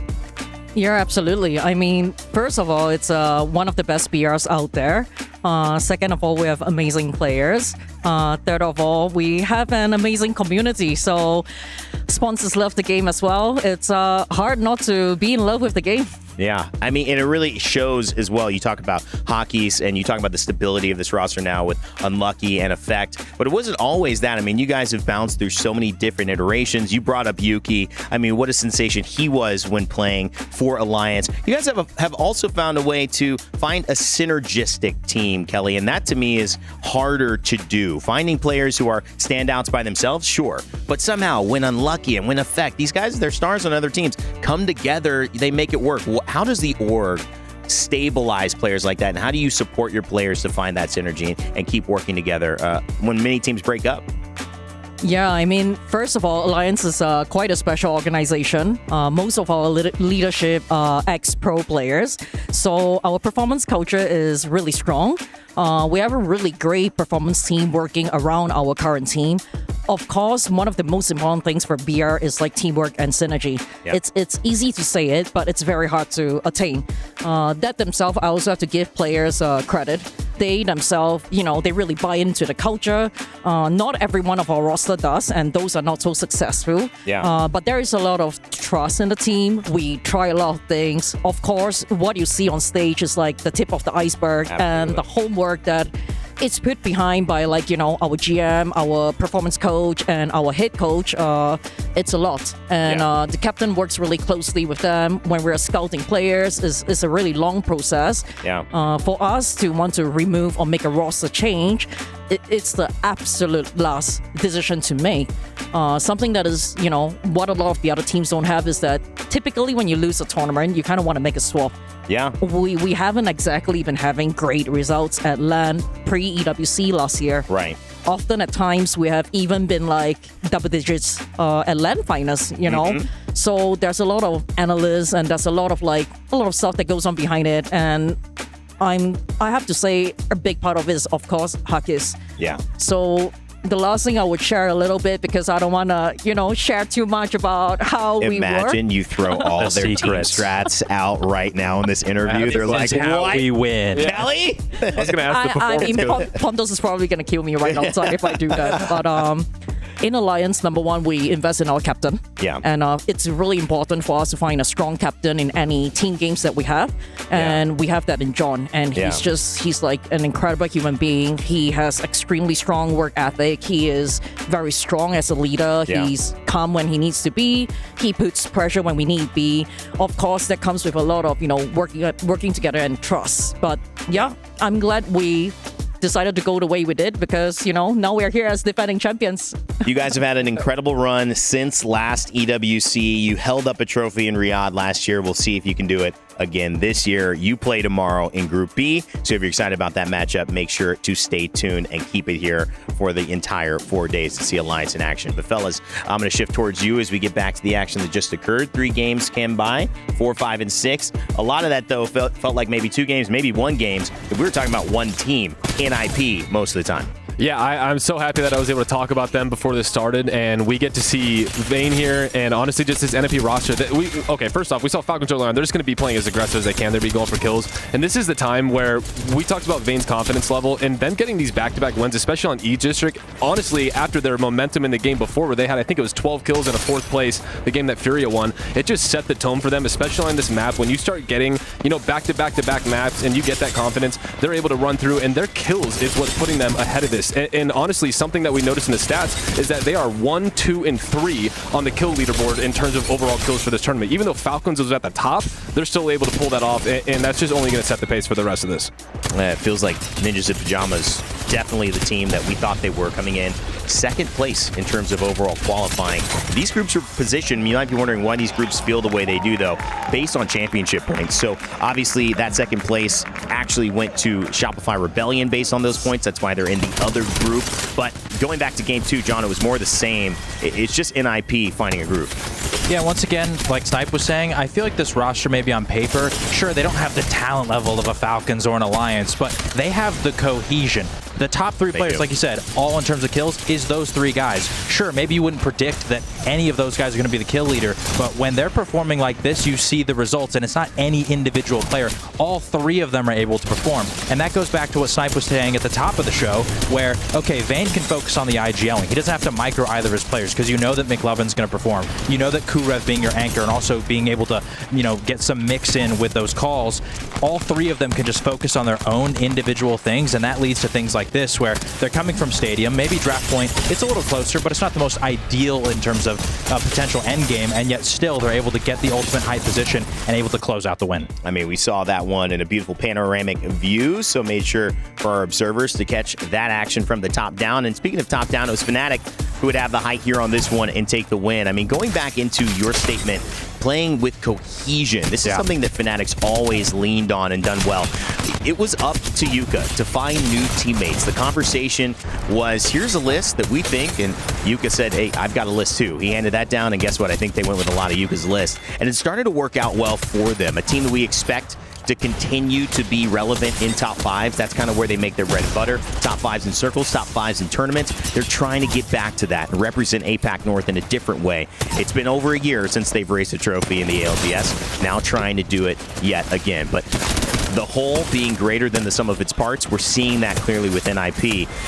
Sometimes for a team like Fnatic and a team like Falcons too, the whole just being equal to the sum of its parts is fine. It's okay for day one. These teams do not need to be at complete synergy right now. But if you just look at that screen and the passion from the yelling, you could tell it's a bit of relief, Jay, just the fact that they got that win.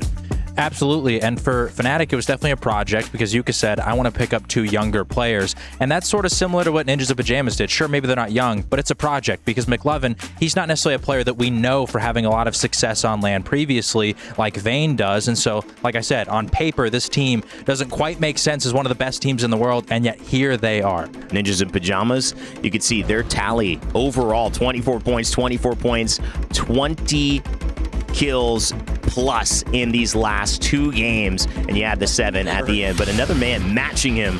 And of course, actually, you know his name, you've seen him before, he was standing on stage. It's Zero from Falcons. They might have taken their foot off the pedal and a little bit of that speed, but they are still operating with an intense surgical-like style because they know how to get the job done. Joint kill leader, Zero, with the NIP guys as well. Kelly, I want to thank you for hanging out with us. This was amazing, and good luck tomorrow. I know you'll be watching. Any particular place? You're going to be in the stands, or you got some kind of cool booth or box while walking around? Where are you going to be?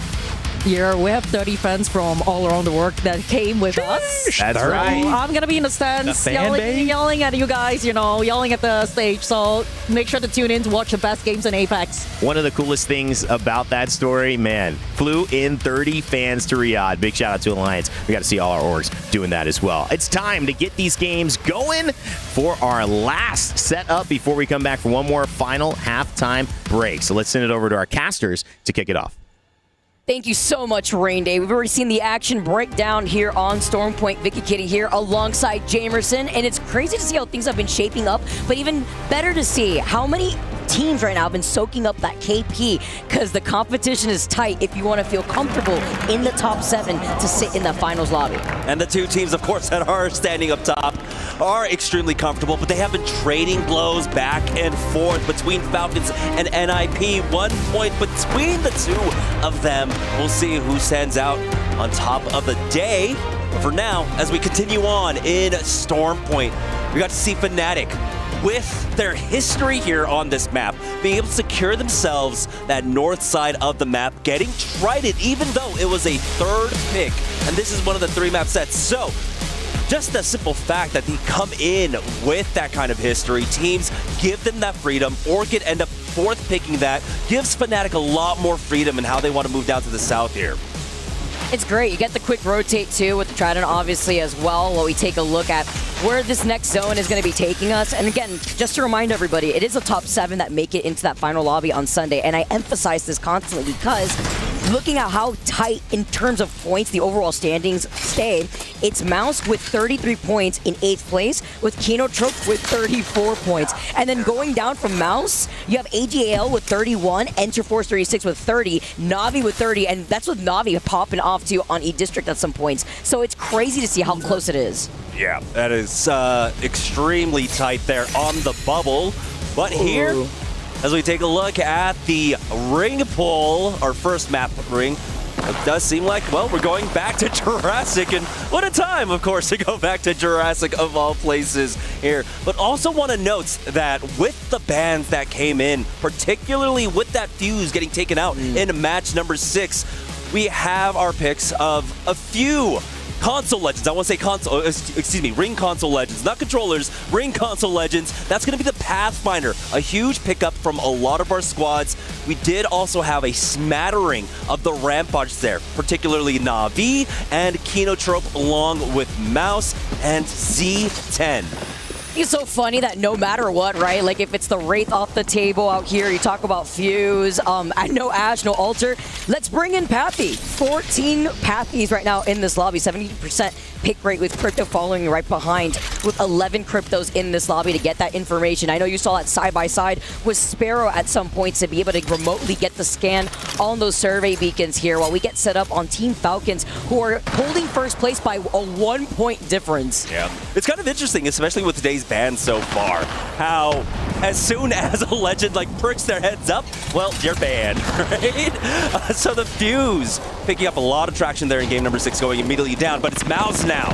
One of those teams currently on the bubble with 4 matches left to go, trying to secure their spot into the finals day, trying to avoid the last chance qualifiers. But Wolves Esports, another team also on the bubble, trying to fight for their lives right now.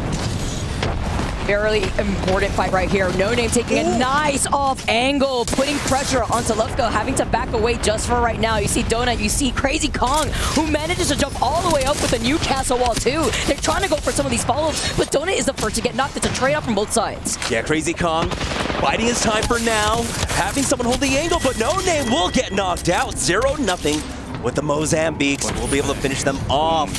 A great time for them, but they've got to be careful. Possible third party. You can see the crypto drone coming out. It's Gen G showing up here, so that's not going to allow Mouse to go for a full reset.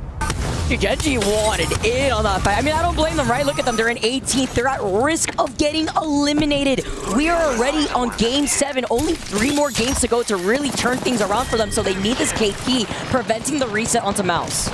0-0.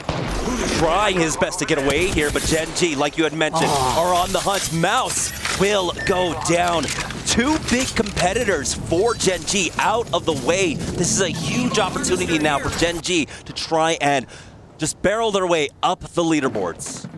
Needed it here. Again, we're already at match 7. You got to start boosting up those points. It was a big fight for Mouse, even bigger fight right there for Gen G. As we take a look at Sentinels, honestly, just bottom of the barrel teams thus far in their performance and what they need to work out as we go through these different maps here. Fnatic inside of the tunnel, looking to try to take this fight against Movie Star Koi, who are currently sitting in 19th, also at risk of elimination. Yeah, they're trying to hold that north side of Jurassic currently. Liable Ace still bleeding out, but you can see Yuka is giving them that information with the drone. TSM haven't been able to push up quite yet. They're still looking for their angle. Trying to clean up some more KP here. TSM have been fantastic. I love the way that they've been playing with confidence. So we get the nice little highlight, the side-by-side before the quick third party came up from Gen G. This is Mouse finishing off that fight versus Wolves, and now we get to see 18 squads up with TSM still taking this fight, navigating around the nades that he just threw right in front of him, trying to reset here too. Off the low ground though, but it's going to be Movie Star Koi. Blinkster going to be able to get that first knock and then turning around as Fnatic look to get involved in the third party. Yeah, this is always an awkward position to fight in because teams can easily come in for the third party. You know that teams will be moving into Jurassic very early on. You've got teams that can also come in from the northern side, but it looks like this will largely fizzle out. Both teams reset, and it's just economy that's been wasted from either side. But it's always an awkward fight in there. It's always a long fight to get in because there are so many different angles you have to actually check when you're taking a fight there. And this early too, right? Like a lot of teams have already been able to get their scan, see how they want to rotate. We know it's probably going to be pulling over to that south side by Jurassic like we already saw before. So you can expect more of these chokes exiting out of Jurassic, specifically south side by Barometer, by Cedo Station, to get congested very fast. A lot of teams like to hold those bunker doors by the fence line. Yeah, you always have to be careful though. The evac towers, so many teams end up defaulting into evacing into that northern side of Jurassic. A lot of teams though right now currently controlling the outskirts of Jurassic, like Alcatia currently. Ninjas in Pajamas also on the south side. Zero Tenacity controlling the choke coming in from Pylon. For Noise Fox though, they are taking their time coming in from the northern side right now. They do have All Gamers. The team, after taking match number 1, has slowed down significantly coming into match number 7 here.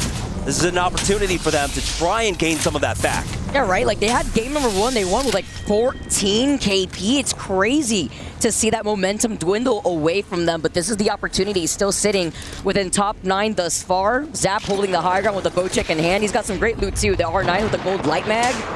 Just looking to try to gatekeep this team for right now because they know that Noah's Fox either has to wrap around that beam wall here or actually try to commit to coming out from that hillside, while Edward Gaming are able to get the reset and Sentinels popping off in the feed on E36. Throughout all of this, Fnatic were able to get res onto their 2 members.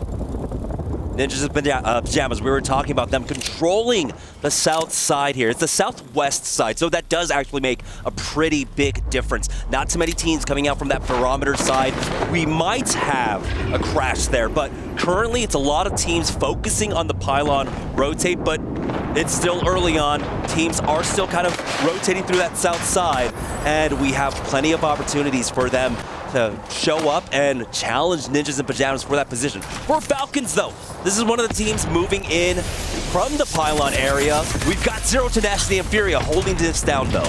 Love it. He's preemptively shooting after the scan off the crypto drone, gets into position, follows up with Howl. They have the Tempest activated. Very scary situation to look at here as they grapple onto that one player trying to run for his life. It's Noctu's one shot. Why are you running? Just go. Face the inevitable at this point. They also got a knock onto Z10 so they can completely control this side of Jurassic. They're trying to follow up on it right now, and there it is. One more knock onto Missy. Fuda gets finished off here. Team Falcons can play with pure aggression, and they have so since match number 1. Looking great on clearing this side. Look at all that extra KP. The points here too, trying to build up that gap between themselves and NIP, which, by the way, NIP, a team that's holding that southern choke that we talk about over by Jurassic Park, are in the other spot that I would love to hold in a zone pool like this. Because if NIP clear their backs, it's really Sentinels that they have to make sure will not rotate on their 6. Yeah, it's our 2 top leaders there on the south side right now, NIP and Falcons, but it's been Falcons who've been picking up these kills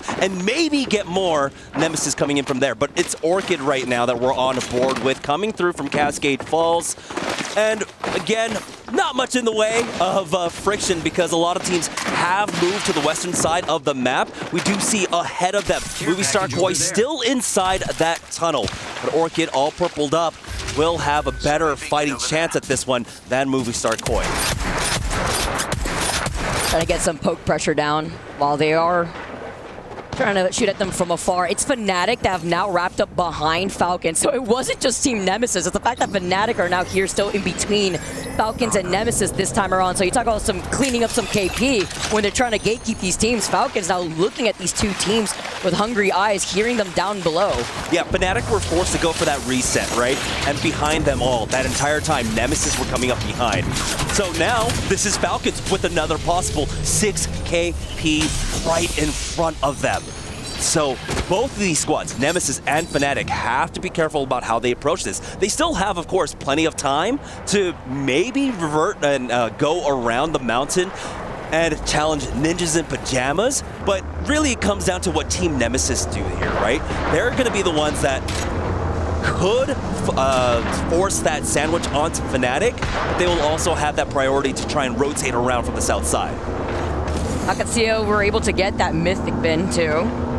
Better position here, considering where they're going to be approaching by that fence line that leads into Jurassic once you're forced outside the choke of Cedo Station, where we know there's going to be a 3-team pileup eventually, as we get to see the map view here too. Team Nemesis, Fnatic, not moving an inch from the edge of the zone while Falcons are just hailing down more pressure onto them. And it's that inevitable fight between NIP and Sentinels too that will be having to collapse on each other over on that southern side. It's the EMP, it looks like, to start things up as Fnatic set up the Pathfinder zipline. Oh, they're going to try and get past Falcons, and Falcons have to divert their attention, right? They've got Team Nemesis on the move. That actually clears things up for Fnatic, and now Team Falcons are actually left inside of this sandwich. They're going to try and get aggressive here with the Tempest popped. Oh, they're looking to get it here with the Devo ready to go. Hal just holding it down over to the other side of the Newcastle wall, but you have to be careful because Fnatic could just wrap around and take Falcons' position after what we saw with that zipline originally too. Quick response coming out from Team Falcons. Even with so much time left on that Tempest, they knew, hey, we are now in this sandwich. We have to turtle up. We cannot go and just completely throw this game. Team Nemesis throughout all of this with the attention that Fnatic drew back from Falcons, found a moment to push forward onto that fence line. Now it's Team Falcons stuck here. Again, they have a Pathfinder themselves. They can try and zipline, make a similar play, but it's two teams now that can try and focus you down. They were playing ring around the rosy on who was going to get into zone at this point, and then E36 had reset to then come in from the zone to collapse on the Falcons, Fnatic, and Team Nemesis fight that Nemesis are holding by that tree trunk. NIP, though, trying to hold things down up against Sentinels. You had called it, but we're back over here at Pylon right now. Falcons turtled up. Fnatic coming in for the third party as well. Enter Force 36, get into a pyramid, and they're able to stabilize. Sentinels ultimately get taken out. They're on the other side of this mountain, but it's not over for NIP. It looks like Falcons will be able to get Zero back in. There's just so much pressure here that no team can really make a move. When we see the side-by-side of the action happening on the other side of this choke, NIP now forced to play that out as a duo. We hear the res out in the distance. Listen up, is trying to contest, but he has to reload at the same time. Fnatic get the first initial knock, and now Team Falcons come up and it's clean up on aisle 3. This is why you turtle. This is why you turtle. Fnatic were consistently posturing for a third party after third party, but it felt like, I guess, to Ender Force 36 that we have to try and take this fight right now, even though they didn't have the utility behind it. Now, with that pressure alleviated, Falcons are back to that, well, not even square one. We're at like square 3 at this point with all the little chess moves that we have between Fnatic and Team Nemesis. They're still now getting gate-kept by two separate squads, Fnatic and Nemesis. Here, though, Orchid ultimately getting taken out. Ninjas in Pajamas in their move, getting chased down by Noah's Fox. Oh man, Sparrow ultimate up on the roof side. Griv unable to pop the shield back here in this moment. Sasuke, though, tries to get the finishing blow on the hit fire shots of the 30-30. Cannot clutch it out as AG slide in. We're talking about being a little quiet. Well, now this is the opportunity to go in for a 3P. NIP get eliminated. Fnatic over that entire rotate have moved from the north side of Falcons. Now third party this fight, and they're about to get third party by AG. Yeah, AG, but this is a much closer fight between the two squads. Neither of them taking too much damage on the way in. As I say that, though, some big damage. Fnatic resetting on the inside of the building. You can see Colonel Garcia trying to chase after these shots, but he gets taken out. It's a 1-for-1 exchange as he goes down, and Fnatic will get eliminated. All gamers will survive. EDG with a helping hand in that fight. Throughout all of this, Fnatic, again, move out of their spot, Falcons come in and take it over. They're on the other side, opposite end of that fence line from Team Nemesis. I always love seeing juiced up Rampages go crazy. Zappas have been having a fantastic day thus far. And now you get to see AG not only take over that building, you saw the double Pathfinder zipline on the roof side of that building before Fnatic had gone down, showcasing how many teams were trying to time these 3Ps, these 4Ps that we keep seeing on both the southern side of this choke as well as the eastern side of this choke. But this zone will be pulling over to the north side, closer to where Gen G is. Evac tower play coming out from Falcons. We'll see if any team can clear this one out. And it doesn't seem like no one's really focusing in this balloon, so Falcons will be able to actually get that one up for free, but do they find a spot inside of the ring? They're going to drop down onto EDG's building, but they are safe for now. So Team Falcons surviving. As I say that, the Walty and Imperial Howl taking a lot of damage. Over here for Kinotrope, they're getting pushed by AG. It's a concerted effort from two players. They've lost out on one, but they're charging forward now. Hero extremely loose, and he goes down. Kinotrope are knocked out as we've got AG trying to continue forward here up against Falcons, and they will fall. Falcons continuing to farm this lobby, but can they reset? Even more important for Edward Gaming to stay alive. Pita's going to be able to pop this shield bat, a team sitting in 20th place. Because as it stands right now, both Edward Gaming, Movie Star Koi, a team that's in 18th place, Edward Gaming that's in 20th place. This is how important it is. We just saw Sentinels go down a little bit earlier before 2. But look how tight the bottom end of this leaderboard is. 22 for Gen G, 21 three-way tie between Movie Stars, Zero Tenacity, and Sentinels. Luckily, there's still 3 games after this, but you need a great game. Team Falcons ultimately will go down, so our 2 lobby leaders fall, but it's Falcons who are able to make it so much further, securing themselves 93 points before going down. Jaco finds a nice knock onto EDG, but they can't really chase after this one. Na'Vi, again, in that predicament where they have really strong control over the late game, but they can't punish any knocks here. And so Edward Gaming should be able to get the res on this. We're down to our final 4 squads. Na'Vi, Edward Gaming, Movie Star Koi, and Gen G. Yeah, they're also one of the teams not running the Pathfinder, and even if they did, this is still a way better position for them to hold and keep trying to waste meds away from Edward Gaming that are looking to reset. The G7 may not have a mag, it looked like, literally with the 1x2 as well, but this works for them because they land in Cedo, they made that quick rotate, they're holding onto Sniper Tower and looking at their Legend comp alone, having that Rampart and the amplified barriers really coming clutch with the ballistic and the crypto to get information. And all 4 of our teams too. This is an important game, right? Because currently Na'Vi are the only ones sitting in a strong position, 8th overall with 40. But for Gen G, EDG, Movistar Koi, all with about 20 points. They desperately need to win here, but EDG will not have that opportunity. We're down to our final 3 squads, but Movistar Koi lose out on 1, lose out on 2, but the res comes through. Na'Vi still not able to punish it though. With a Pixel just hiding, and you see Slap just trying to give him a haircut real quick. They had gotten that knock originally with that Sheila. Gen G hiding behind the crates. They're going to have a stare down eventually against Na'Vi, but it's a worse position for Movie Star Koi to be in because they will be in the line of sight of the 2 teams that will have height unless Na'Vi and Gen G collapse on each other, which would allow Movie Star Koi to reset. Yeah, we do have to also mention the differences in terms of compositions as well. While we do have the ballistic across all 3 teams, 2 of them are running the crypto. Well, we've got the Sparrow for Movie Star Koi, and of course, like you saw there, the Sheila for Na'Vi. So some extra firepower to finish things off for them.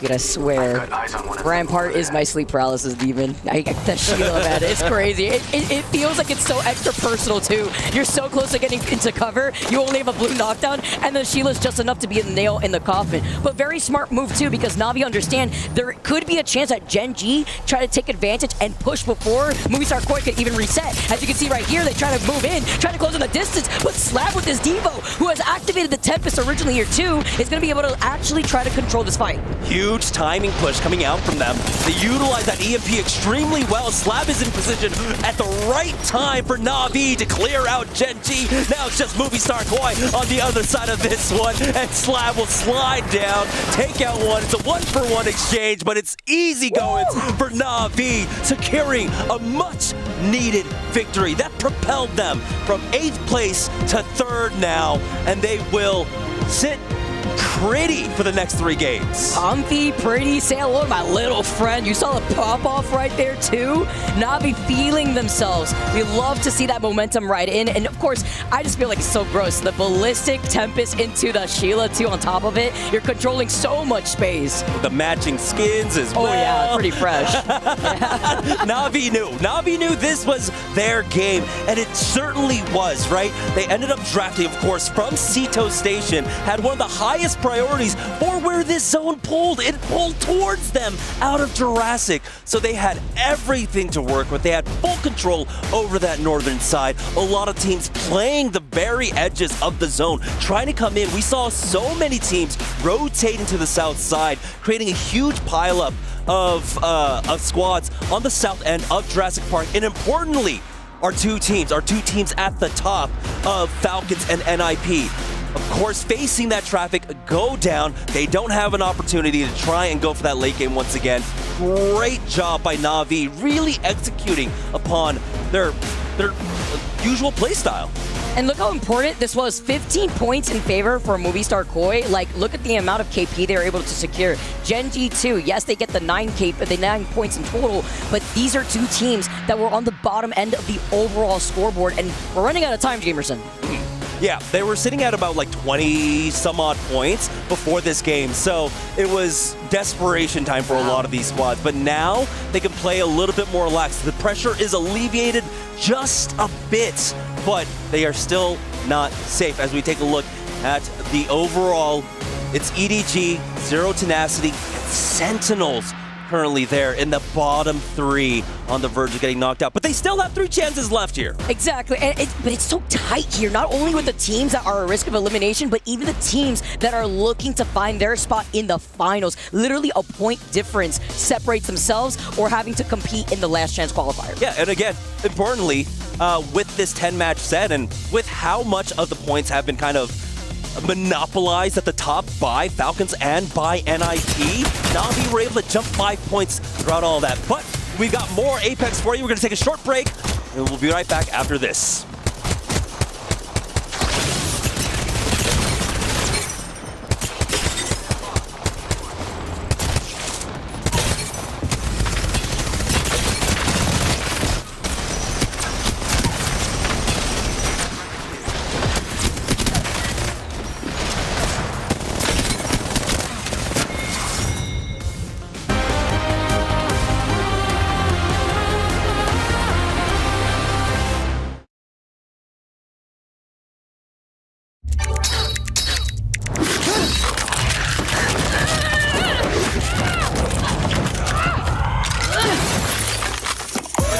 Reach your impossible, Lenovo Legion.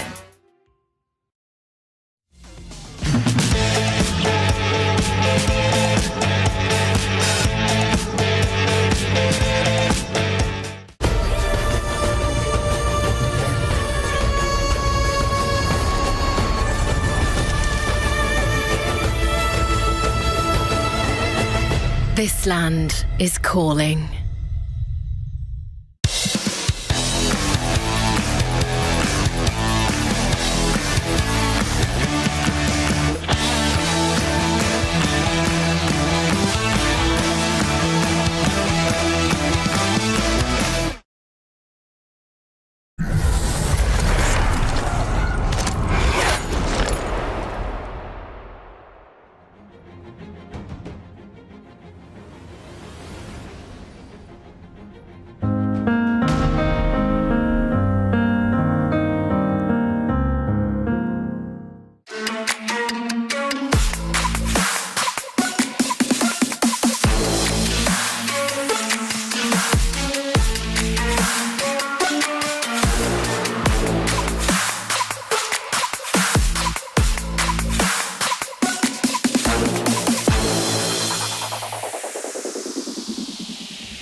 Moving on here, Na'Vi take game number 7, push their way all the way up into a nice comfy spot in the overall standings here as we move on to game number 8. Yeah, and importantly there, for Na'Vi, the victors of match number 7, or 6, 7, match number 7, they were able to secure top 3 off of that, and that's really important. Again, we were talking about that just before the break, but they were in 8th place before that. And so that was a huge shift for them. That goes to show right now, again, with how much Falcons and NIP have been monopolizing the points, that still leaves so much room for the teams at the bottom. Even Z10, currently sitting with 21 points, work their way up into the top 7 with a decent win here. So if you're on that bubble like Kinotrope currently in 8th place, or excuse me, in 7th place with 42, you're not safe. You are not safe at all. You know, if you've been falling behind and you're not safe on following up here on the Apex Legends Global Series, make sure you guys follow us on our Instagram and TikTok that just launched here at Play Apex Esports, both on Instagram and on TikTok. Love to be able to stay up to date, find everything in one place so that way you don't fall behind on what is happening within the ALGS. You know what? I love all of our social media people too, so you know they're going to be on it. So make sure you follow them, and I will do that right after this game because we are about to get into match number 8. I was there frame 1, Jamerson. I was there. I mean, I saw the name change at 1.2, and I was like, all right, I'm watching. I got a tab over here, making sure that we don't miss out on those socials as we get a nice little pan of our audience here, trying to give their energy to their favorite teams. Falcons looking on top, but I really like how our teams are playing so aggressive in this lobby. I mean, you have to, and now at this point, we're entering game 8 territory out of 10. This is the moment where our bottom end teams that are at risk of elimination have figured out what they need to do differently. Do they need to start farming more KP? Do they have to get aggressive? Do they have to time these 3Ps way better here?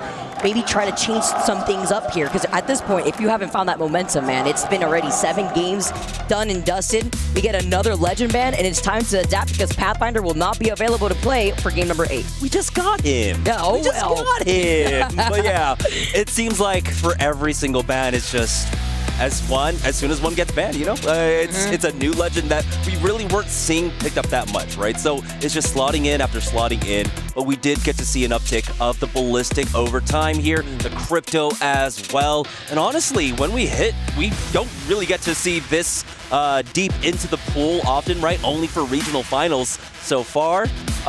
We don't know what to expect. What do teams still have up their sleeves? Of course, we did see that Sheila coming in big, the Ramparts. Will we see more Sheila pickups? Of course, Bangalore is a popular pick here on Stormpoint, and we saw some smattering of Bangalore even when we were on E-District, so there's still a shot that she comes out. I think it's so interesting now that we have way more data on these Legend bans, which has been my personal favorite thing that we've included within the ALGS, that there's not a single support Legend that has been banned over the course of these last 7 games. And that's, you know, after the patch coming out, seeing a lot less Newcastle, I also feel like it's been really dependent on the different regions and how these teams like to lean to their comfort. I'm expecting to see a lot more Rampart and Crypto going into this next game. And again, game number 8. Finding ourselves back on Stormpoint. Yeah, and interestingly enough, you know, Crypto was a Legend. Game number 5, game number 4 definitely did see bans around that area, but with that shift, with Watson taking up one of the earlier priority bans, it has actually increased his shelf life throughout all this. The fact that he's still here in match number 8 is kind of crazy to me. Interesting. See more teams kind of playing into their comfort, because, you know, if you don't have the Crypto, it's usually the Sparrow coming out instead. But what I do think that we were seeing teams kind of piggyback off of the Ballistic and Rampart coming out to play, or that Bangalore, like you mentioned too, for teams that feel more comfortable. But it's usually that Ballistic Crypto or Ballistic and Rampart that we've had intertwining going into these different compositions, introducing these Legend bans. As we take a look at Na'Vi, we highlight their POI over by Cedo Station as they start off feeling happy. You saw the pop-offs of the cameras, which is great, honestly. The stage is insane, but it's even cooler to see our player cams up to date, seeing how they feel. And moving on to momentum being as important as it is on Storm Point, while also looking at where our zone is going to be taking us, Jamerson. Yeah, this is more of a northern pull, but we'll get confirmation in just a bit as soon as that ring console reveals itself. But for Na'Vi, again, very nice win for them. They don't have to really change up anything at all whatsoever in terms of their composition, and so they can continue to play that same game, but it's not going to be the same because this ring is now pulling up to the north side. We saw for a split second there. There he goes. He came back. Don't be shy. The wall is where we are going, possibly here. Of course, with this zone in particular, we can see it kind of split the middle between Command Center and the wall. So it's going to be interesting to see how does TSM, the team that is at the wall right now, approach this. For Fnatic, a team that's right there at Trident that can easily make that rotation, where do they want to take in terms of priority positions? Or are they going to be thirsty? I'm thinking about Fnatic in this case, right? Because lackluster loot when you land over there by Trident, where you try to bank on playing more so objective. You do have that Evil Harvester that's right there, but is it enough? Do you want to take early fights? Because you know teams are going to go in for early rotates. Kino Trope is already on the way over to that northern side of the hill, where there's an Evil Harvester that leads up the zip line on the outskirts of Command Center. Wolves Esports is going to be able to take that big jump tower too, and they see in the distance a scan on that survey beacon. Yeah, Wolves do not want the part of any early fights. It looks like the Genji and Mouse were kind of cresting the hills there to get up to Zoo Station, but with that balloon, they'll get pretty deep. And it seems like TSM end up holding that northern building there, the zipline building, and will hold out Wolves for now. So Wolves are going to be in an awkward position unless somehow they can maneuver themselves further in, because you will start having a collapse of teams there eventually. Mouse are already positioning over there. Genji are taking their time over at Lightning Rod, but you have to expect other teams to start rotating in from that northeast end.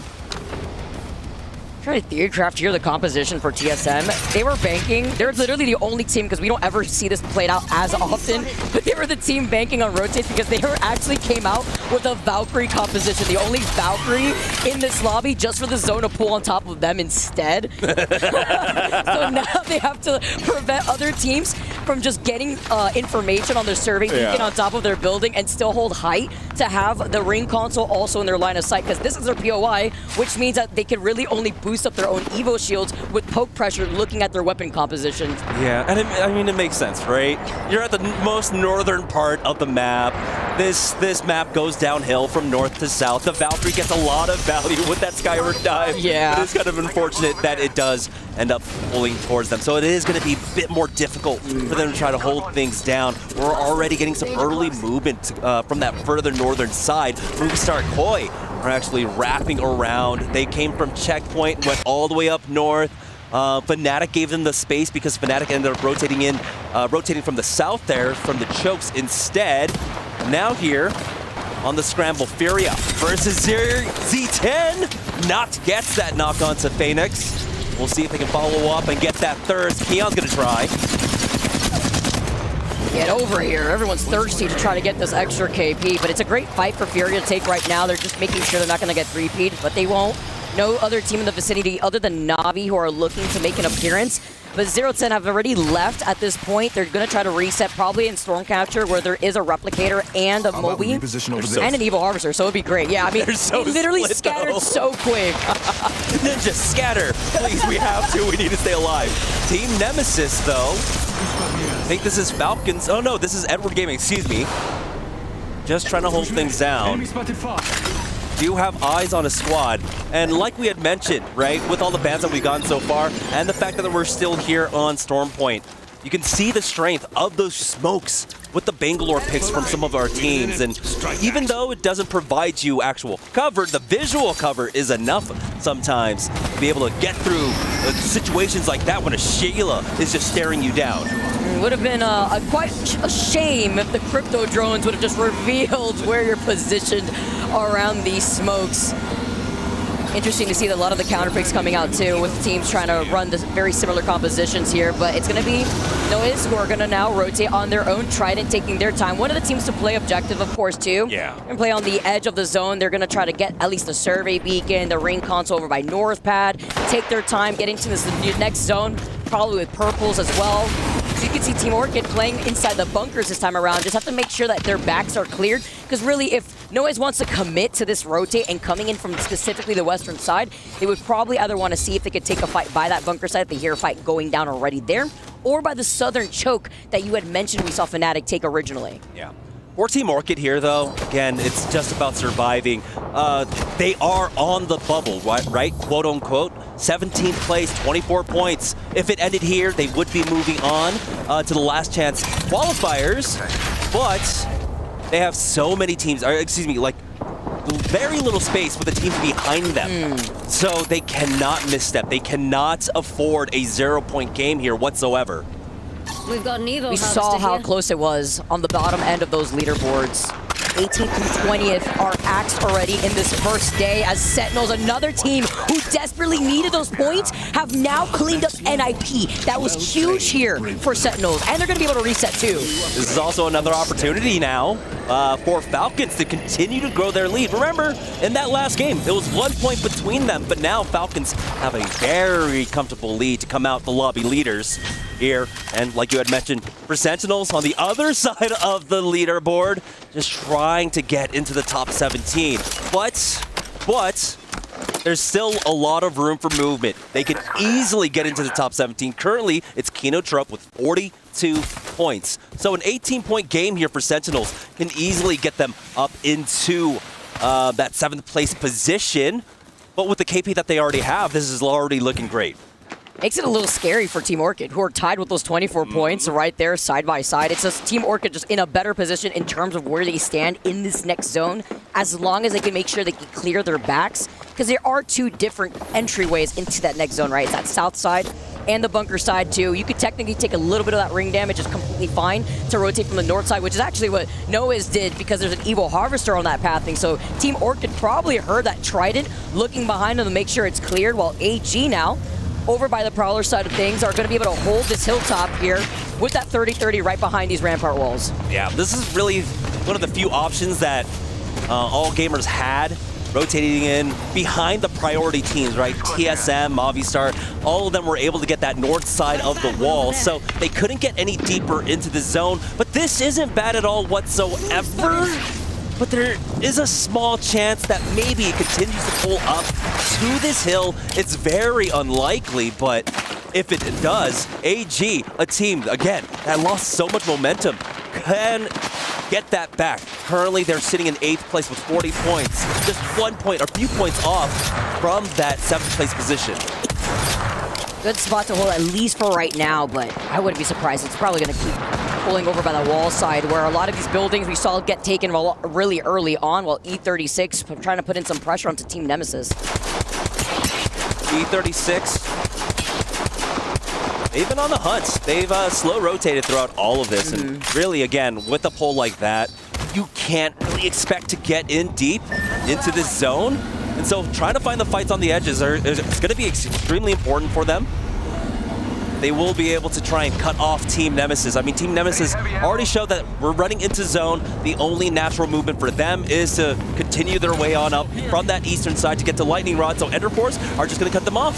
Even more important, while we're watching Ender Force rotate here, Gen.G just got involved in a fight. A team that's literally in like 16th place now after picking up points, and they took out 2 members of Na'Vi. Now the third party's coming in as Furia are looking to take the fight versus Gen.G, and Edward Gaming aren't going to be moving from this position. They're actually going to stay here the whole time. They're going to try to waver off any pressure from the teams that try to take that spot, but I don't expect them to get pressured at any point for now, since they have the high ground, they have the Sheila ready to go, they have the Evil Harvester if any team wants to try to grab that in their line of sight. So even more important, looking at the teams that will be approaching from the east side. Furia see that it's already too late for the 3P, so they're backing out for now, maybe trying to find the straggler that is Na'Vi. Oh my goodness, Na'Vi are on an adventure right now. Their solo player looking to try and get the res. So he's going to try and go out to Lightning Rod once again. He had to turn back around because of Enter Force, but hold on just a moment. Enter Force just drop on Knock, take him out with a 3-2-1. They do have a Sheila in their way. Madness holding the line. Keon backing them up. Great EMP. No, I think the drone got cleared here. Furious Trills still trying to hold on. 2v3, and there's the Knock to try and even things out, but E36 are able to convert surge on them and knock out Furia. Oh, I know those comms are actually crazy from Madness. I know he got that knock, but he had to reload, and then we saw that last member of Furia also having to reload. Even better situation for E36 to get that initial jump and to get that first knock for them, while Navi still staying alive here, playing outside the zone after they got the res. Yeah. Huge play out there for Hierarca, and honestly, it was that aggression coming off from E36 that gave them that window to do so. Team Nemesis also kind of swerved away from that and actually are making their way towards Command Center. But now, as Na'Vi are working their way on in, Enter Force 36 is continuing to find knocks here and there. Na'Vi, though, in the scramble, are trying to find the best position to try and play off of here. It looks like they might be able to get the survey beacon scan.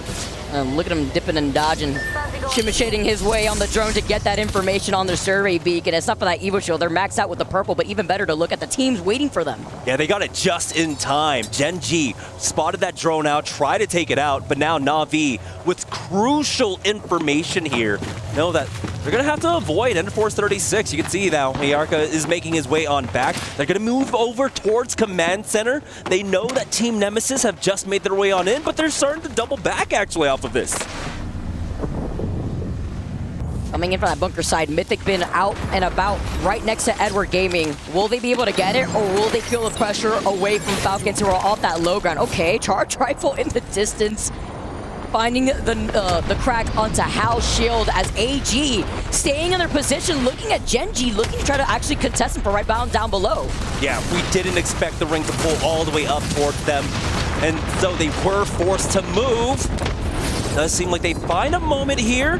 Genji aren't able to continue to push off of this right now. Noah's Fox, we're looking for an opportunity here, but they'll just only send one. AG, get that reset. EMP on out.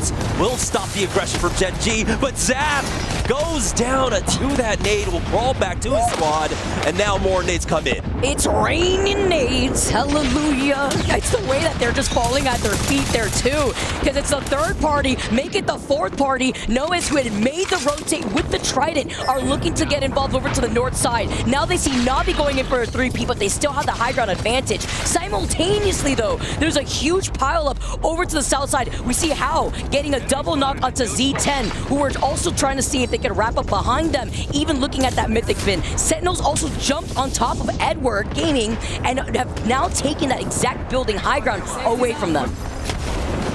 Now you can see Na'Vi continuing their rotate in.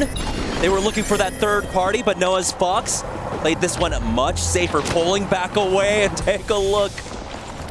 If you can see on that mini-map, the ring will continue to pull up to the northwest side.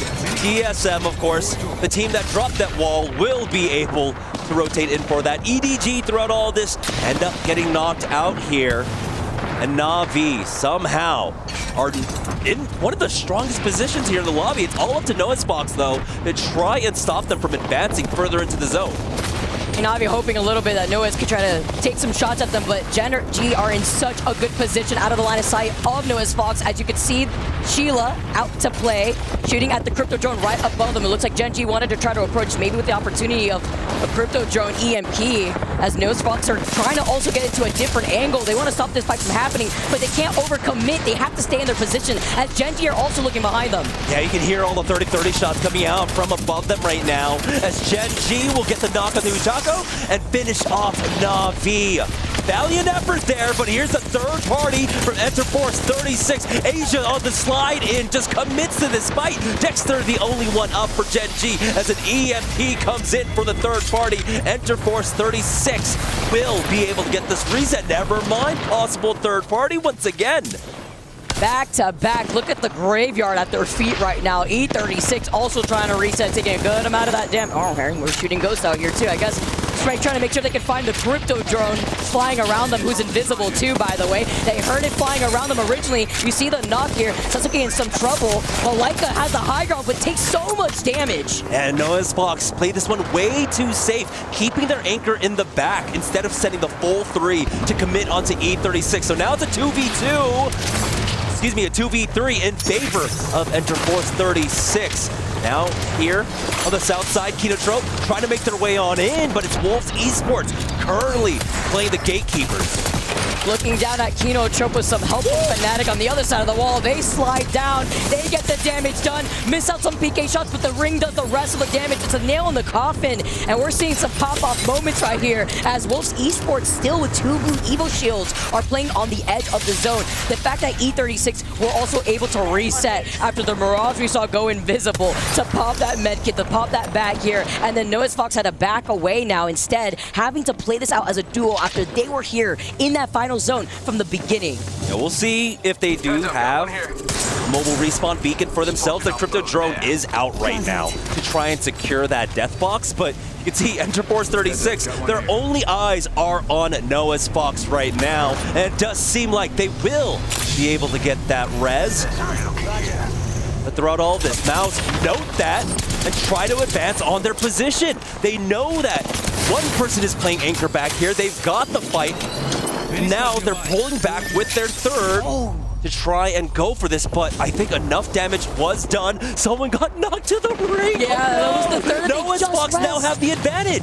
They just got the res there too, but it was too far out of the zone there. It did just enough damage, and now Mouse just walk up. Left gets the first stock here originally, but they're taking too much pressure here. Also from behind us, E36 walk up to get the 3P. Noahs are just in shambles. Only one member left of Noahs as now Fnatic walk up uncontested while the fight between TSM and Wolves Esports is going down in wall. Massive game here, though, for both Fnatic and Enterforce 36.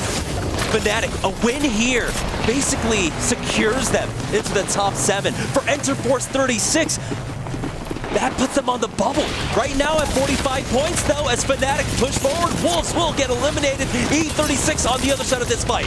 TSM have to now quickly get involved in this third party if they want an opportunity to take this game, especially while this fight is going for as long as it is. ALGS cannot clutch it out. He can't slide out of their line of sight. One of the teams rocking the Mirage is Fnatic at the res. What is TSM doing? They just finished that fight versus Wolves, but it took so long, and now they have no way to cross this distance because they're one of the teams with the Valkyrie, literally the only team with the Valkyrie, the Rampart, and the Newcastle to cross in this space. Now Fnatic have the high ground. Full 3v3, and I was going to say the Evo in favor of Fnatic, but TSM led a huge nade. Lively's gets a knock. Colonel Garcia comes in for a second, and Fnatic take a massive win here. So much KP farm.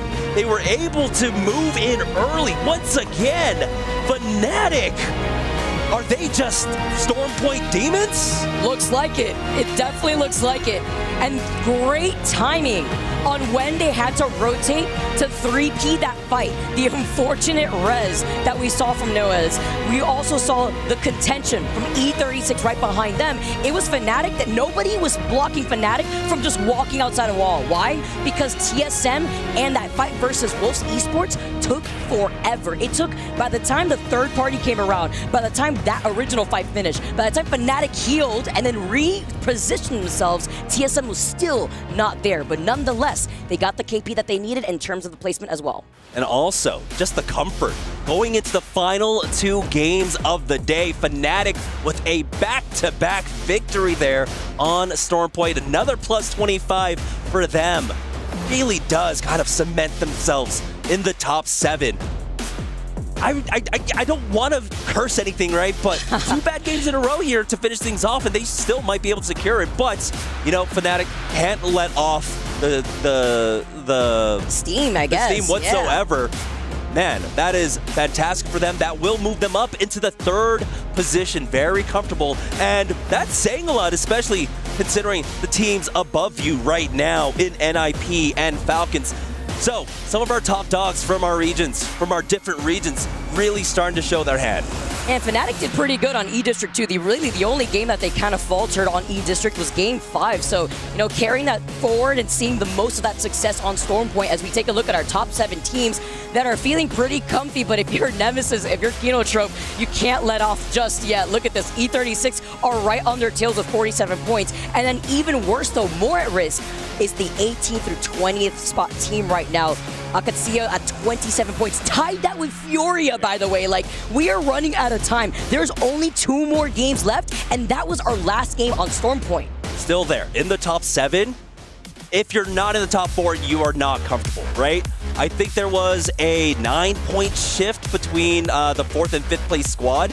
So you can still consider 5th place on the bubble. That's how insane it is and how tight this is. Just to try and avoid that last chance qualifier, of course. If you get knocked down into the 10 teams that move on to the last chance qualifiers, it's not the end of the world, but you want to be able to just avoid that if you can. Exactly. And we got 2 more games coming up to go here. Only 2 left as we move on to Broken Moon. Things are heating up here. You don't want to miss it. We'll come back right after this break.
Welcome back to the mid-season playoffs here at the Esports World Cup, and my goodness, are things about to get a little bit more serious than that bumper as we go into our final 2 games here in pool play for Group A, and we will find out who will progress to match point finals, who will go to the LCQ, and who will be going home. Yeah, and it's getting very tight down there in those elimination spots as well. Pretty dicey for some of these teams, but there will be 2 matches to try and rescue it. It does mean we are going to be moving onto a new map as well. Broken Moon is where we're going to be heading for matches 9 and 10, which does make things a little bit more chaotic here on the main stage. Yeah, certainly unpredictable, I think, for a lot of people who are watching at home. And of course, if you're watching at home, we've got some Twitch drops for you. This is an ALGS event, so by tuning in and watching and being a part of the broadcast, and of course, we love to have you here, you get some goodies. You can see on Thursday today, if you watch, you get the Crimson Crasher Wraith skin, and you can see as you watch throughout the weekend, of course, for that Nemesis skin available on Sunday, where we'll have match point finals. You got to watch 30 minutes, and then you'll be able to claim those goodies thanks to Twitch drops. And as I was alluding to, we are moving maps. We are heading over to Broken Moon, which is going to be the last-ditch saloon for some of these teams, especially those who are in the bottom 3 right now. And those teams are Zero Tenacity, Edward Gaming, and Alcatia. Wow. Is a surprise. Certainly is a surprise. It will be a shock if the team who placed 3rd overall at the ALGS Open were to fall out here in pool play from the tournament. And this is where we find ourselves. By the way, Fnatic, what a day it's been for them as well. 2 wins on the board out of the last 3 games. Match 9 and match 10, though, as you can see, Ballistic has recently been banned as well. And it's all about Broken Moon. So it's starting to get a little bit dicey to try and find your ring console characters as well. With Fuse going and Pathfinder now gone as well, we are going to start to look to having the ability of Caustic available for you, as well as Rampart, and then you could go down the Mirage route. Could definitely go for Vantage as well if you fancied it as well, but this is going to be the POI draft on Broken Moon. It all comes down to this map. There's probably a few teams that are already in the top spots, but I'm going to heavily be focusing on those bottom spots and where the cutoff is. Yeah, keep my eyes on Alcatia Esports here, because you can see they're landing at the bottom side of the map, and we do see some zones pull pretty heavy towards where that POI is going to be over at Ammo Station. So if they have the opportunity and they see one, and trust me, I'm sure they are looking upwards and hoping that there is an opportunity for those zones to pull towards them, there's a good chance if they do, they'll be able to get the points on the board required to stay alive in this tournament. Just to give you an idea on how close it is, by the way, the teams that are closest to Alcatia, who are holding down the final elimination spot, so to speak, are Furia, who are currently joint on points with them at 27. Just above them is Sentinels on 28, who are joint on points with both Team Orchid and Movistar. So, I mean, that is crazy. That is how tight it was when it comes to our elimination spots. Yeah, Furia would pip them on tiebreaker, which is kind of crazy to think. But there's still 2 more matches, plenty of time to get points. It might be starting to run away from you, but there is still a chance to make a difference here as we jump into Broken Moon for match 9 before we go into that dreaded match 10. And we see a Caustic on our screen already, and quite a few Caustics popping up still, mainly for that ring console. But I think you were pointing it out to me, Mirage is definitely going to be featuring even more heavily here, because he can also hit those ring consoles when you get the perk. Fnatic, who now have 2 wins on the board, have pushed themselves up into 3rd place in the overall standings. With 2 games to go, looking like they will be safe for match point finals, which is going to be a huge boost for them. And looking at where the zone is going, Team Orchid are going to be happy to see that Terraformer is where we are going. And I mentioned the southern side, and for Alcatia Esports, a great opportunity to have prio to this zone, but they're going to have to be very, very careful of a team that are called Falcons, who are going to be rotating in from a very, very similar position. A lot of teams who need points have good priority to zone here. Edward Gaming as well. Yep. All the teams that are really struggling. I mean, Z10 being down in 20th position, also a bit of a surprise to me, but it can all change very quickly. And yeah, you were pointing out on the map to me, Zero Tenacity have a pretty good rotation into Terraformer just through the ability to go onto the rails. The real question is, will they take it that fast? Well, they have to take a second as we get a pause at the moment on the main stage, just to sort out any problems there might be there for the players. Yeah, it's fascinating to actually to look at on our map overhead the teams who are going to have prio to this zone. We mentioned that bottom 3. Well, towards Cultivation, you've got Zero Tenacity. They're going to have a really quick rotating on the rail, like you mentioned. You've got Alcatia, who are right next to them at Ammo Station. They're going to have a very quick rotate in. You've got Team Orchid and Edward Gaming, who are already in Terraformer. this is a massive opportunity for all of those teams to convert this zone into what potentially could be a tournament-saving game for them, but also knowing that those 4 teams are going to be next to each other more than likely is kind of terrifying for all of them, knowing that they can eliminate each other. Yeah, this game could put you far enough away from those teams in elimination that you don't even have to worry about it, and you can start to hope that maybe you can break into the top 7 so you can secure your spot in the match point finals. It's not just Falcons fans in the buildings, Sentinels fans have been able to arrive and find their seats here as well in the Qiddiya Arena. And it's quite a good chance to really celebrate your teams in a pause, because you will definitely be hurt. Certainly. Just to give them that little bit of a motivational boost that they maybe need, just to calm the nerves, I think, a little bit. She's certainly something that's going to play a factor in these fights, in the gunfights that go down. I'm going to decide how this tournament pans out for some of these teams. So interestingly, I get to look across the legend pick rates. Bangalore is going to be banned going into match 10, so that does leave up Sparrow, does leave up Crypto, for example, 2 that have been close to being banned in earlier matches, but Bangalore really used here to try and give you that ability to make rotations, because that's one thing we've seen throughout this series is we've started to see those rotational characters just plucked away one by one, losing Alter, losing Ashe, losing Wraith, now losing Pathfinder as well. You really just need someone else that can give you a little bit of coverage and the ability to kind of cross those sight lines. Well, something to just do to highlight here some of the legends that we haven't really seen too much of. Alcatia are going to be playing Vantage in their composition, so you can see that they've had to go deep into the pool. They maybe feel like some of her recent buffs are enough to get her in, maybe more than just ring console reasons.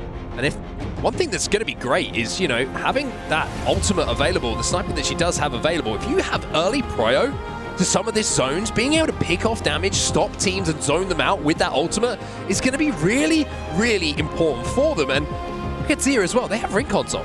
So they're going to be able to get great info here. And with Vantage, when you look at zones sometimes, it's like, is our composition going to work for this zone? You have to say that Vantage could be a real influence on them having a really strong game. Yeah, as long as they can get to blue quick enough to get that ring console and get the priority to zone, then everything you've just said can genuinely follow up with. They can get that position, they can use that sniper rifle to full effect and maybe pick up some kills to get out of those elimination zones. Otherwise, yeah, it could be a very disappointing Thursday for them. And it feels weird sending teams home on a Thursday, but that's how brutal this format can be. As you can see, 18, 19, and 20 will be eliminated from the competition today after match 10, but we will also be sending 7 teams to the grand finals, those match point finals on Sunday. The craziest thing about looking at this is there's still 2 games to go. But you think that some of the points have been put on the board by the likes of NIP, by Falcons and Fnatic in those games. It's 20+ point games, right?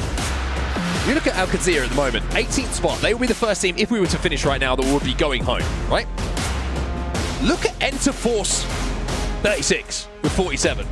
That is not a chasm between those 2 teams. That's one big game between 18th place and 8th place, who are on the cusp of going into the match point finals. So outside of the 2 top teams here that we have, who have stolen a lot of the points away, Falcons and Ninjas in Pajamas, it really is extremely tight with 2 games to go. And I think it is a genuine surprise for Alcatia to be down here. You mentioned it at the ALGS Open, 3rd place they found themselves finishing, and there is their key. Now, is it going to be crushed today? That's the real question. Or do they have the bottle to ensure that they push through? I mean, we look back at the ALGS Open, Pricey was tied on kills in that match finals point lobby. He was one of the best players, yet they find themselves now in this elimination zone. But you've alluded to it, they are not that far behind. It's all very tight, but I'm sure they're going to be extremely nervous about what's happening. Going to be a tough one for them to obviously navigate. And the thing is, it's very different to be in this position. As we take a look at Furia as well, when we looked at the overall leaderboards, they got one win on the board today, but they are still in that group that's probably kind of stuck between looking over their shoulders and looking forward. But it's an interesting situation to be in for a lot of these teams at the moment. I would say outside of the top 2 who've done everything they need to do. Do you look forward? Do you look back? It's so... how differently the overall leaderboards could look after this one game. It's pretty crazy to think about. I do think a decision has to be made from your IGL about, like, how far are you looking Are you looking to just try and get over the finish line so you get through to the last chance qualifier on Saturday, or do you think you have an... Oh, well, I mean, that just took me out of train of thought. So much aura from Duke. I'm so glad he's back. But are you looking to try and push all the way to get to match point finals, or do you just need to do enough? Because if you're just doing enough, you don't have to go too far here. You don't really need to commit to too many fights. Just trying to play zone, you're trying to just eke over, and it is just match 9, and I say just match 9 because there is still leeway. You do still have match 10 to fall back on if things go wrong. Shout out to the Wolves Esports fans, by the way. Made it all the way here to Riyadh to support their boys. Sentinels, of course, we saw some of their fans in the crowd as well. They'll be hoping for a couple of solid games from them to keep them in contention for not just staying in the tournament, of course, but for also forcing their way into those top 7 positions. Well, as you can see, everybody, the wait is about to be over. 5 seconds until we unpause and we get back in to match number 9 here on Broken Moon. As beautiful as it's been checking out the shots in the Alcatia Arena, it's time to go back into Broken Moon. And we do check in with Team Falcons on their move. They're going to be down right in the southeast by Nomics, and they have pretty good priority to zone as well. Yeah, as you can see, they are running the Mirage. That's going to be how they try and hit this ring console. But of course, like some of the other legends, they need to get up to blue first before they can use it to its full ability. It's kind of a scary thing to think about. We've talked about all the teams who have great prio that are down at the bottom, right? Well, they've got Falcons who are going to be wrapping in behind them. That's the scary thing for a lot of these teams. I think they will be aware, of course, of where Falcons are going to be dropping. But knowing that a team which is, arguably one of the best fighting team in the game is going to be in a position that they're going to challenge you at some point, it's got to be slightly nerve-wracking for all of these teams. One team who's not going to be feeling the nerves too much right now is the team on your screen, Fnatic, already inside of where that next zone is going to be. Already got the caustic barrels down and already finding out that someone's playing Mad Maggie. It is really interesting to see on the map overhead how spread out Falcons are just to try and get those Evo harvesters so they can ensure they go up to blue. And they're not the only team playing that way. We've seen a few teams who are using these legends where you need blue to get the ability to use the ring console. And that's one of the benefits of playing Caustic, for example. You don't have to do that. You can hit it right off the rip and get the Evos from it, as Na'Vi are going to be making their way through on the railings here and maybe taking a fight unless Sentinels take it to them. Yeah, I mean, Hyaka's got to be very, very careful here. And his shield's ripped away. He's trying to find a safe place to escape the clutches of the chasing Sentinels players just to make sure he can get a battery off. But as the last player, it looks like in his team, or certainly separated from the rest of his team, Sentinels have got to now make the choice. Do they chase this one down, or do they just play a little bit slower here? And most importantly, play together to make sure that they don't make any mistakes where they get picked off. Sentinels, I mean, only 1 point ahead of that elimination zone right now. We saw all the Sentinels fans in the Alcatia Arena. Well, will they be able to give them something to cheer about here? As we check in with Mouse, they're going to be holding the northwest. And actually, that hazmat tunnel is going to feel like a hazmat tunnel, trying to come out of it and surviving here. They'll check in with AG as well. Not too much for them to worry about at the moment, apart from getting dropped back into the game, because he has been taken down, but Skill Cakes on the Crypto will be able to collect his banner with the drone, and falling so early, it's not going to be too difficult for them to find a place to get him back into the game. Although it looks like Zap has been a little bit separated from the rest of his team here, or certainly is maybe carving a path to where they need to go here to get him back in the game. But checking in with Fnatic, you can see that Gillitrope have moved in underneath them, so we've got a little bit APAC North on APAC North action going down. Right here, this place here. Shaco has been taken down, and that means that Na'Vi are going to have to probably retreat on their rotation and go back to get back up to a full 3. But other than that, a lot of teams, yes, they're having pop shots at each other, but people are reluctant to take fights. And again, we're going to start to see more nerves arrive the further we get into this series, whether it's match 9 or even match 10. The thing is, it will be different with match 10 as to 9, is it will be the last chance for a lot of these teams to get points, and we might see more fights because people get even more nervous, take unnecessary risks, and we'll have to see whether it pays off for them. I think the fact that the lobby is so close, usually we see a team that's like a long way away. Yeah, someone who can really they'll try and run it down just to get the points because they have no choice. But because it's so close, I don't think teams really have that option. They've got to play the long game. They've got to play the slow game. Which means this match number 10 that follows up after match 9 that we're in right now is going to be a nervy experience for more than one team for sure. At the moment, you can see E36 just kind of counter-rotating, do a little bit of craft. themselves a few extra batteries as they work their way in towards zone, and they're in 8th place in the overalls right now, so they're the one team that is trying to force their way into that top 7 towards match point finals. Yeah, and I think Falcons, Ninjas in Pajamas, and I think Fnatic, maybe even TSM, are going to be feeling pretty comfortable at this point of making those match point finals, but everyone else is still up in debate for whether they're going to finish in the top 7. Zero's been able to take down one member of C10, Feud has fallen, but the real question is, can you actually convert that kill? The answer is yes, Zero will take him down. And C10 down in 20th place, so that's not good for them. And this is the worry I was talking about for a lot of these teams who are in the bottom 3 that were rotating pretty close together on that southern side. Falcons are going to be a problem at some point for them. Speaking of problems, MKOI having a reset here, having to get rampart walls down, having to use the mobile shield just to get healthy. This doesn't look fun. Looks like literal torture being down there, but at least they are going to be able to stay alive for now. But TSM are going to look down over this, and once this shield dissipates, it's going to be very difficult to stay alive. Big nade, though, to force them back. Yeah, this spot playing early is pretty tough. This is somewhere that usually teams try and play a little bit later on. As you can see, the amount of damage that they're taking at the moment, having to cycle through rampart walls, mobile shield, and now, with the ability starting to run out, they're having to scarper away, and this is the problem with playing this spot early. There's so many lines of sight. Jelly's going to be left on his own. A lot of responsibility here when you're in match 9 and you need points. You are down there in those dangerous areas. TSM, however, they're looking to try and solidify their spot in match point finals. 70 points right now, 4th place. I think you're probably good.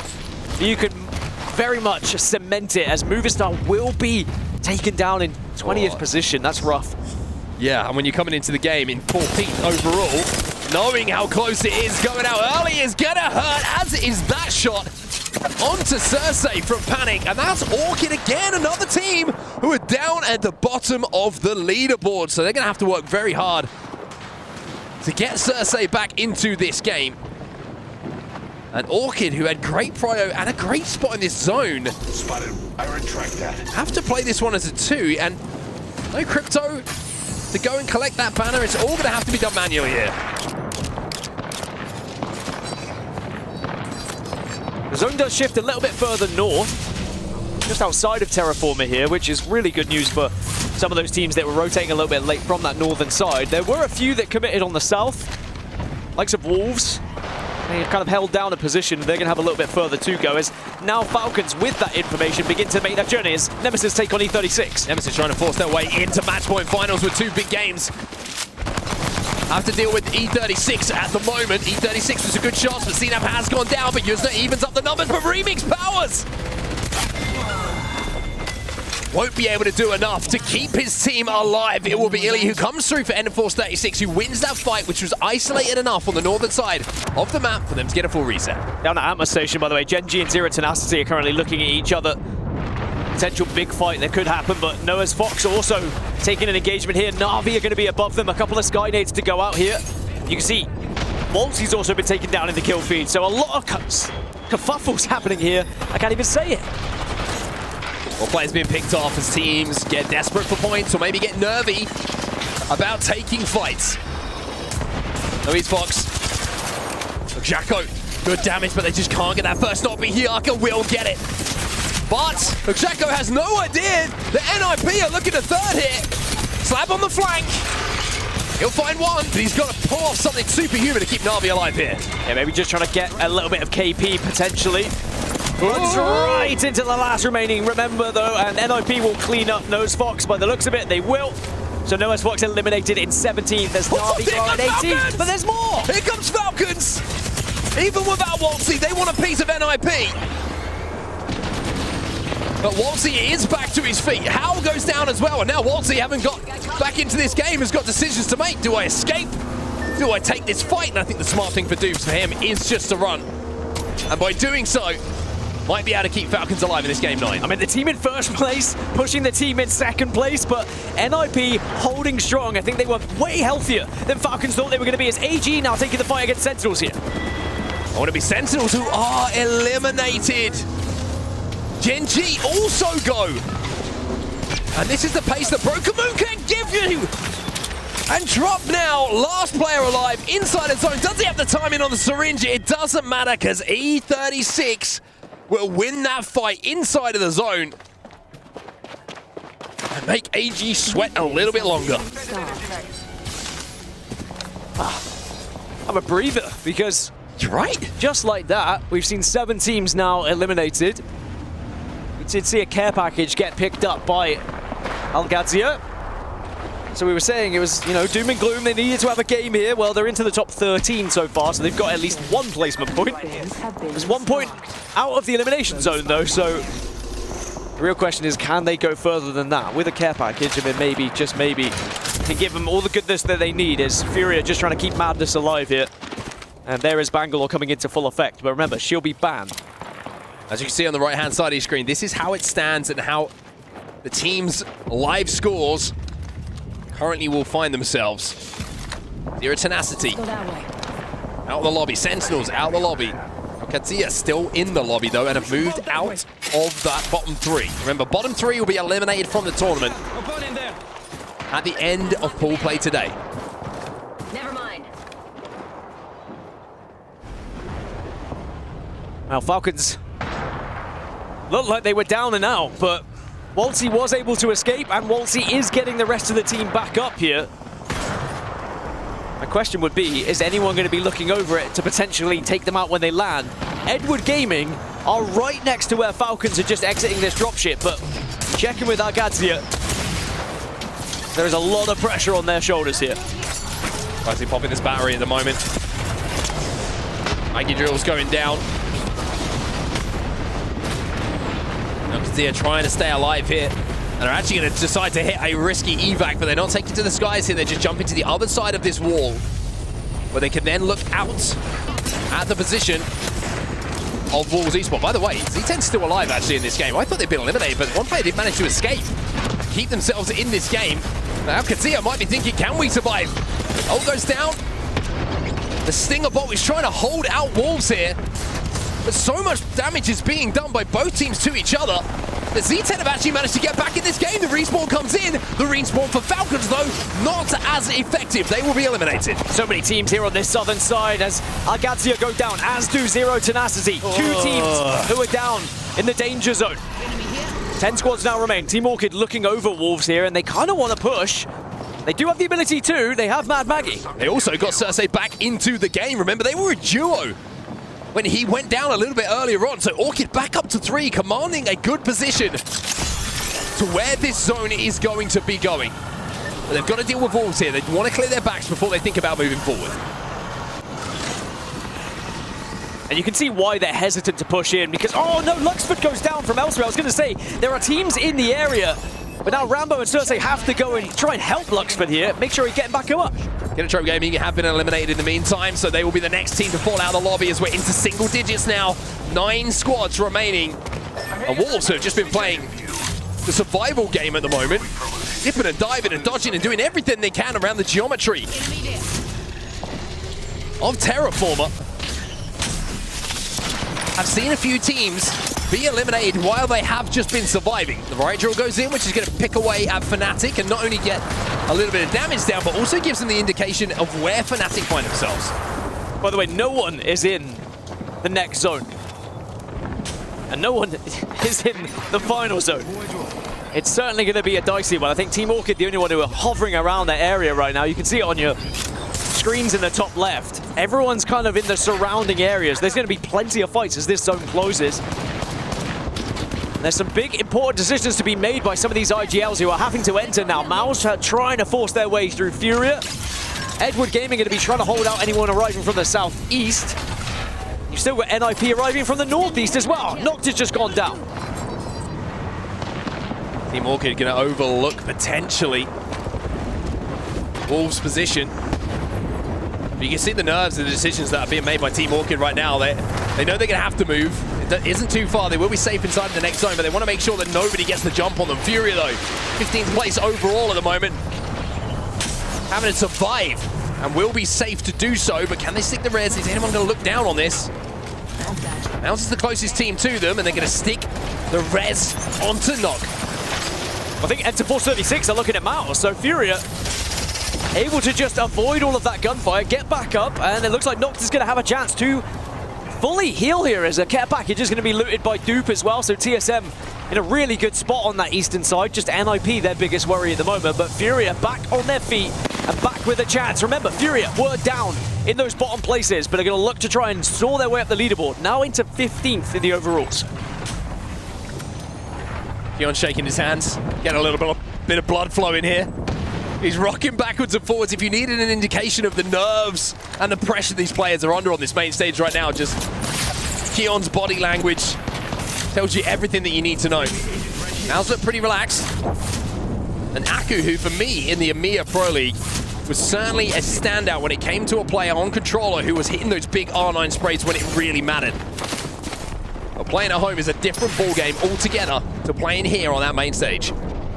Dupe does get a knock with that Peacekeeper that I presume he found in the care package as NIP are on the receiving end, and NIP will be wiped. And that is a fantastic set of kills for TSM because NIP have not been an easy squad to take down. This area.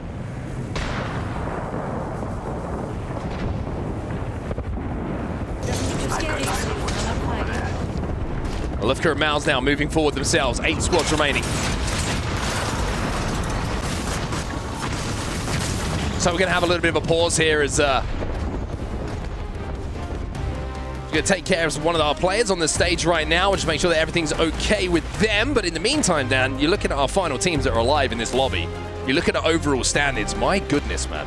My goodness, how this lobby could change, how that bottom 3 could look, how the top 7 could look after this game is done. The teams we have left, we are going to see a big shift in that landscape.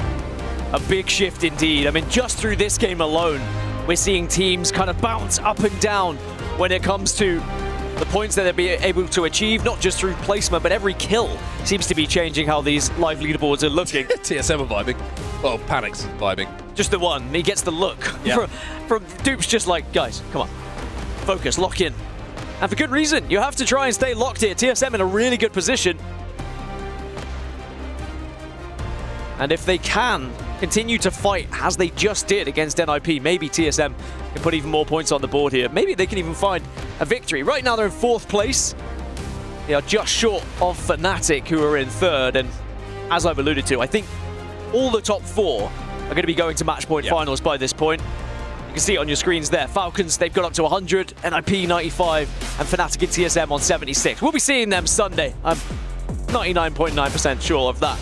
I have to say that just in case anything crazy happens. You never know in this game, yeah. We've seen so many things we didn't expect to see in the ALGS that it's always good to cover your back. But then around the top 7 area, Kinotrope currently hold it, but Nemesis so close. But bear in mind, Nemesis already been eliminated from this game. Wolves Esports also been eliminated from this game. Oh no, Wolves Esports still alive in this game, excuse me. They were struggling, but they have been able to get back on their feet. And then Mouse chasing as well, still alive in this game to try and catch up Kinotrope and take over the top 7. Well, now from the happy stories to the potential sadness stories, which is going to be those bottom 3, and this is how it stands right now. Sentinels, Edward Gaming, and Zero Tenacity, the teams as it stands. Remember, this game is still ongoing, who would be eliminated from the tournament, but Edward Gaming are still alive in this lobby. Zero Tenacity are not, and Sentinels are not as well, and I think as importantly, Alcatia Esports also alongside Movistar not. So this could be a huge jump up actually in the overall standings here. But Edward Gaming, should they be able to convert into enough points, a couple more placements, a couple more kills, they can jump up those leaderboards. Maybe a good chance for Furia, who are just about still alive. We saw them struggling as well. They can maybe create a little bit of a gap between themselves and the bottom elimination zone teams in that bottom 3. There are some interesting legends that are still alive in this final circle, or leading into the final circle as well. We've got 3 caustics that are still going to be in play, and just imagine that caustic gas is going to play a huge factor. Of course, we know plenty of Bangalores. We still have Cryptos available. Sparrow is going to be involved as well with that ultimate, and we do see Rampart and a couple of Valkyries, interesting. So I wonder if maybe that Skyward Dive could potentially change things going into this final circle. Well, we're at the mid-season playoffs right now, but of course we've got a lot more action to come in the ALGS this year, and I think the biggest announcement that everyone was very excited to hear, we are going back to Sapporo, Japan for the championships this year. The ALGS champions will be back in APAC North.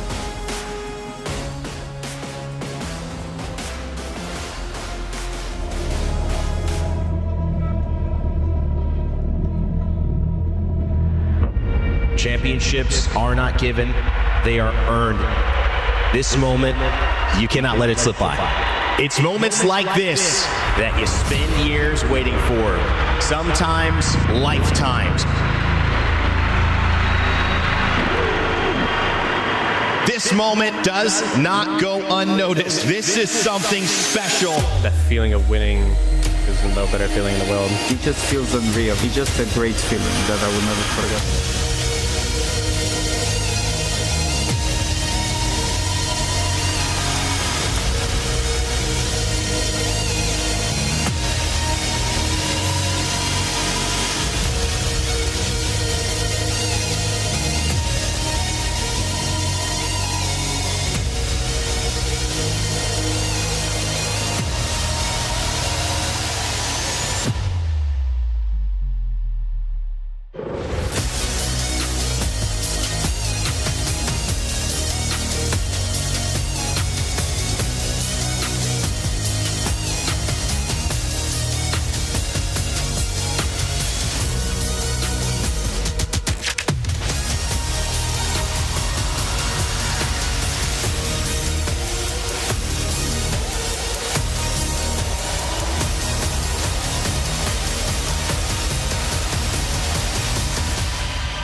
I'm excited, Dan. I gotta say, Sapporo last year for Champs was a special experience, and everyone who was there in attendance, whether they were watching around the world at home as well, probably could feel through their screens if they weren't there how much of a special occasion that was. And to be there for the next 2 years, back there, of course, at the start next year for the event itself, I've got to say, one of my favorite events of all time. It was a special, special moment for me personally. I think everyone who was there certainly enjoyed it as well. I mean, truly blessed. It's hard to really describe what it was like, the atmosphere in that stadium, unless you were there. 20,000+ people, and I'm sure it'll be even more going into these next 2 years as well. It is quite the spectacle, and as you said, it was a mind-blowing moment and truly an honor to be a part of it, and I cannot wait to go back. But real question is, who's going to be there? Because remember, the mid-season playoffs play a very valuable part on who will be going to Sapporo, Japan. Those ALGS points are certainly going to count for these players and these teams, and a good performance here is going to go a long way to making sure that you're going to be part of one of the greatest events in ALGS history. But of course, we're going to focus on what we've got going on ahead of us right now, and as we take care of our players here on the Gidea stage, we want to make sure that everything is right, that they're feeling healthy, that they're ready to go back into this game, and we've got to focus on what's going down in front of us. Of course, we still have another game to play after this one, match number 9, to decide what those final standings are going to be. And I've got to say, if we feel nervy now, Dan, can you even imagine what it's going to feel like on Saturday with that LCQ logo? That's going to be fun to watch. That's going to be fun to cast. I'm almost scared to cast it, honestly. It's going to be one of those. It's going to be a nail biter, but send us in and send us back into Broken Moon. 8 squads now remain. Mouse have just got knocked, or at least one of them has, as this is now going to get down and dirty going into the final circle. Remember, coming into this game, we were talking about Orchid being one of the teams who was really in danger of being eliminated should they not find a big game. Well, maybe this is their big game. NM4's 36 have been eliminated. We're down to 7. Final zone starts to close here, Dan. All these teams are going to be forced in. It's going to be moving up to the likes of TSM, by the way, as we are going to see now Mouse taking that fight against Fnatic. And Mouse have lost 1, but Fnatic also losing 2 on the other side. Keon is down, Noct is trying to survive. Does have that turbocharged Devo in the pockets, which you can bring out at any point to deal max damage. Interesting to see if Fury are able to loot themselves a little box here and maybe able to find a way to get Keon back into this game. Instead, it's going to be a passing of the torch. By torch, I mean heals and batteries. Stinkerbolt goes in here. And 0-0. He might not have much left, but Orchid are helping him out in this situation. The shot's coming in from far. Take down 2 members of Wolves. Mouse holding on. Furia, though, are going to look to try and take that chance by the looks of things, wrapping round behind. Fnatic get eliminated, and now Furia continue on their journey, but 0-0 has nothing to lose here. Goes for the res, isn't going to matter. Mouse eliminated. Furia take advantage just as a 2 here. 2v2 as well here. Donut avoids the shots coming in from Madness, looking a little bit shaky in that situation, but now he starts to connect. Edward Gaming eliminated in the meantime. Furia and Madness starting to come to life here. And now TSM looking to get involved as Team Orchid will be eliminated. 3 squads, and one of them's a solo from Wolves. TSM, though, they've got the most members, but Furia are holding a good amount of space here and have a lot to work with. TSM managed to get, once again, a double res in the last few minutes as well. They were down to a solo, but managed to stick a respawn beacon, get both players back into the game. To become a 3 in this situation, how many times have we seen that from TSM so far today? TSM trying to hunt down the last member of Wolves, and they will find it, but will that lead Furia to attack here? Furia have the high ground over TSM. This is not a done deal for TSM, even though they got the extra player. TSM don't have a Sparrow as well to like hop over this wall. But Fury are going to climb, and they do have a Sparrow. Panics up on height though and absolutely shreds. Madness down, Nox will fall last, and TSM will not die. They stay alive, reset once again in this lobby, and will take match number 9. And they will guarantee their spot on Sunday. 93 points now overall, up into 3rd position are TSM as they start to catch Falcons and NIP. Interesting final circle there, and slightly worried what actually happened there for Fury. I feel like maybe he tried to get on top of the wall and not dive over. I don't know. Either way, TSM were happy about it. I think he just wasn't expecting Panic to be in this position that he was, which was essentially just LOSing him as soon as he poked up above that wall. Was able to get the damage down, a little bit of help from a teammate. They combined to get that first knock, and then a 3v2 is a 3v1 very easily. I don't really care how good you are. Very, very rarely in that end game, in that position, are you going to see a player pull off a 1v3 at this level, and it's TSM. Ooh, look pretty darn good today, Dan. I have to say, pretty darn good. It's another one of those scenarios as well where in a meta where you get legend bans, you're just never sure what you're going to be playing up against. So it's hard to play around things and to know what to expect, what could be behind any wall. Now, TSM, 25 points they put on the board. Furia also a very important 14. Remember, before the start of this game, Furia were down tied in the bottom 3, but now maybe they have just saved their chances of getting through into the LCQ. Wolves Esports also doing their best on 13, and Team Orchid as well with 13 points of their own. Yeah, by the way, you see Ninjas in Pajamas down here have to kind of squeeze it together to get it in. Like, I read it as one word, as Ninjas in Pajamas. That's not the Orcs name. Head-to-head here between TSM and Fury. You can see some of the stats from that previous game. 13 kills for TSM as well as the 13 assists, outputting a huge amount of damage. And I think the story for them today has just been their reset ability, which is a term I've just made up, Dan. About to say, but you know exactly what I mean. I do know what you mean. The ability to reset certainly has been prominent for TSM, but that is the lay of the land. Everyone watching, 100 points for Falcons at the top, but 55 is the important number to be looking at the cutoff for who is going to be guaranteeing their spot in match point finals, and also the other lucky number, unlucky number, 28 You don't want to be on 28 points at the end of this game, because there's 4 teams on 28 points right now. 2 of them are in the bottom 3, and 2 of them are just above. Terrifying going into match 10 to be tied in the elimination zone. A real question is, who is going to be eliminated? Who is going to go through to the LCQ? And who is going to go through to the match point finals? There's only one way to find out. Come back for the next match.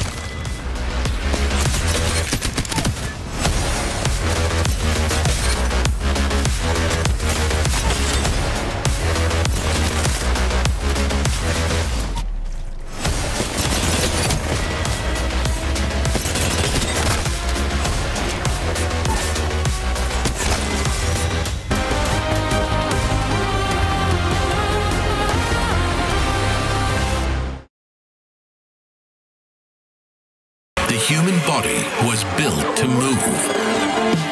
not trapped at a desk in one singular posture for 12 hours a day. It's time your chair evolved. This is Secret Lab Titan Evo. Ergonomically engineered for you, gamers, hybrid workers, artists, backing your every move.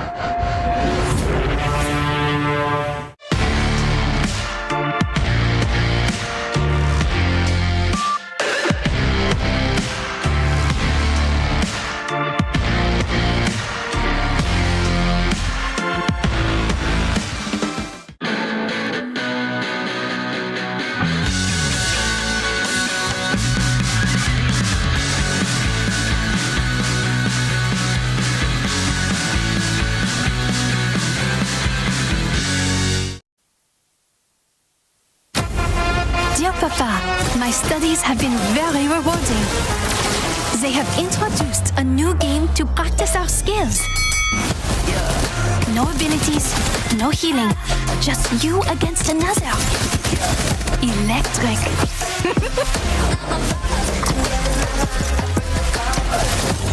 And my friends are learning too. Yeah, I'm heartbreaker.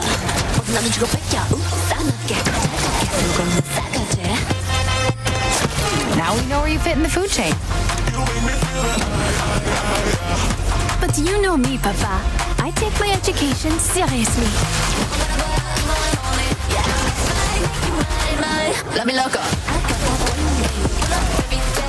Even the extracurriculars. Miss you lots.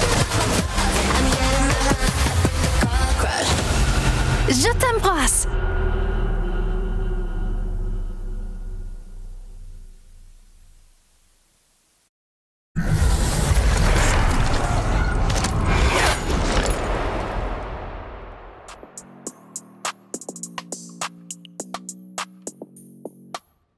All right, our day has almost come to an end. We've got 9 games played. One more to go to close it out here at our ALGS mid-season playoff here at EWC 2025. And just after that, we'll have our opening ceremony for all of the Esports World Cup. A little guy named Post Malone, up-and-coming artist. Check him out. I heard he's got potential, guys. Welcome back to the desk. I'm your host, Rain Day, alongside Jayhawk, Snipe Down, and Glitter Explosion. Lauren, I'll start with you this time around. This is obviously, a testament to the teams that have been performing well. Yes, Falcons got off to that strong start, but teams that have done well in the split that we were like, will this continue? Especially TSM have kept up that pace and are really separating themselves from the pack clearly now. Yeah, and I think we're seeing a lot of really early on consistency out of those squads. Sometimes it's a little bit testy in what is considered the group stage of some of our lands, as things tend to be a little bit more chaotic, but a lot of these teams are just settled in already and looking so good.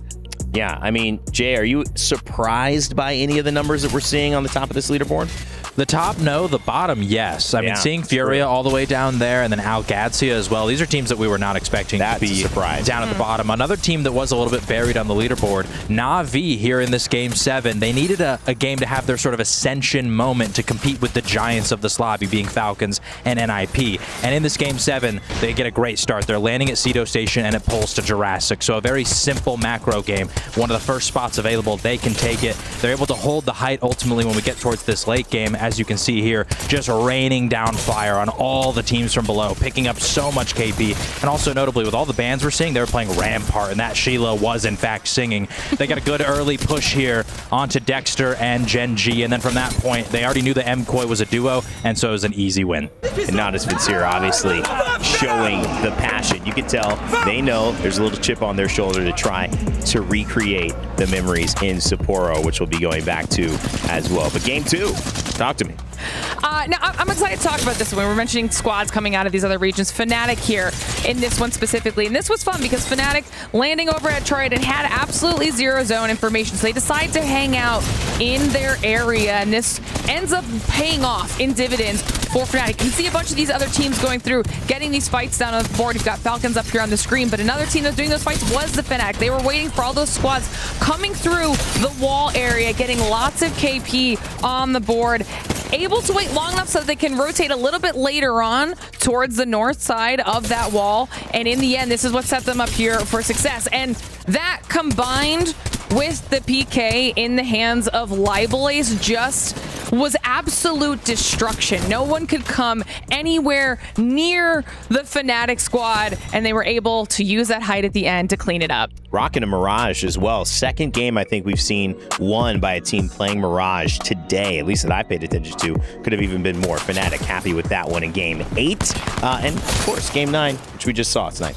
Yeah, I think one of my favorite things about this game was a couple different things. At the end of the game, we had Furia as a duo, and they were putting a lot of pressure on the map, which was exciting for me to see because it allowed them to get that second place. They cleaned up a couple kills, but the real story is TSM and their consistency here. They were able to control the middle of Terraformer almost the entire game, and what they do, and one thing I'm very impressed with, is their comms. We've heard it before, dupes, passion, all that, but they don't let the hectic comms sometimes influence their decision-making on the map. They're able to play extremely patient. They're able to hold that height. They know that's their power position, and they get picks around the map and then move up when they need to. And I think that's one thing that does separate the top teams from a lot of these other teams, is you start to hear some panic and some comms, and you feel like you have to overhelp and overextend yourself sometimes. And we just see how well TSM takes these fights. A lot of times, no one's even going down. They're just getting these clean picks, and Fury was forced to make a play there at the end.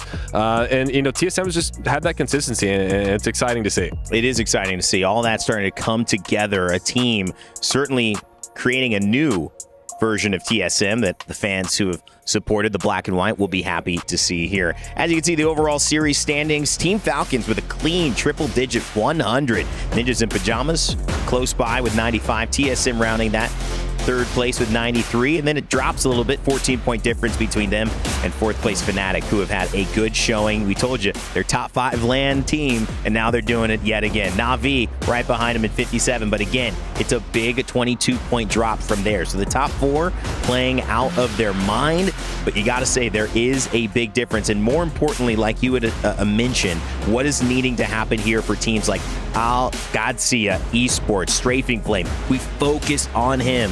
Now he is in, if it ended now, a position to be out of the tournament in day 1. That would be very, very surprising for everyone watching Apex.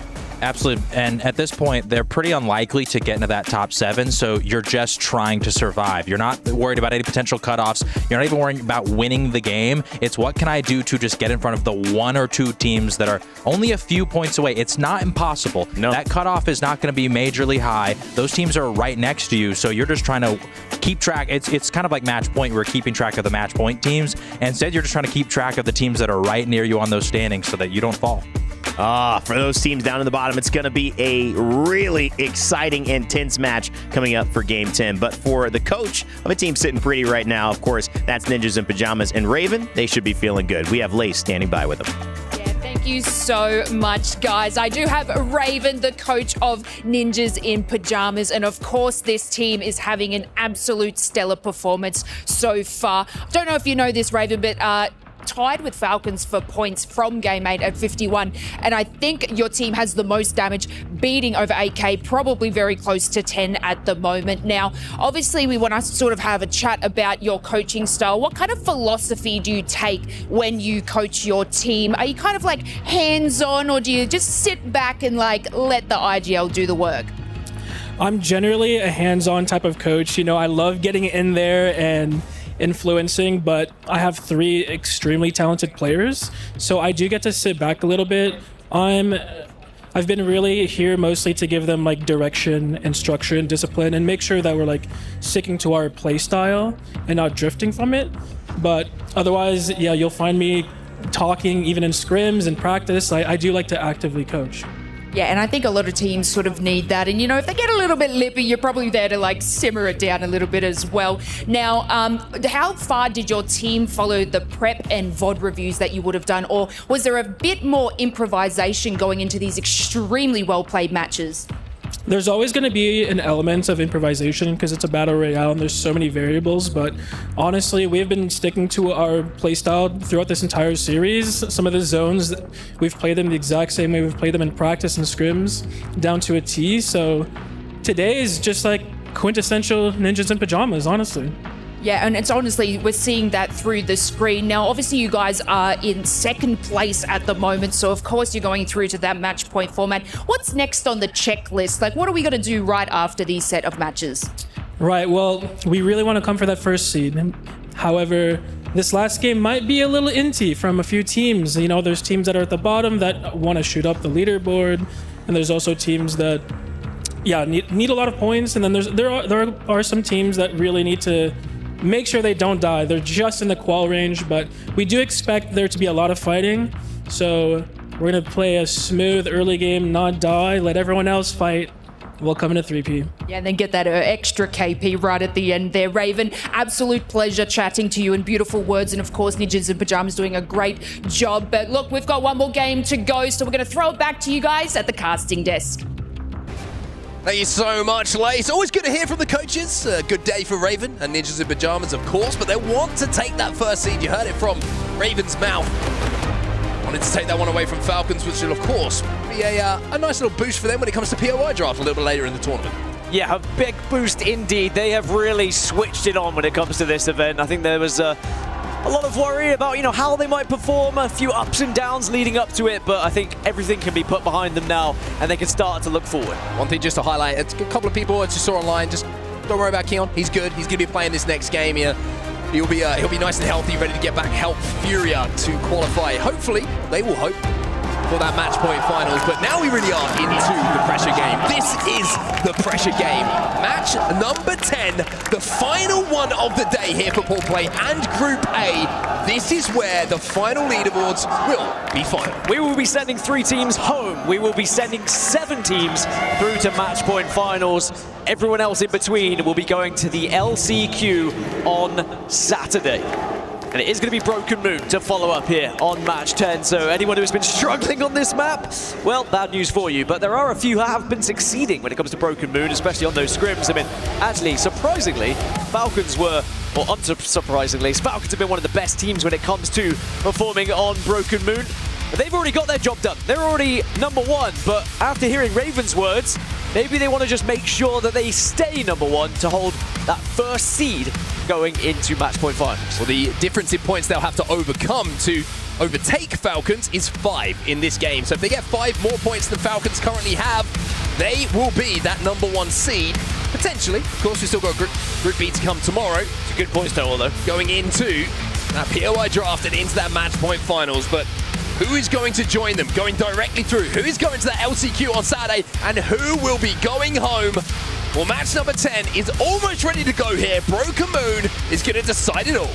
Can't wait, because I'm gassed, man. We're also in a situation where we've had 9 legends banned as well. So these compositions are going to look very different from how they did all the way back at match 1. We might see some similar compositions across the board, as we often do once we get into match 10. A lot of people come into agreement of which are the best 3 legends to play, and I'm very excited to see what everyone's going to be going for here. Here we go then. The Crusher waits for 3 teams keys as well, who will be going home after this match is done. TSM, the winners, the survivors, the will not die attitude on display for everybody at home and here in the Giddy Arena.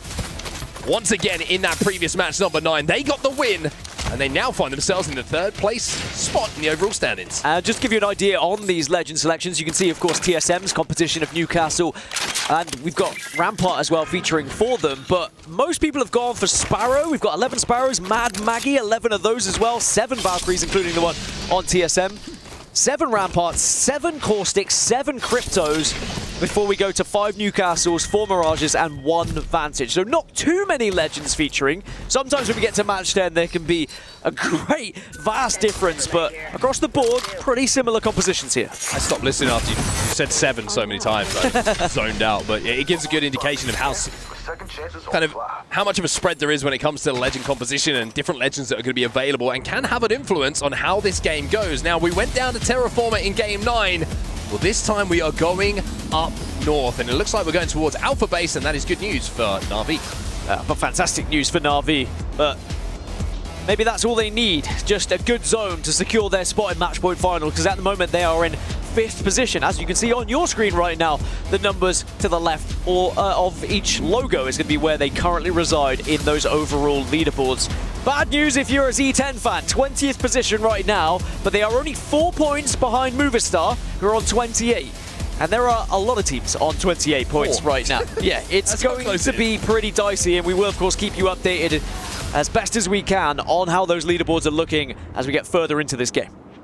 Well, that's where we're going to be going. You can see all gamers there making their way towards Alpha Base already. Na'Vi are going to be very, very happy to see that. A little bit of RNG going their way. Also going to have a ring console, and also they're all going to have a somewhat of a setup. For Zero Tenacity, they will have to earn their place in this tournament. They are dropping right down near cultivation at the moment. They're going to have to move all the way across the map, through quarantine zone, all the way through stasis array, the core potentially, before they even get a look at where this endgame could be going. The scary thing is, there's a world where Zero Tenacity win 2 fights, put 6 points on the board, find themselves on 30 points, and still make it into the LCQ if they see the teams around them all drop early. Entirely possible. That is how tight it is. The same could be said here for Sentinels on 28 points. The same could be said for Alcatia as well. All these squads are going to be biting their nails off, hoping that maybe the game's going to go their way.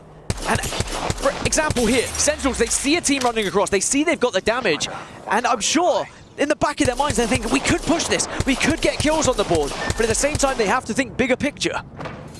Yeah, some really tough decisions to be made and pressure situations. And decisions are going to have to be made by a lot of these teams. Nemesis was the team who was taking a lot of that fire from the scout of Sentinels, and they've managed to find a little spot here to play for now, or certainly just get healthy. 9th place for them overall. And they'll be looking upwards. They want to get into that top 7. They want to go directly into match point. There's so much on the line for all of these teams.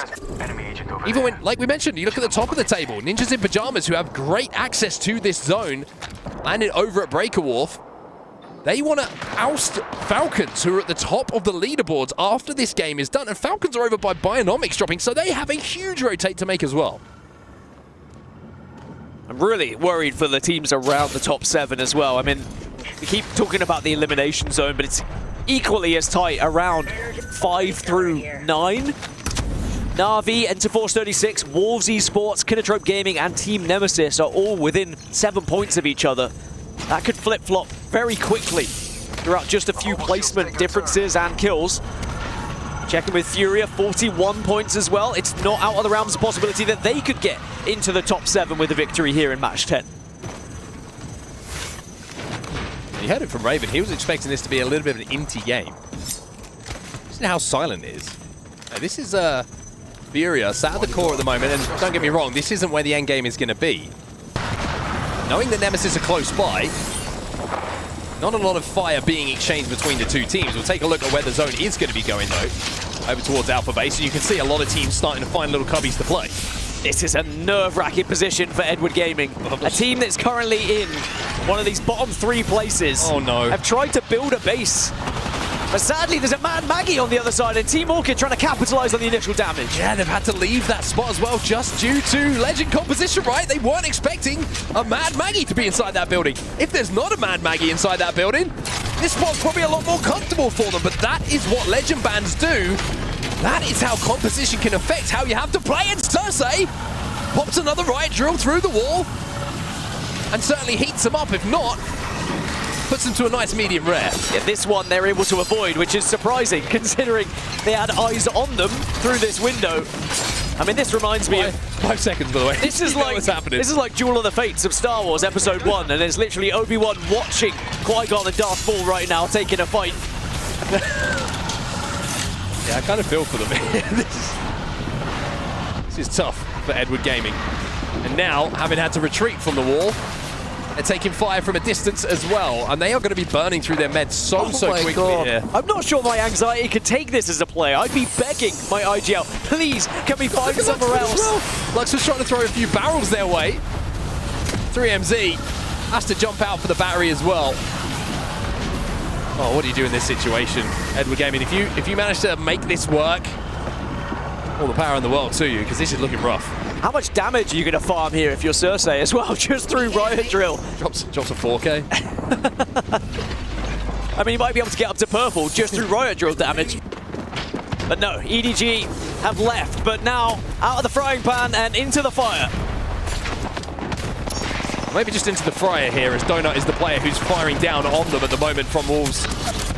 And we're gaming. 2 are down.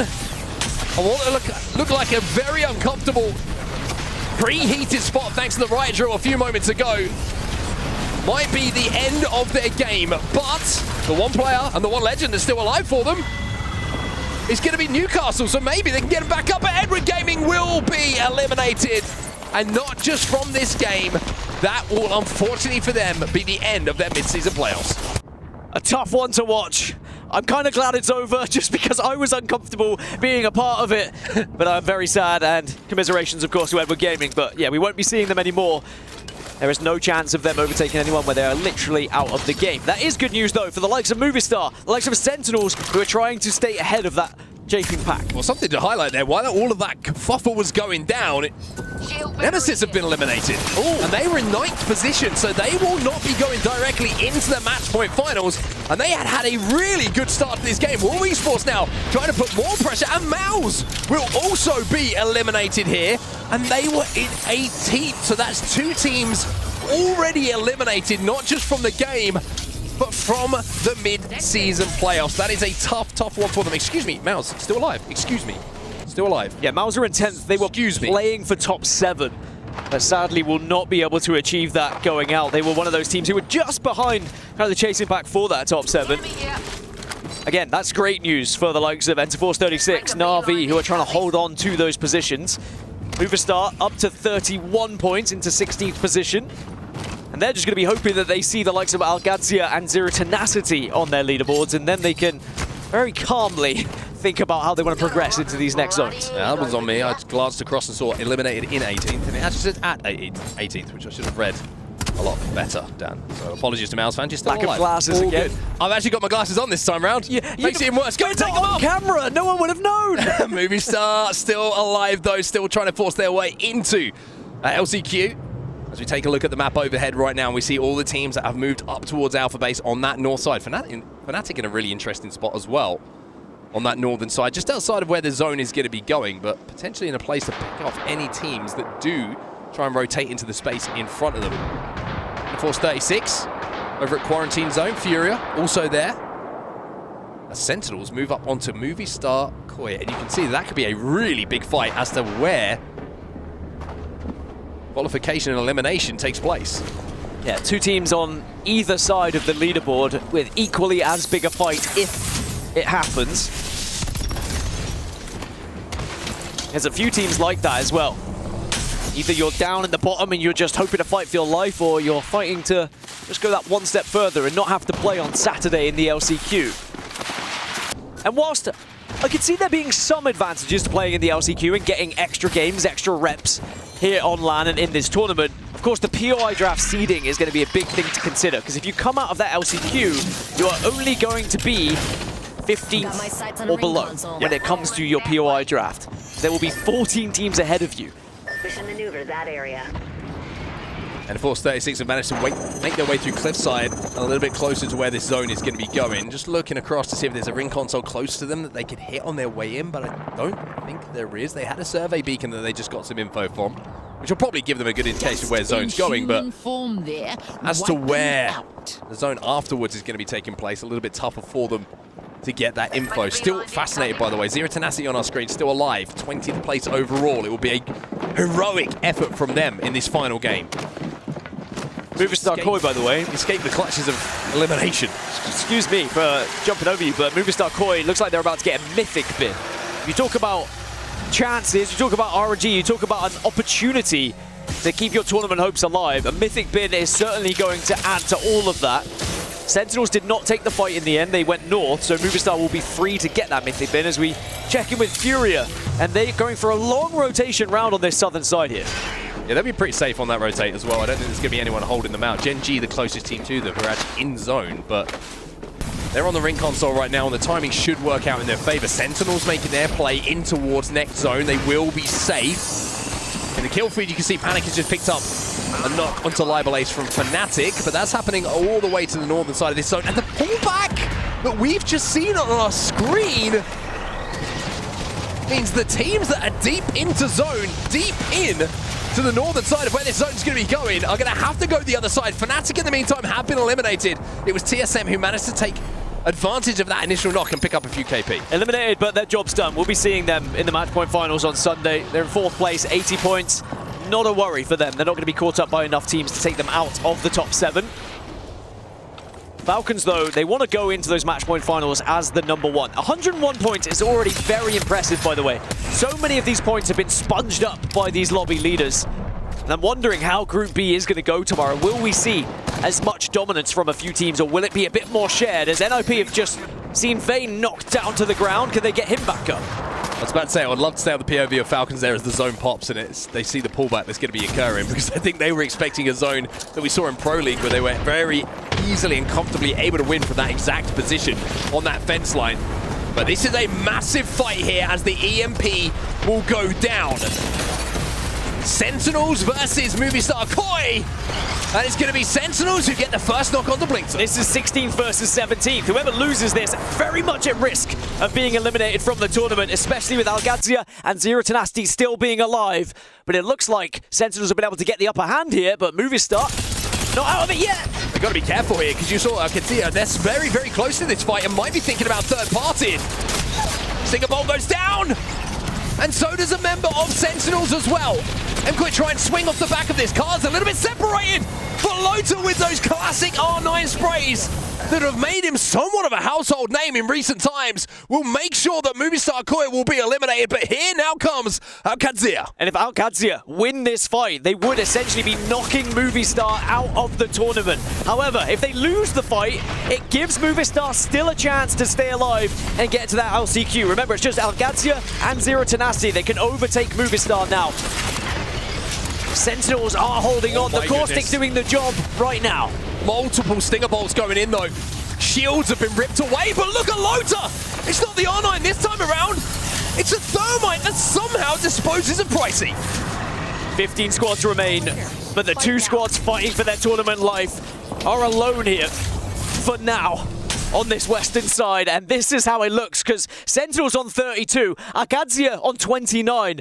That all changes so quickly with this one fight, and Sentinels, they've taken so much damage here. Strafing Flame with a great angle, but he'll be taken down. Pricey now, the first player to go down initially, now has the chance to clutch. For Alcatia, it's a 1v1. Riley Mechanic, I don't think he's got the shields to work with here. He's trying to buy time, but I think he knows that his time is running out, and Sentinel's time is running out. Pricey down first initially, but now he clutches and will keep Alcatia Esports alive. Sentinels are gone.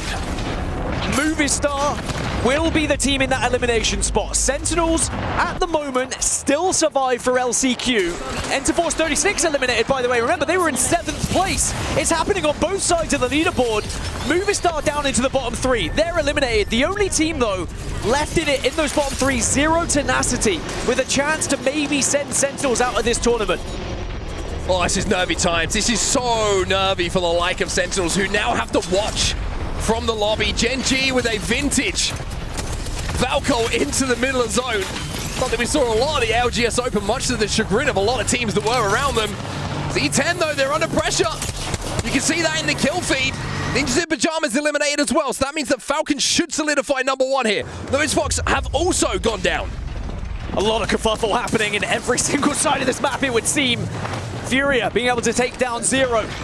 And they're looking to try and make their way into the top 7, remember. It's not just the bottom 3 that are being played for right now.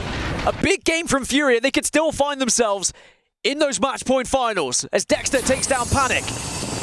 Zero Tenacity down to a 2, 27 points. They are 5 points behind Sentinels. But look at the position that they have in zone, but that Maggie Riot drill again causing so many problems to so many teams, and Player K takes to the skies.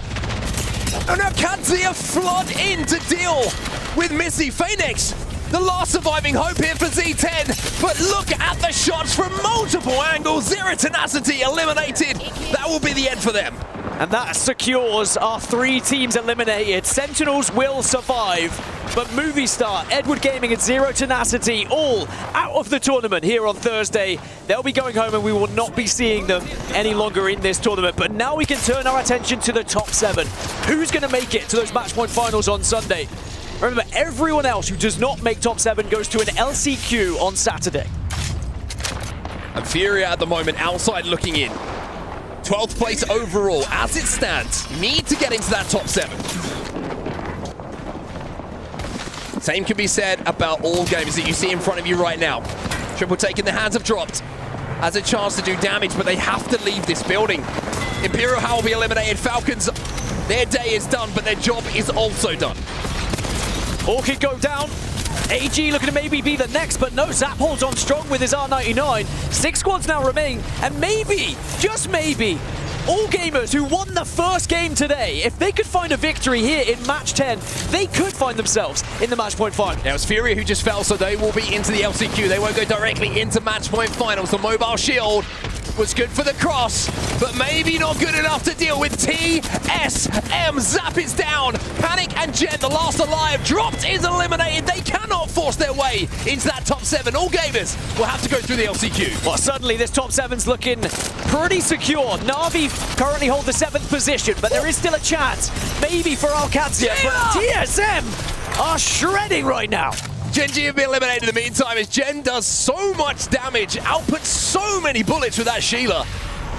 And most importantly, connects with the majority of them to keep the space alive for TSM to get the res. How many times have we said it? TSM won't die.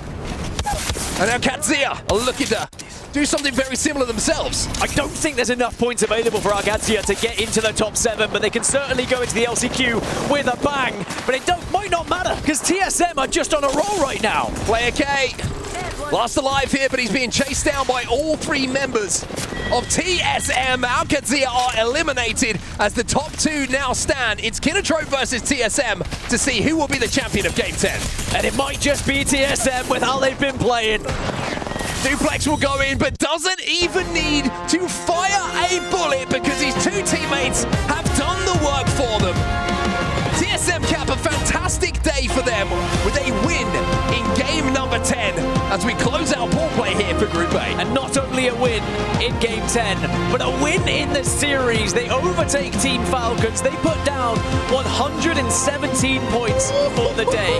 And they lay down the gauntlet for Group B and say, can anyone catch us? Or will we be the #1 seed going into match point finals? Well, the most storied 3 layers in Apex Legends history, TSM. The torch has been passed now to these 3 players, but they are living up to the reputation that has preceded them.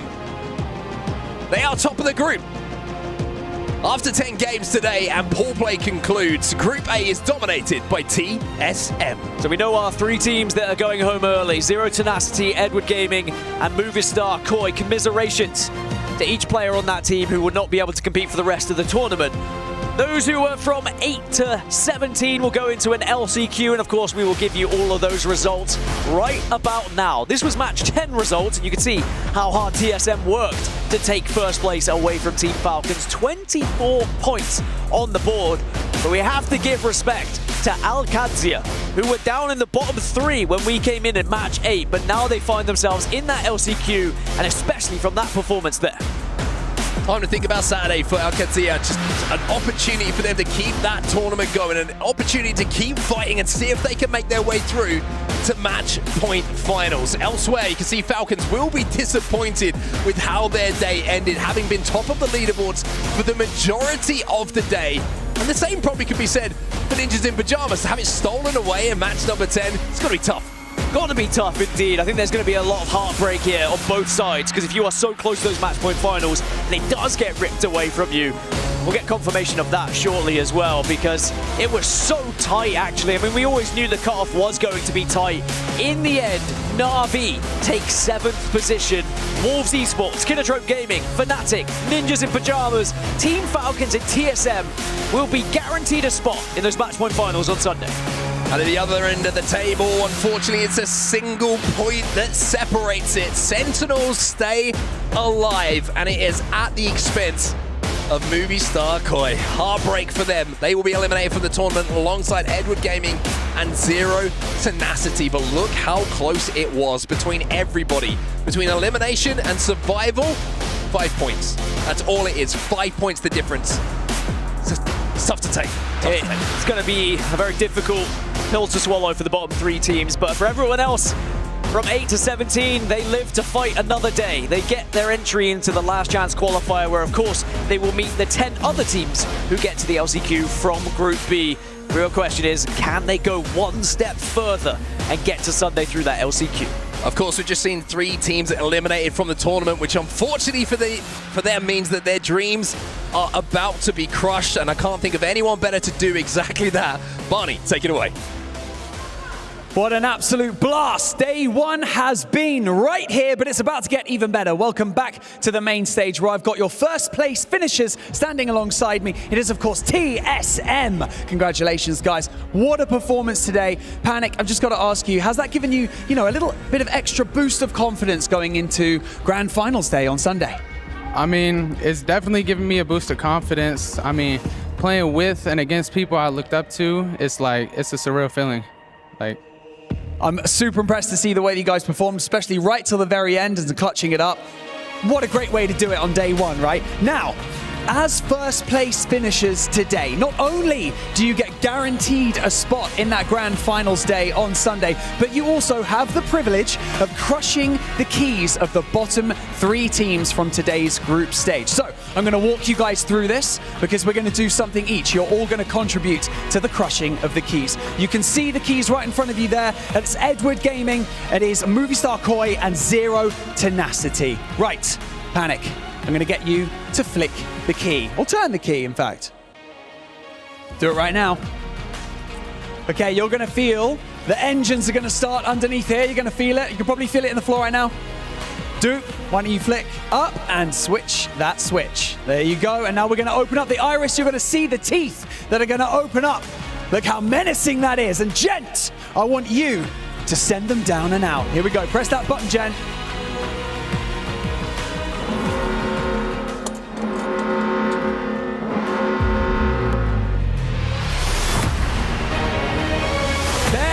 Have it!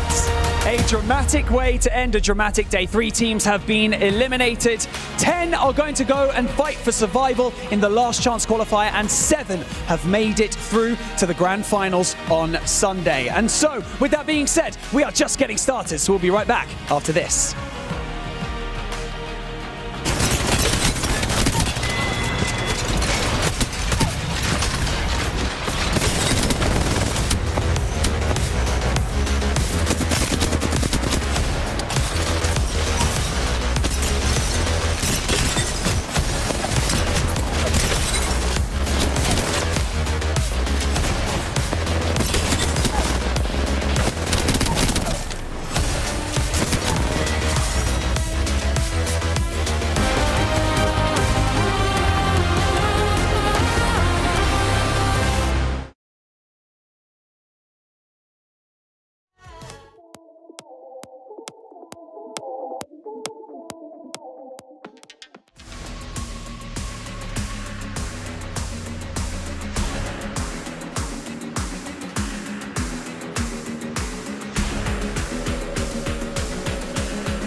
Seventeen teams have moved on in our mid-season playoff. 3, unfortunately, Movistar Koi, Edward Gaming, and Zero Tenacity have gone home with their keys crushed forever in our epic crusher here on stage. Welcome back to the studio as we react to the moment that we just saw. Lost 3 teams here, guys. And, Snipe, it's never easy coming to a tournament, putting in the effort, the prep, the time, and then to go home day one. But that's just the stakes of a tournament like this. Yeah, I think that's one of the biggest switch-ups here is that there is a penalty for ending up at the bottom of the leaderboard, whereas a lot of these other events, you end up at the bottom, you go to the loser's bracket, and you can work your way up. I think getting eliminated or having even that fear of getting eliminated on the first day of tournaments starts to set in after a certain amount of time in these lobbies. And we saw some of the teams that have a little more experience versus the teams that ended up getting eliminated are the ones that we saw struggle. So tough luck out there.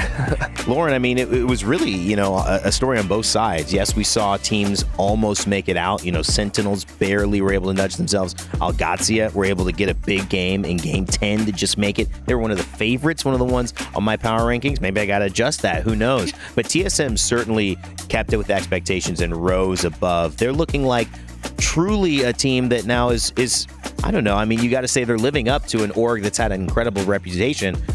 This is a team that's deserving of that with the way that they're playing right now. 100%. And we were talking about it in the green room, that final opportunity in the last moments of the last game. Falcons go out a little bit earlier, and TSM are not only able to stay consistent, to stay looking incredibly strong, but then move into a decisive first place. And while that's just in this pool, it's also important because, like we mentioned at the very top of the day, that's now a POI draft pick moving forward as well. So that's a big deal for Match Point Finals. Yeah, what are they going to be able to do with that as well as we look towards Sunday, which is a place TSM will be waiting and watching as the next 2 days unfold. But of course, if you've watched today, you've probably caught some good moments, which is why we got to bring them back with Argidia top moments of the day. And Jay, I want your help breaking some of these down here as well, man, because, I mean, it started off strong. Falcons, they were definitely the hottest team so far. And then, of course, all gamers, too. They had a great game 1. Yeah, I mean, a lot of these clips, we're going to see a lot of devotion and a lot of R9. No surprise there. But honestly, the one thing that I do think is surprising, all gamers winning that first game didn't really keep that momentum going into the rest of the series. You'd think that they would have been one of those top 7 teams. 26 points. Yeah, they narrowly miss out. And so they're actually going to have to go down to the LCQ and try to qualify once again. That said, a lot of these teams that were popping off early, like you said, Falcons, they did make their way through. Ninjas in Pajamas, we saw them win 2 games. Fnatic, a team that you were highlighting, maybe not the greatest in terms of their Pro League performance, but we've seen them historically do really good on LAN, continuing that, despite the fact that it's 2 new young players in Libelace and Colonel Garcia alongside UKF. They get 2 wins as well, and so a lot of these teams absolutely performing. NIP, too. I mean, we see a lot of Mouse here. They got our top play moments. Mouse was a team you had highlighted with Edward Gaming and having that kind of back and forth. Did that end up having the same drama that you might have thought going into it, or were they able to kind of find their ways? Neither of the teams overly performed today. Yeah, so ultimately, I didn't think that on World's Edge that there was going to be a lot of early fights. We thought it might be on Rotate, but one of those games pulled to Countdown, so both teams are trying to play zone there. And then when we went over to Storm Point, we predicted that's probably not going to be a moment where they fight because of the Command Center early Rotate. And once again, a zone pulled to Stormcatcher, so both teams are trying to play zone. I thought Edward might be a little more aggressive over on Broken Moon. They were one of the teams that were already at the bottom of the leaderboard, and I figured if you need to put up a lot of points, we're not going to play scared, but I think they kind of did. They went away from their bread and butter, which is to try and fight a lot of teams, and it might have cost them. Yeah, it did. Obviously, not going to be easy looking at what they did today and saying we should have done something different. It feels so connected to the moment right now, but all learning experiences for these teams as they get ready for their next journey. And now the next journey for the teams who will be staying, you're right, is that LCQ. They have a chance to go back, watch the tape, and prepare to play Group B's teams that do not make it into the top 7 and obviously do not go home by being in the bottom 3. Snipe down, takedown wise, before we move on to the next thing, just your overall thoughts going out of Group A. Are you surprised at anything? Expectant of certain teams now that you've seen them perform big time? TSM, certainly Ninjas in Pajamas, Na'Vi holding their weight as teams that we consider potential champions. Yeah, I think the overall top of the leaderboard was relatively, we had a couple of those teams at the powerhouses at the start of this. I think the big ones are the Algatia, and honestly, Furio won a game, the AG won a game. It just goes to show you that in these 10-game series, you don't get that cushion of getting a win and feeling like you're safe. And, you know, before it's like in these 6-game series that we've seen before, you get a win and there's pretty much no way for you to lose if you even get 2 to 3 points per game after that. But these 10 games, they're grueling. It's a gauntlet. And to see these teams at the top come out firing, I mean, that just shows that they came prepared.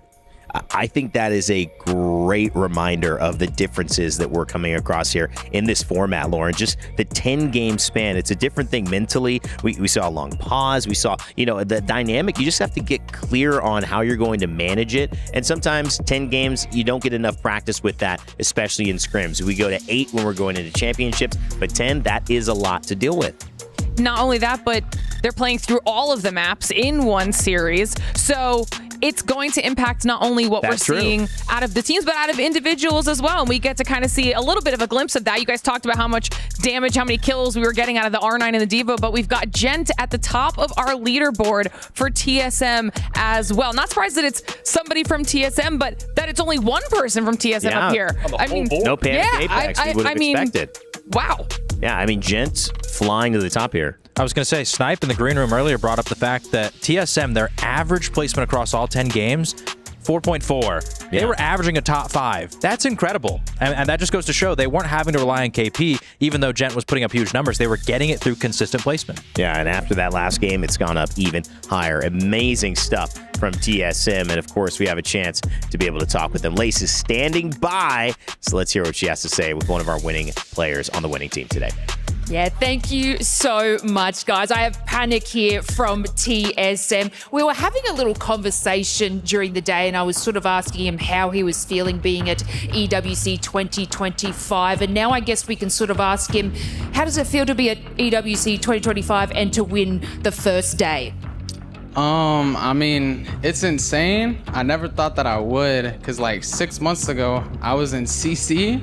So like, it's like a big step. Yeah, you basically went from 0 to 100. And how is it having like the support of your dad being here? Like, what did you have to tell him? Be like, hey, Dad, I kind of just want to play a lot of Apex professionally. I know I'm super young, but how are you feeling about that? Did he have any sort of wise words, or he's like, go for it, son? I mean, they've always been supportive about it. And after the New Orleans LAN, they kind of just jumped on track with everything, and they've always supported. That's awesome to have that family support. Now, there was a couple of moments in the first and second match for you guys. I sort of saw you go into a little bit like your sort of play style, and there was some amazing clutch reses that your team did. Why don't you walk us through a couple of like the communications, or was it super panic, or were you guys like really calm and collected during these crazy moments? We were definitely not calm. We flew in a top harvester, and there was a team below us that was like ultra kidnapping us. So like we were just running around, and Dupe accidentally took the Q on them and it disappeared. So he just flat out died. But then somehow we got the reset that game, and I think we got like 6th that game. Yeah, I mean, look, you did it with grace and ease, but this is Panic from TSM, the winners of today. It's been an absolute great feat. Back to you guys there at the desk. Thank you so much, Lace. Panic, Apex, one of the rising stars, especially in terms of metrics here. He's one of our top performing players. Would have thought we'd see him on the kill leaderboard, but that was Gent who stole the show today. So great to hear from Panic and his experience with Duke taking that altar portal. You'll get him next time, buddy. We know you will. Guys, closing out today, it's been amazing. We have more action coming in our ALGS midseason playoff, but soon, in just a few moments, we've got the actual opening ceremony for the Esports World Cup. That's why we've got to wrap things up here. Of course, Jayhawk, Snipe Down, Glitter Explosion. My name's Rain Day. You'll see us tomorrow. You see the whole crew tomorrow as we get ready for Day 2 and Group B. But for now, go have some fun. Check it out. This is your time. This is your chance. The question is, what are you going to do with it? Think about it. Why stop now? I was just getting started. Why stop now? I was just getting started. Why stop now? I was just getting started. Why stop now? I was just getting started. Level up, start my engine and I rev it up. Once I get the green light, gotta go, let them know they better step on up. Yeah, dog, I'm in that zone while I grind hard while you at home. You talk about it, but I be about it, cause you all talk, no backbone. On a path to the top, you gonna have to face a test. When you fold or when you flop, ain't no time to second guess. There's only time to be the best. Defeat your foe, repeat the steps. Defeat your foe, repeat the steps. Look around the room and ask who's next. If you came here for the main event, strap in, buckle up. You're looking at it. I'm on a 10. I'm on a level 10. I wanna win, then I wanna win again. You thought it was done? I'm hoping it never ends. If you wanna run, then I'm on a level 10. It's showtime, so I am the showstopper. You thought it was your time. What that means, I gotta top ya. They said don't rock the boat, but I am a boat rocker. If you the GOAT, call me the GOAT stopper. Never gonna quit, don't stop, no. Never gonna quit, never gonna quit, don't stop, no.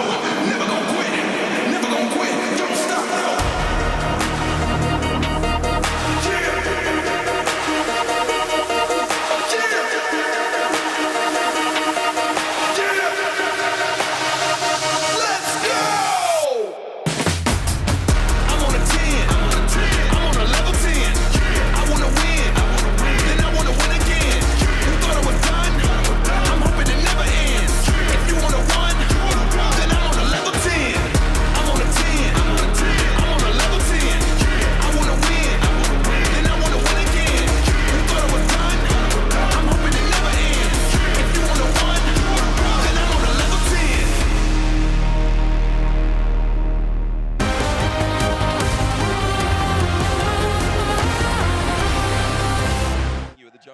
At least attempted to do.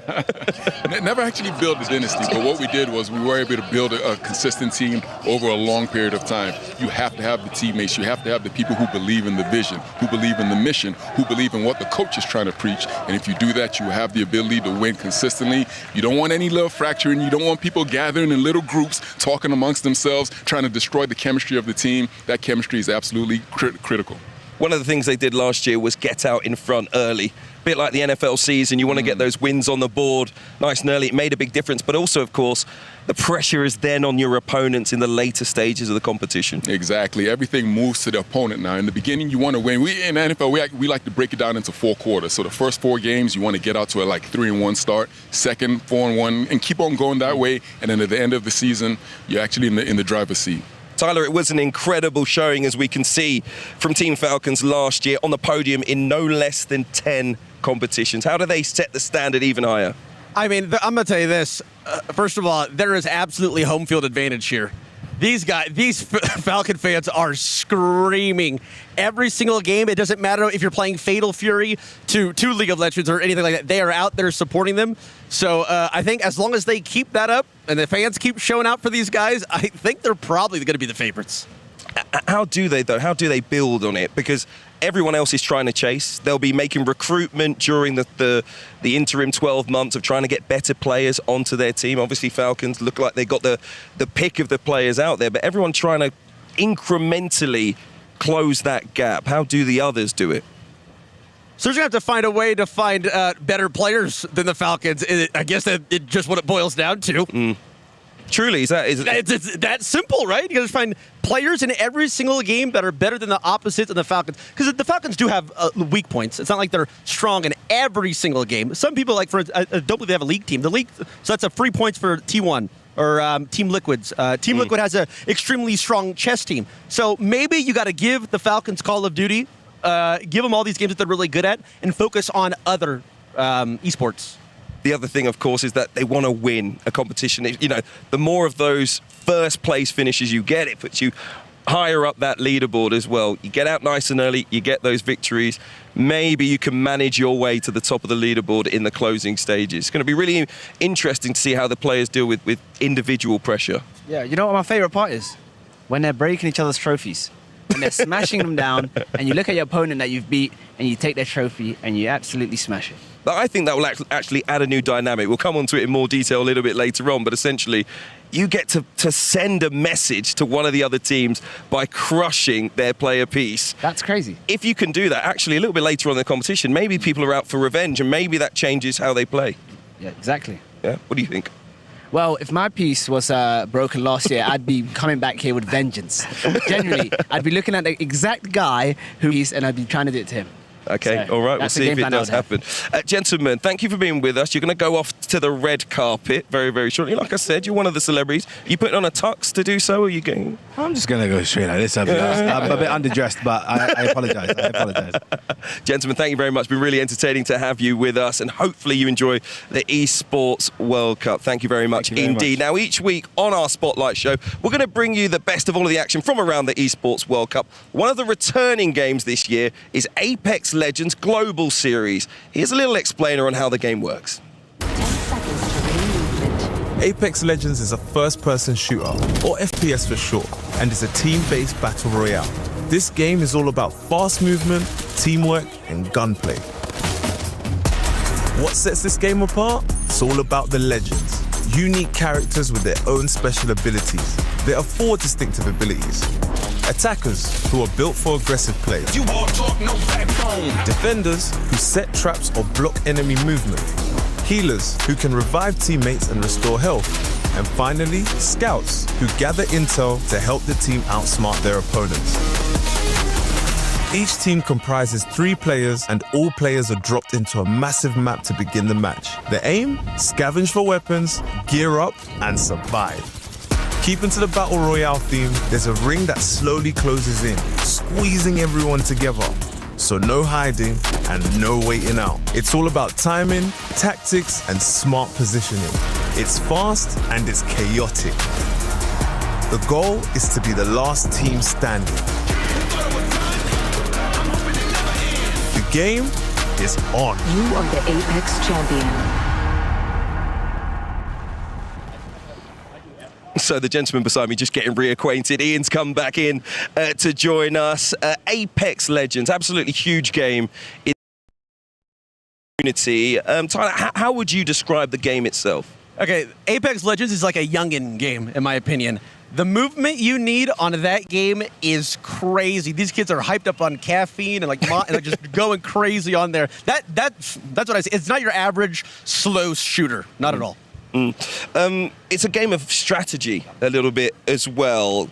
Team performance very much important too.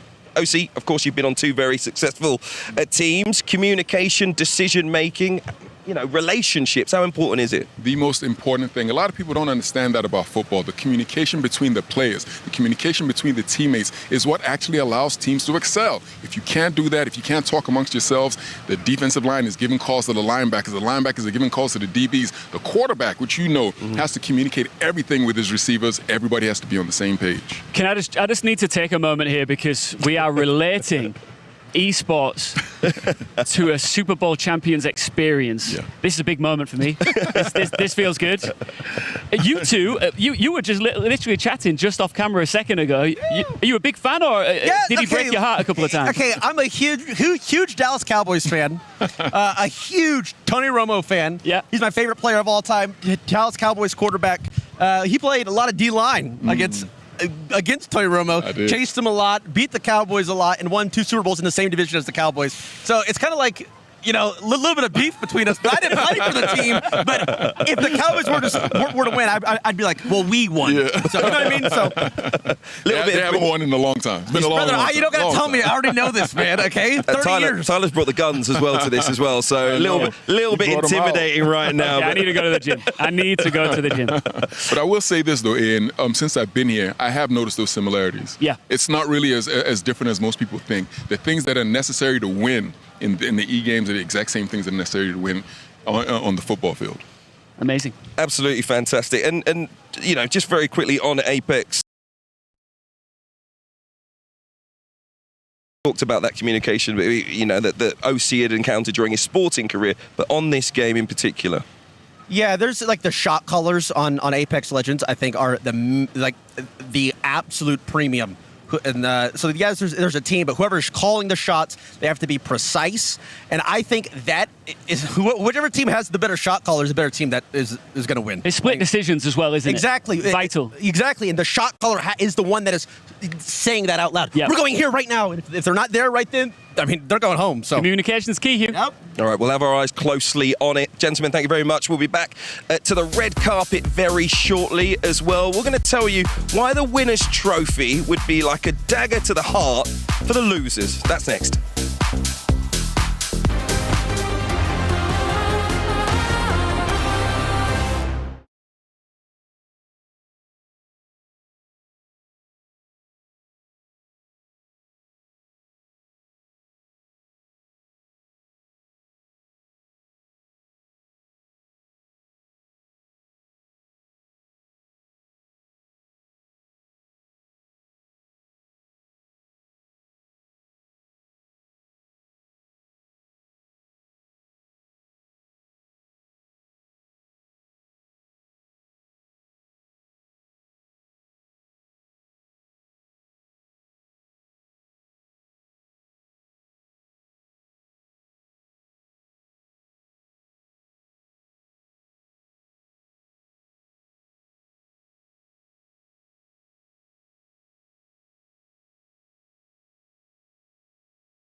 Welcome back to EWC Spotlight here in Riyadh. We are rapidly approaching the opening ceremony for this year's Esports World Cup. Now, following that, the crowd here in Saudi will be treated to a special live performance from Post Malone, a man with no less than 18 Grammy Award nominations. But how's his gaming? Well, he took to the stage and we stuck him in a driving rig. Take a look at this. Ian, what do you make of it? Is he any good? You know what? We're all gamers at heart, right? I think everybody at some point has got stuck into a video game. It looks like he's playing Apex here, actually. Yeah. And I did hear that he's pretty good at this, and you can see with his headphones on, he's locked in, and as Tyler was saying, you can see he looks like a strong communicator there.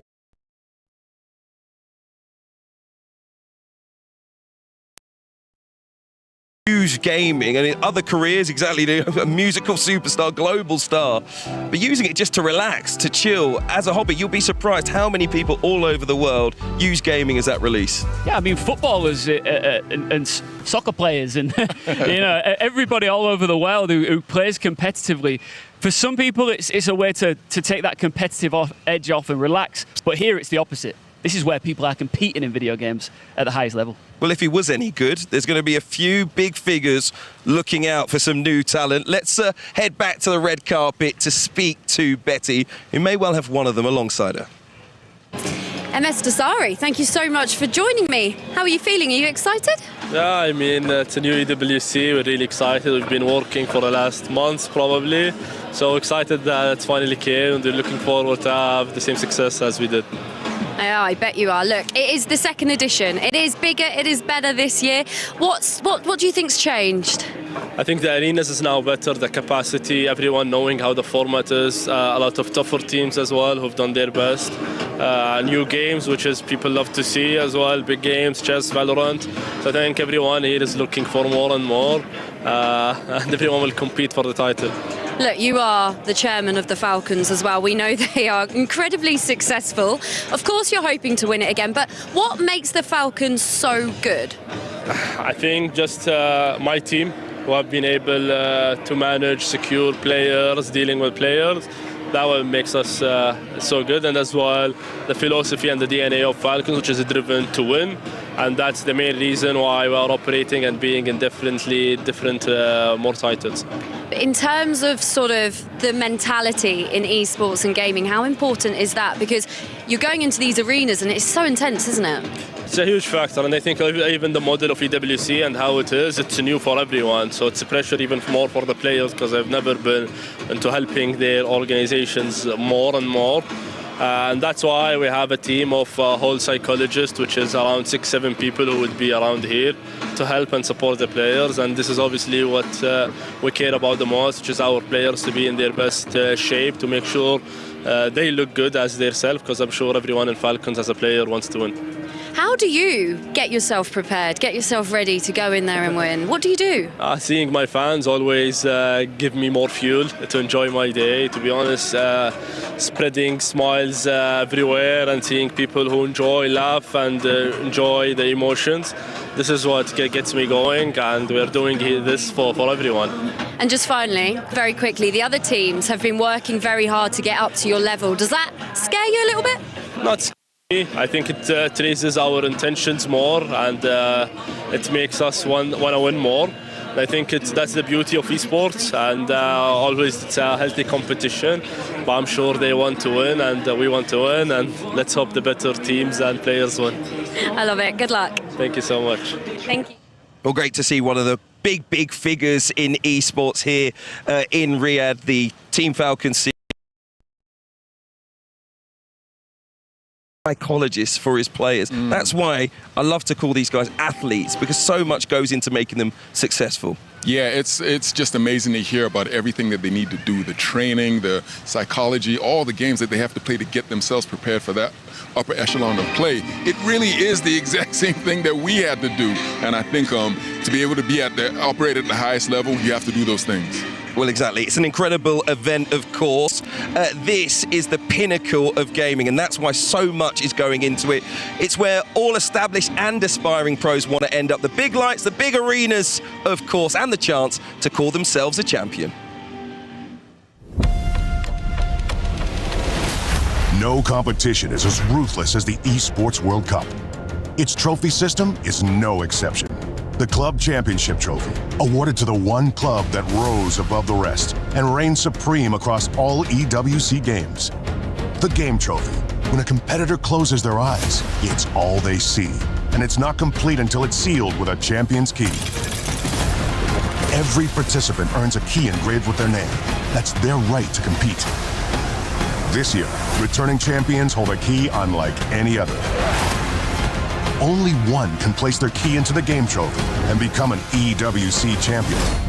The frame of the champion's key is embedded into the totem, a stone marker of legacy displaying every champion of the year. The keys of the eliminated will be crushed. The champions select 3 broken keys as a personal token, a reminder of who they have humbled. Beneath the totem, a resin block holds the remaining keys, a graveyard of fallen contenders. Will your dreams be broken or your name carved in gold and stone? At EWC, nothing is granted, everything is earned. Well, we touched on it a little bit earlier on, didn't we? But it is one of the new changes for 2025, which so many people are hyped up about.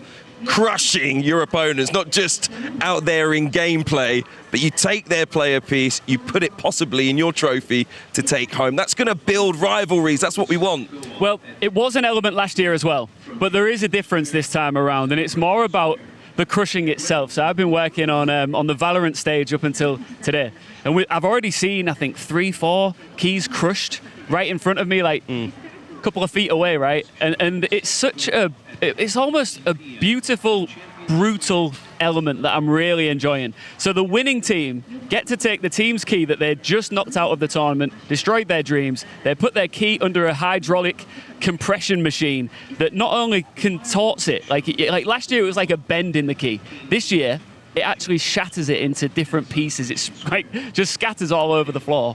And it is a real true like metaphor for destroying the dreams of their opponents. It's brutal, but I think it's a real nice touch. What do you think? Listen, you're a guy that got to do that. You got to the quarterback, you threw them to the ground, you got to basically step over them and celebrate in their faces, right? It's almost the same thing in the world of gaming. It's exactly what it is, but we never did it to that extent. I would have loved to have like the rings that we have and get like the Philadelphia Eagles or the Dallas Cowboys and show them how we crush them and put them in our ring and step on them and squish them. I mean, how amazing would that have been? We didn't get to do that, but now we're getting to see it here. You're an evil man. I am very evilly.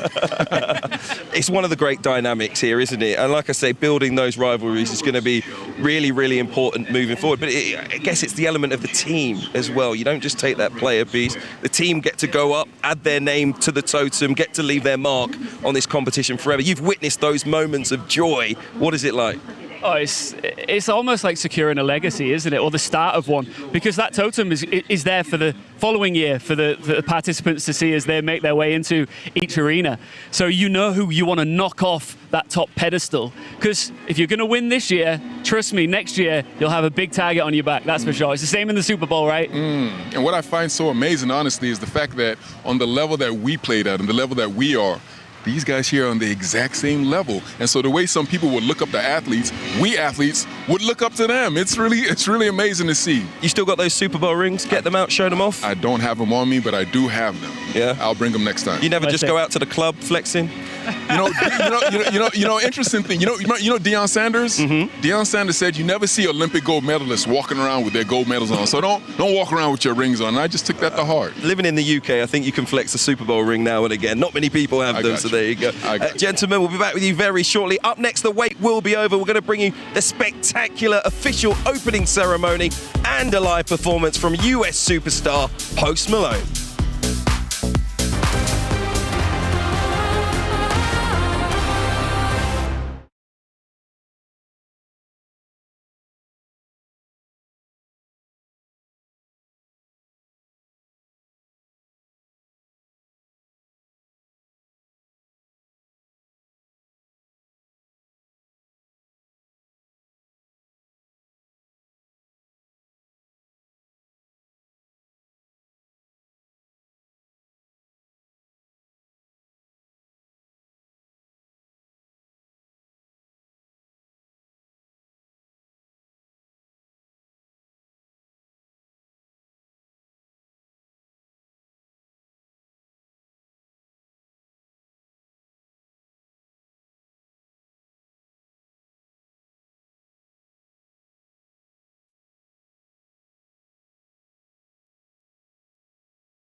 Do you think it's going to be easy for the Falcons to hang on to it, and do you think they will? It's an impossible question. So first, it's not going to be easy to everyone, right? So many games, so many things can happen. The variance in their best games, whether it's liquids and vitalities and so best games, will be super decisive. Look, I don't mind who's winning. This is not my job, right? We built the platform. I only mind it's decided on the last week. Let's see if that happens. Ralph, you're a joy as always. Thank you so much. Enjoy the show. I will try. Thank you. He'll try. It's going to be absolutely fantastic. Listen, he's one of the big figures, isn't he, Ian, in esports, obviously helping to push it forward. Interesting to hear him say that he wants to compete with those traditional sports out there, grow esports alongside them. It's getting there, isn't it? I think, well, like I said earlier, we've all at some point picked up a pad and played video games, and I think it's just, despite the size and magnitude of this event, this industry is still in its infancy. You can't compare it to big sporting brands like that we've seen elsewhere that have got to the top, that have got to the cream of the crop. This is an infant, and over the years, it will grow, it will become bigger, and it will get more eyeballs on it. Absolutely. We're those that have come here to make sure there are more eyeballs on it. Loads of those people down on the red carpet as well. Let's head back to Betty Glover, see who she's got with her. Tina, welcome to the Esports World Cup. Look at this. What do you make of everything that you've seen so far? It's been absolutely incredible. I'm so excited for the performance tonight. Yeah, so you are performing tonight. Now, let's talk about your style of music, because you sort of blend the classical cello with those big cinematic sounds and metal as well. So how does that work? Yeah, well, I work predominantly in soundtracks, game soundtracks being a big one, including Call of Duty 6, which is being played here, and also in film and TV, and I play heavy metal. So it's kind of a blend of everything together, and I'm performing on the electric cello. Wow. So that's the sort of performance that we're going to be seeing tonight. Yes. Excited. Are you excited? I am excited. Very excited. What has it been like, sort of making this soundtrack? It's really been an incredible process. We recorded back in Los Angeles. The orchestra was recorded at Abbey Road, of Beatles fame in England. And then to come here now to Saudi and to get to put everything together is really incredible. And what sort of energy are we expecting to see out on the stage? Crazy. I know. Yes. Crazy. So, look, you obviously like esports as well, don't you? What are you looking forward to seeing during this World Cup? Oh, I mean, we've had a bit of a tour, and to see some of the arenas and the players playing, it's just so exciting to have just this collection of all of the top gamers in the world here, all competing. It's really great. Well, thank you very much. Good luck. Thank you so much. Thank you. Great to hear from Tina Guo, who's going to be out on the stage in the opening ceremony a little bit later on, but has played a part in the official anthem as well. There's also an official song for the Esports World Cup. It's my ringtone. It's your ringtone? Is it really? No, I'm going to set it as my alarm. So every day where I'm here, I wake up right ready to go and in the mood. But it's important to have something like that, right? Formula One's got a theme. The Champions League football's got a theme. Esports needs to be recognised musically as well. Absolutely. No question about that. Yeah, I mean, like you said about the Champions League, I think we'll get to a point over the years where that theme will hit and it's on. It's game time, literally. Okay, all right, let's settle in, I think, and enjoy the entertainment as Riyadh, Saudi Arabia welcomes you to 7 weeks here. It's looking absolutely sensational right now. We got the opening ceremony coming up. What are you two looking forward to the most?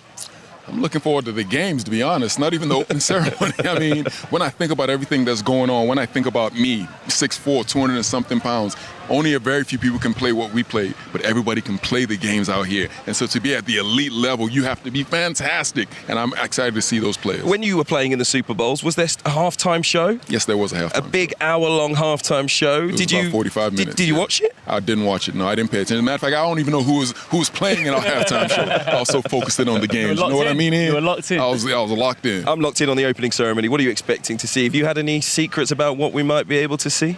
Now, I am not a betting man, but I am willing to say here and now that this opening ceremony of the Esports World Cup 2025 will be epic. Okay, let's, like I say, settle in and enjoy it. The opening ceremony coming your way. Riyadh, Saudi Arabia, welcoming you to a time where heroes will be made and dreams will come true at the Esports World Cup 2025. Okay, all right. It's coming up very shortly indeed. Post Malone. Let's go now. Let's go now. Right now? Right now. Let's go to it. Go. Now.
so much on the line today.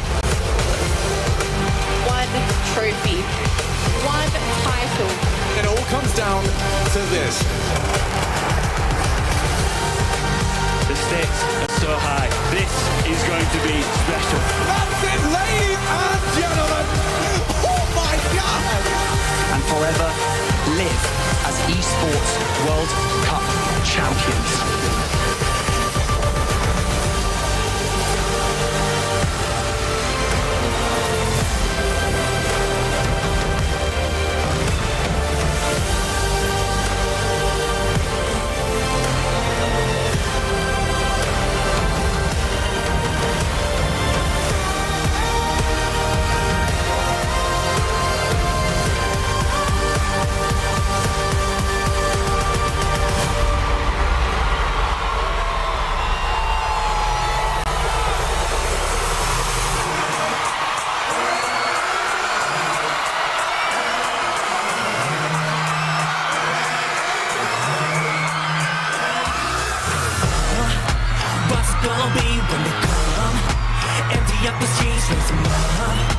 It's the enemy. Would you run and hide or stand and fight? Yeah, to the piper. I don't wanna play me all on the fire. Stay up through the night. Cause if it's safe sound, you might see too tired. Can't take fight from the fire. Can't take war from the warrior. Can't take soul from the soldier. But they train all that to beat him. And when he's all done, if they want more, why don't we settle the score? From the trip down the street, staring the fire in the face. Battle for the page. Just ran out of ink, my fingers start to bleed. I'll be the last one standing, beat you out again. Push me to the brink, cold-headed from his head, until my fingers bleed. Outlive the enemy.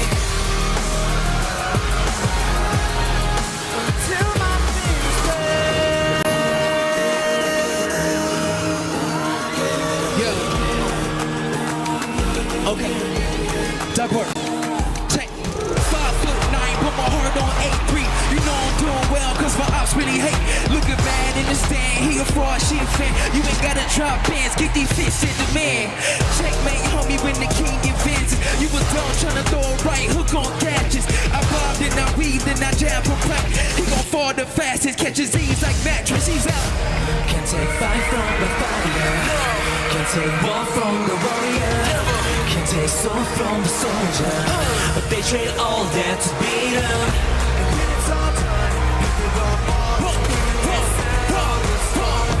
how can you two gonna escape? Ain't no more hiding from fame. Just ran out of ink. My fingers start to play. I'll be the last one in. Beat you out again. Just push me to the brink. Cold-headed coveted. Until my fingers bleed. Outlive the enemy. Go ahead and follow me until my fingers bleed.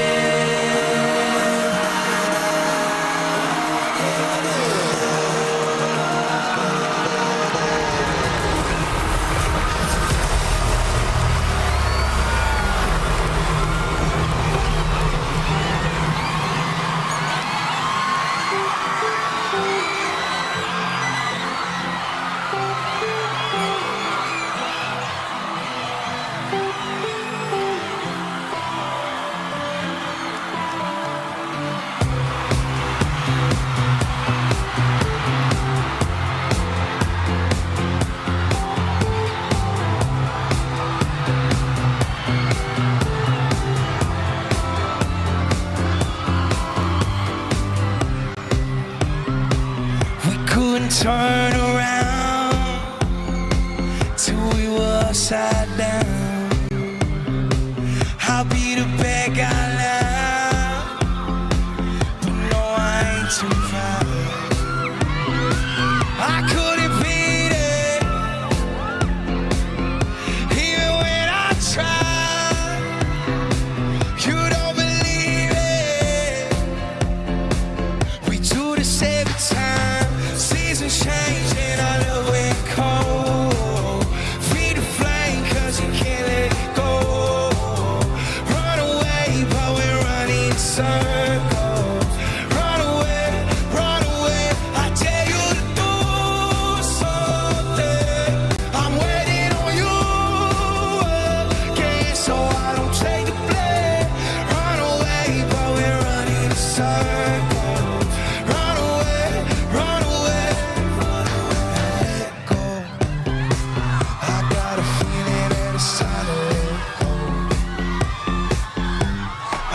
So I know that this is no fun to get. You thought that it was special, but it was just a sex doll. And I see the echo. I got a feeling that it's time to let it go. Seasons change and I love when it cold. Feed the flame cause you can't let it go. Run away but we're running in circles. Run away, I dare you to do something. I'm waiting on you so I don't take the blame. Run away but we're running in circles. Run away. Maybe you don't understand what I'm going through. It's only me. What you got to lose? Make up your mind. Tell me.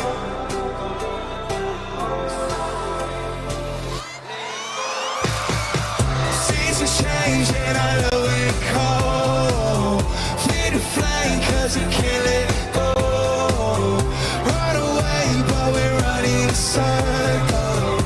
Run away, I dare you to do something. I'm waiting on you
pockets like I'm Lil Troy. Now it's everybody fucking need a decoy. Shorty mixing up the vodka with the leak.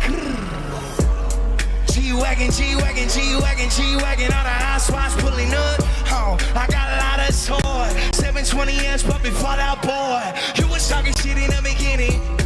Back when I was feeling more forgiving. I know it pisses you out to see me winning. See the igloo in my mouth when I be grinning. Hey, 100 pins in my pocket, it's on. 100 deep when I roll out the yard. Keep my bottles, these bottles alone. It's a moment when I show, I gotta say. 100 pins in my pocket, it's on. Yeah, your grandma will probably know. Keep my bottles, these bottles alone. It's a moment when I show, I gotta say. Everywhere I go, catch you on the block like a hometown ball. 750 Lambo in the Utah snow. Truck in the front like that. Cut the roof all like an intern. Put up to the house with some big bud. Turn the kitchen counter to a strip club.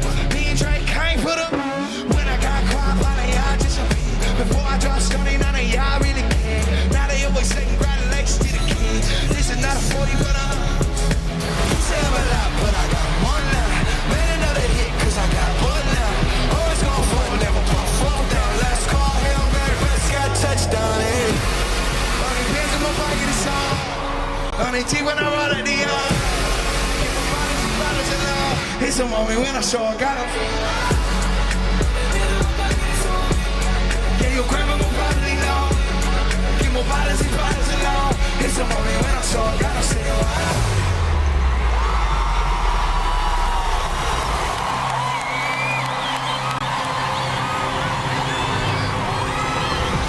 This Falcons team do what they were bred to do.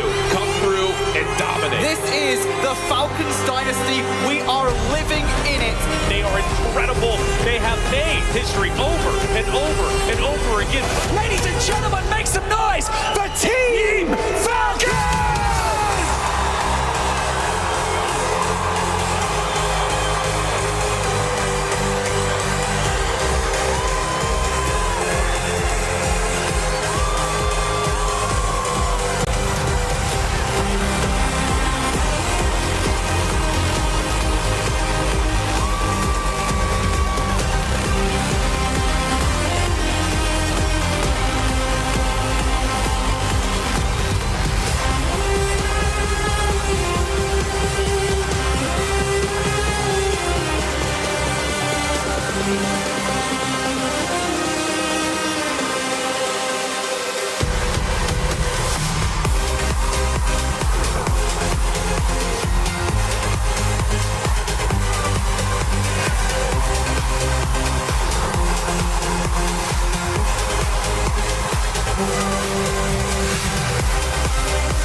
We have liftoff at the Esports World Cup 2025. Absolutely sensational. The greatest players from around the world descending on Riyadh. 25 different competitions showcasing their incredible talents after a year of fighting their way to the EWC to give themselves a chance of that $70 million prize pool and a life-changing opportunity. They want to show the rest of the globe that they are the best esports athletes on the planet. Unbelievable scenes here at Boulevard City.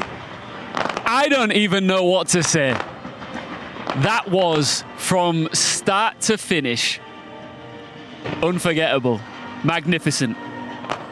Absolutely incredible. Most amazing thing I've ever seen. The graphics, everything that happened over here. Look at the fireworks going off. Can you imagine? This is for video games. Unbelievable, Hugh.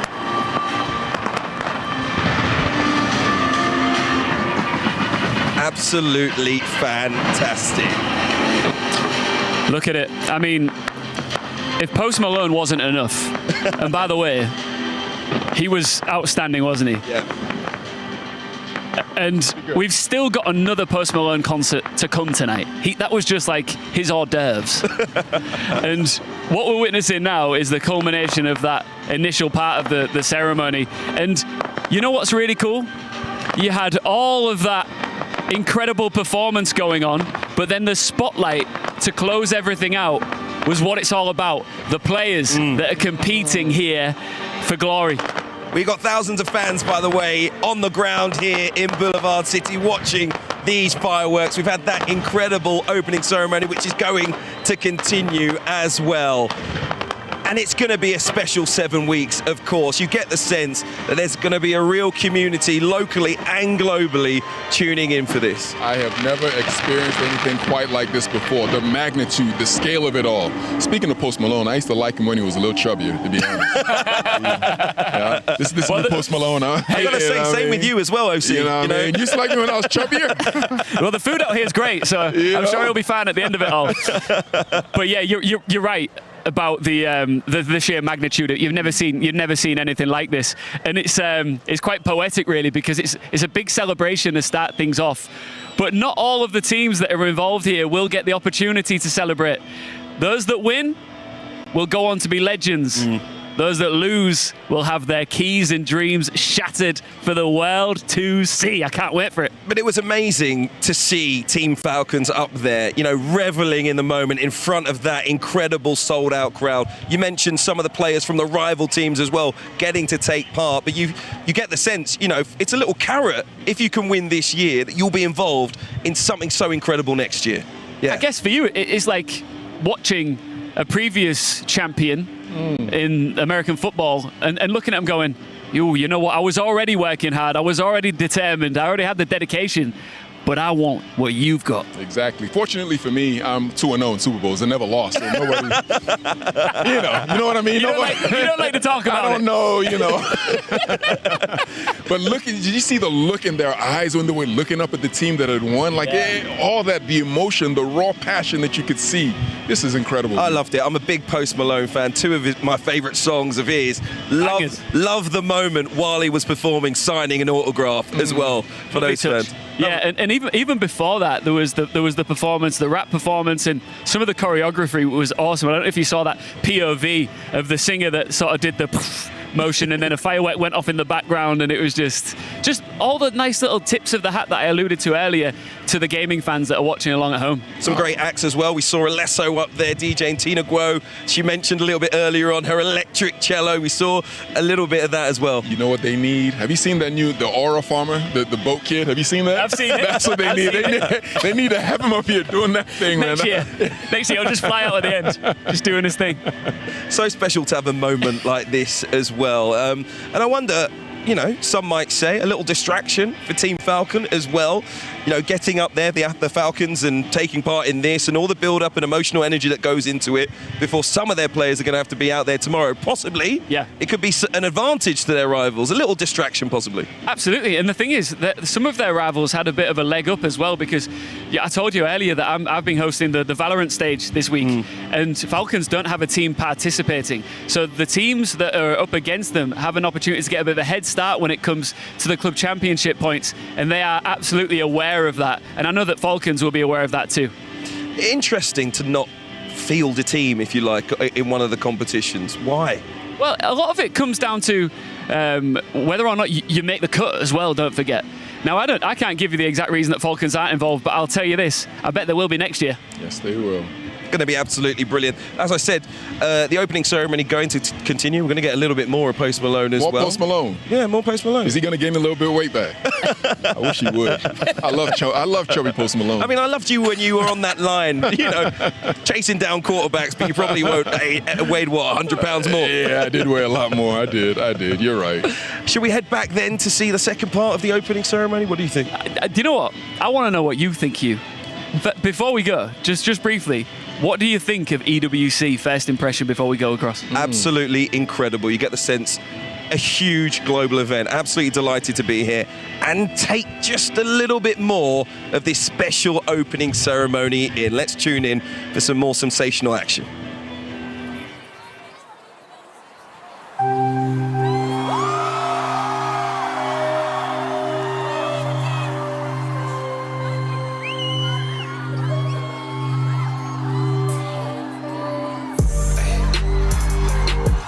fucking popping, popping pills, man, I feel just like a rock star. All my brothers got that gas and they always be smoking like a rock star. Fucking with me, caught up on the Uzi and show up, man, them the shot toss. When my homies pull up on your block, they make that thing go grata-ta-ta. Hey, damn. Switch on whip, came back in black, I'm signing, saying rest in peace upon sky. Close that door, we blowing smoke, she asking light a fire like I'm on song. Act the fool on stage, probably lead the World Cup in a cop car. She wish that she dead, do a TV out the window at her. Cocaine on the table, liquor pouring, don't leave it there. Do your gummies, your boobies, trying to get it. Say, yeah, now she acting out of pocket, trying to grab up on my honey. Hit my trailer, so they ain't got a man. And they all my friends. Hey. I've been fucking hoes and popping pills, man, I feel just like a rock star. All my brothers got that gas and they always be smoking like a rock star. Fucking with me, caught up on the Uzi and show up, man, them the shot toss. When my homies pull up on your block, they make that thing go grata-ta-ta. I've been in the hills, fucking superstars, feeling like a pop star. 21. Drinking Henny, bad bitches jumping in the pool and I ain't got on no bra. Hit her front or back, pulling on the tracks, and now she screaming out no more. They like Savage, why you got a 12 car garage, but you only got 6 cars. I ain't with the cake and how you kiss that. Your wifey say I'm looking like a whole snap.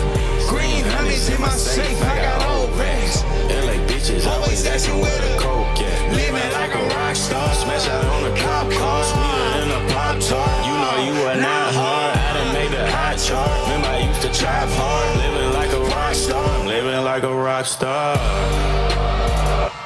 I've been fucking hoes and popping pills, man, I feel just like a rock star.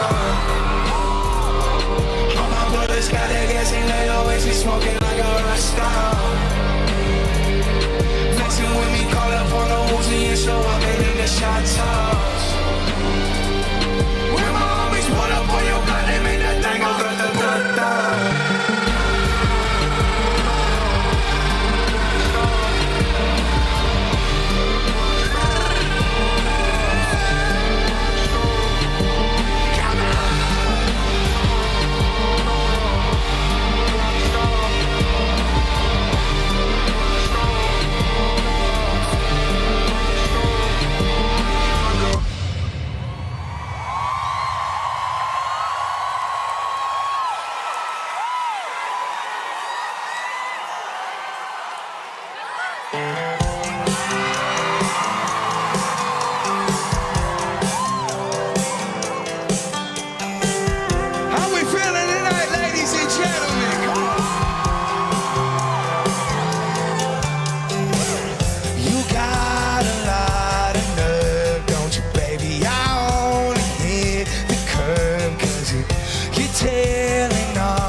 you very much, ladies and gentlemen. Thank you very, very much.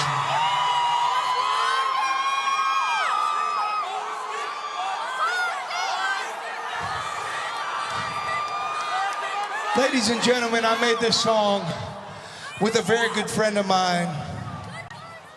And I know there's nothing more than he and I would love to do than to dedicate it to each and every single one of y'all tonight, because y'all my sunflowers tonight, ladies and gentlemen.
Can I play y'all one more song tonight, man? Hey,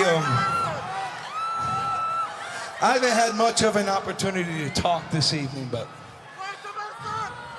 I just wanted to say, first off, thank each and every single one of y'all for coming out tonight, ladies and gentlemen. You know, I had some time, I love you too, yes ma'am. I had some time to speak to the organizers of the event and the athletes involved, and this is gonna be a really badass event. And I just wanted to say thank you for letting me be a part of it, ladies and gentlemen. It means the world to me. And there's a lot of talented people in the building. And I heard this is quite a long stretch, and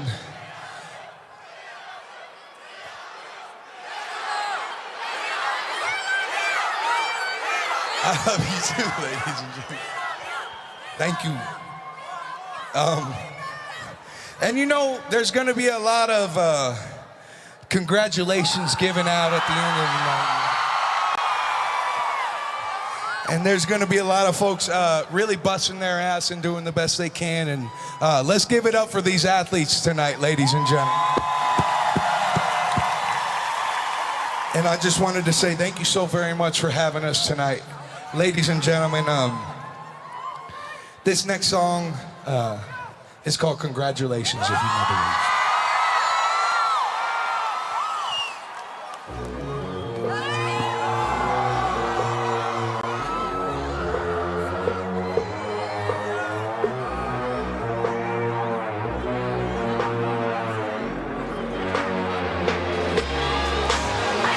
My mama called, see you on TV. Said the change ever since we was. I dreamed it all ever since I was. They said I won't be nothing, now they always say congratulations.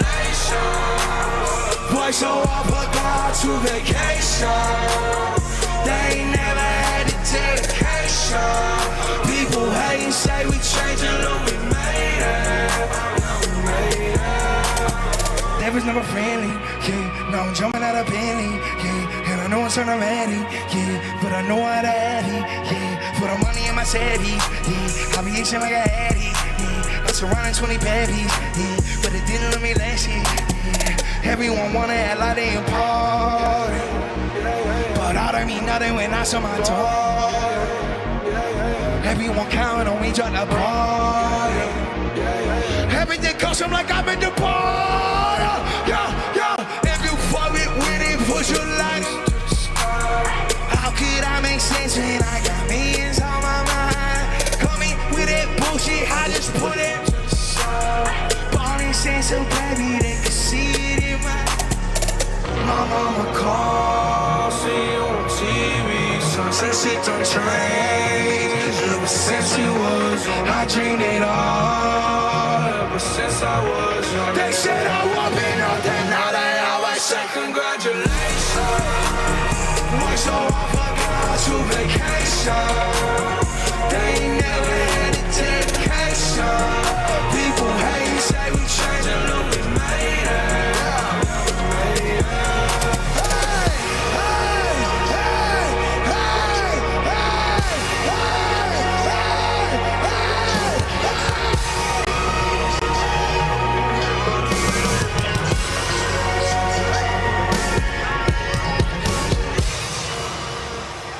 Ladies and gentlemen, thank you so very much. Have a great night. Stay out of trouble, and I love you so very much, ladies and gentlemen. Thank you very, very much. Enjoy this World Cup and have a great time. And hopefully I'll get to see y'all very, very soon. Thank you, ladies and gentlemen.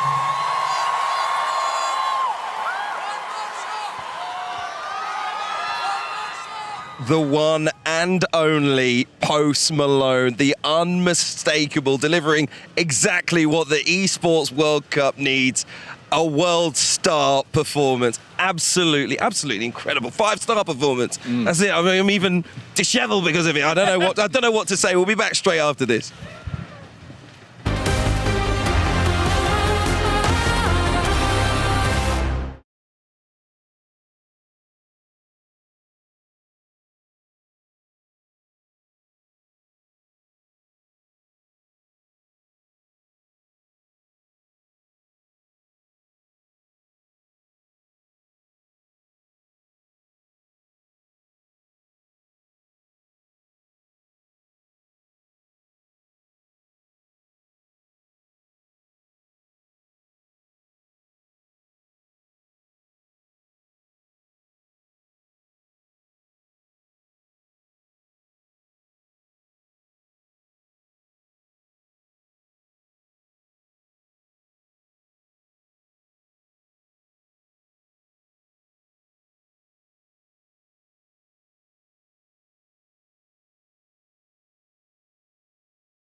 So the Esports World Cup is officially underway. A brilliant opening ceremony, loads of glitz and glamour for you as well, and a fantastic performance from Post Malone as well. He was absolutely brilliant, wasn't he? We're going to get to the gaming though. We've got to be specific with it. That's why we're all here, and there have been 4 new competitions that have already started. Rensport, Fatal Fury, Valorant, and our feature game this week, Apex Legends. Apex Legends is a first-person shooter, or FPS for short, and is a team-based battle royale. This game is all about fast movement, teamwork, and gunplay. What sets this game apart? It's all about the legends. Unique characters with their own special abilities. There are 4 distinctive abilities.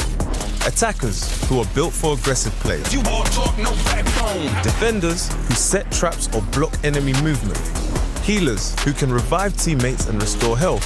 And finally, scouts, who gather intel to help the team outsmart their opponents. Each team comprises 3 players, and all players are dropped into a massive map to begin the match. The aim? Scavenge for weapons, gear up, and survive. Keeping to the Battle Royale theme, there's a ring that slowly closes in, squeezing everyone together. So no hiding and no waiting out. It's all about timing, tactics, and smart positioning. It's fast and it's chaotic. The goal is to be the last team standing. The game is on. You are the Apex champion.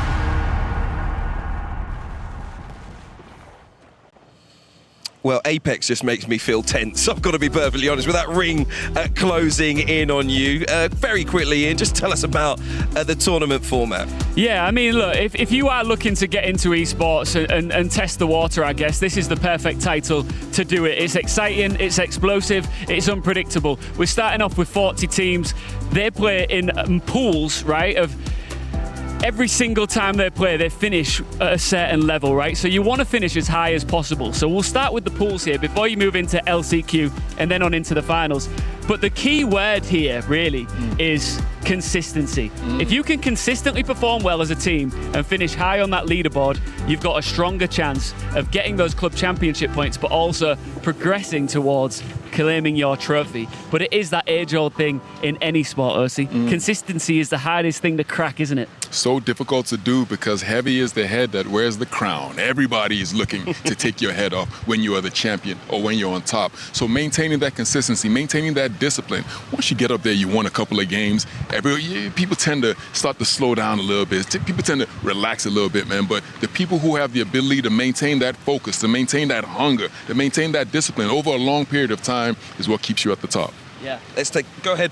No, I was just going to say, like I said earlier, if you are looking to get into this, it's such a fun one to watch because you drop out of the sky, you scavenge, you get your tools, and then you start battling. But while you're doing it, that circle of play area gets smaller and smaller, so you are guaranteed high-impact action as the map unfolds. It's a lot of fun to watch. And the winner is guaranteed a massive pot as well.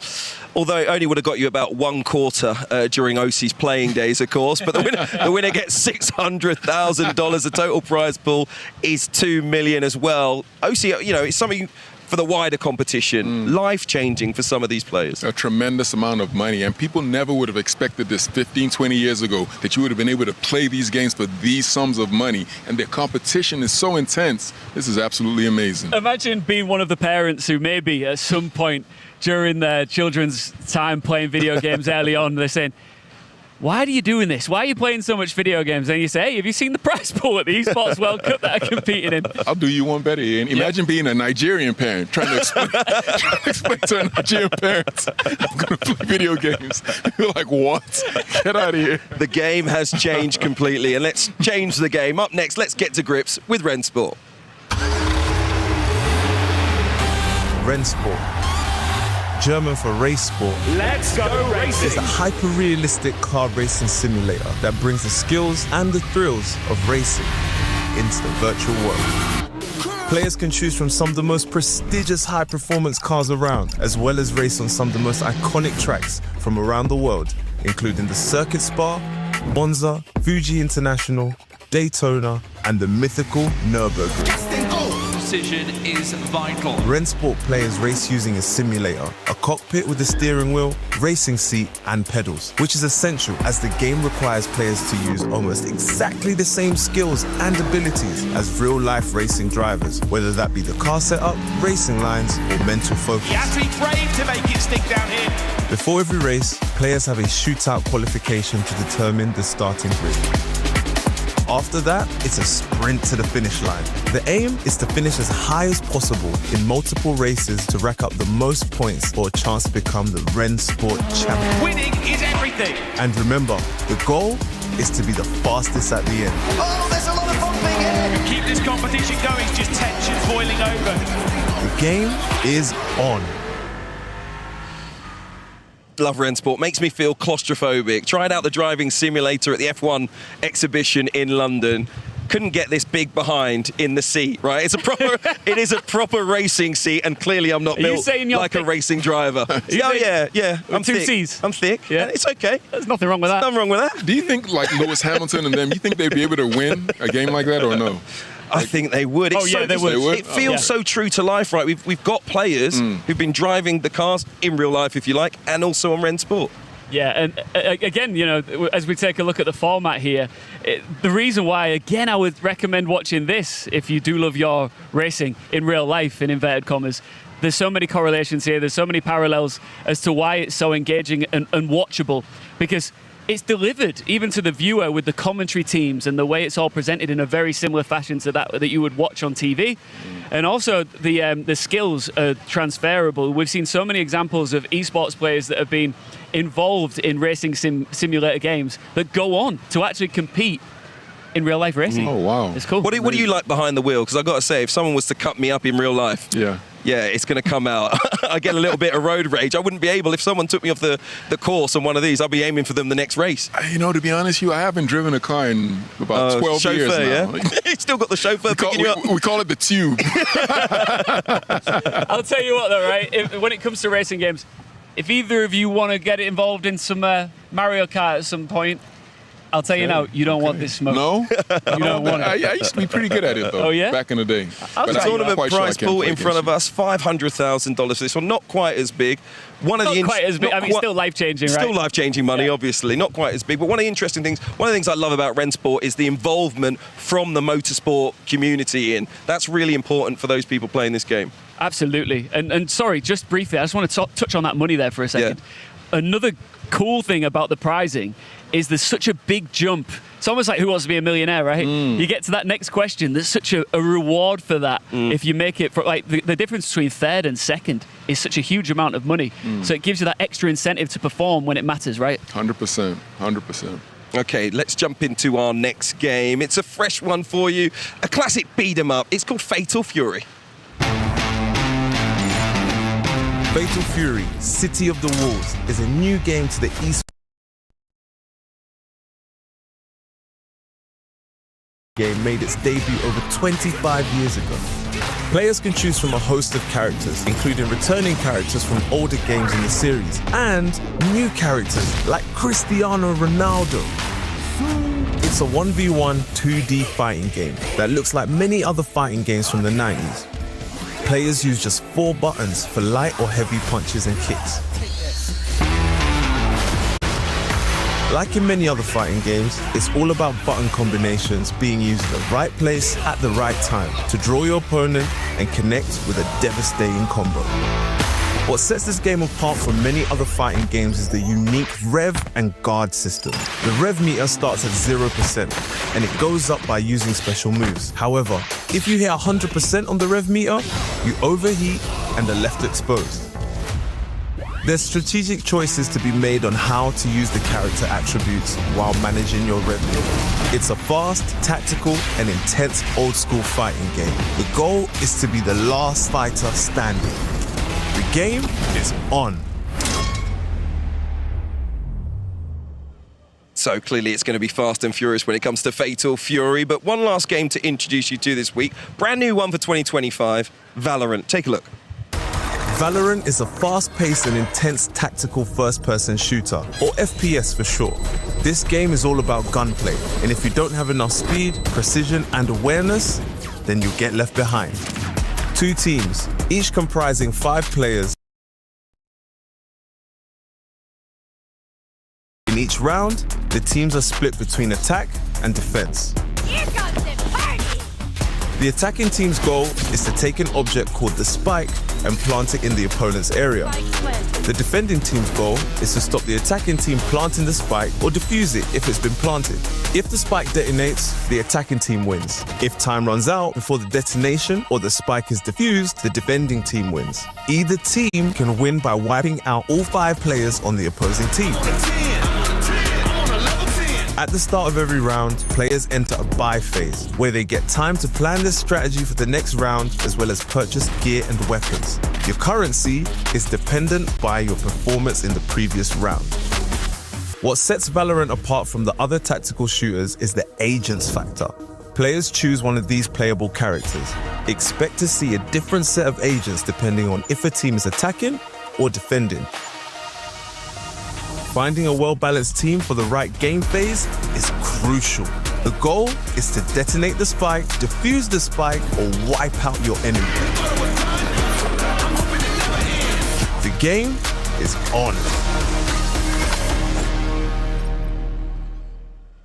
Ian, I know you've been watching Valorant. Of course, it's already taken part. What have you made of it so far? It's unreal. And if you saw the explainer there, but the way I would say it is, it's like a tactical shooter. If you think of a game like Counter-Strike, but you are superheroes, and you get to pick which superhero you are, and the abilities that you have make such a difference on the way the game plays out, and it's a lot of fun to watch. Should be a fantastic one to watch. Before we go, by the way, let's quickly get back to the red carpet. Betty, who have you got?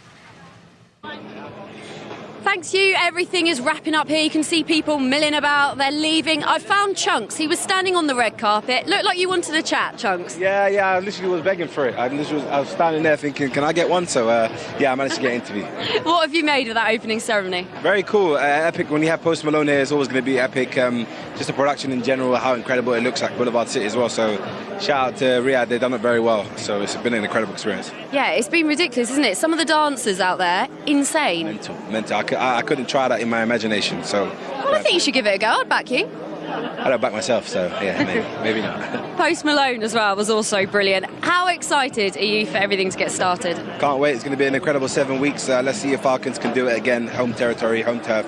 I'm a Falcon fan myself, so let's see what happens. I feel like they're pretty confident, but also I very much get the sense around here that everyone is starting to level up. I'm not sure they're going to walk it like they did last time. Chunks, thank you very much. Hugh, back to you.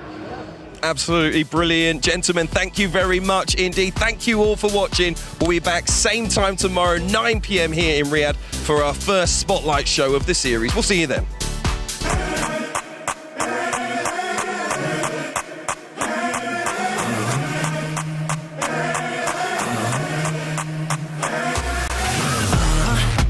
What's it gonna be when they come?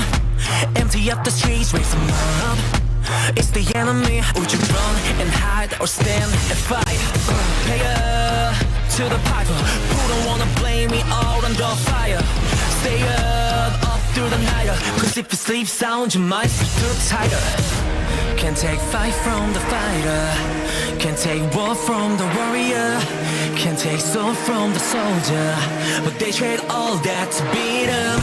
And when it's all done, they want more. When we settle the score, hide from the truth, none escape. Staring you right in the face. The battle's on the page. Just ran out of ink. My fingers start to bleed. I'll be the last one standing. Beat you at your game. Push me to the brink. Go ahead and cut me dead until my fingers bleed. The enemy.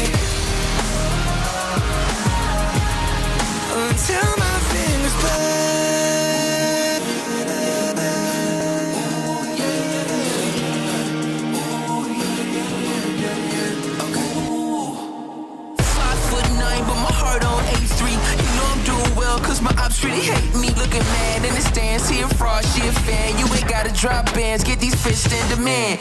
Checkmate, homie, when the king advances. You was dope tryna throw a right hook on cashes. I bobbed and I weaved and I jabbed for practice. He gon' fall the fastest, catching Z's like mattress. He's out. Can take fight from the fighter. Can take war from the warrior. Can take soul from the soldier. But they trade all that to beat him. And when it's all done, but they want more. When do we settle the score? Hide from the truth, not escape.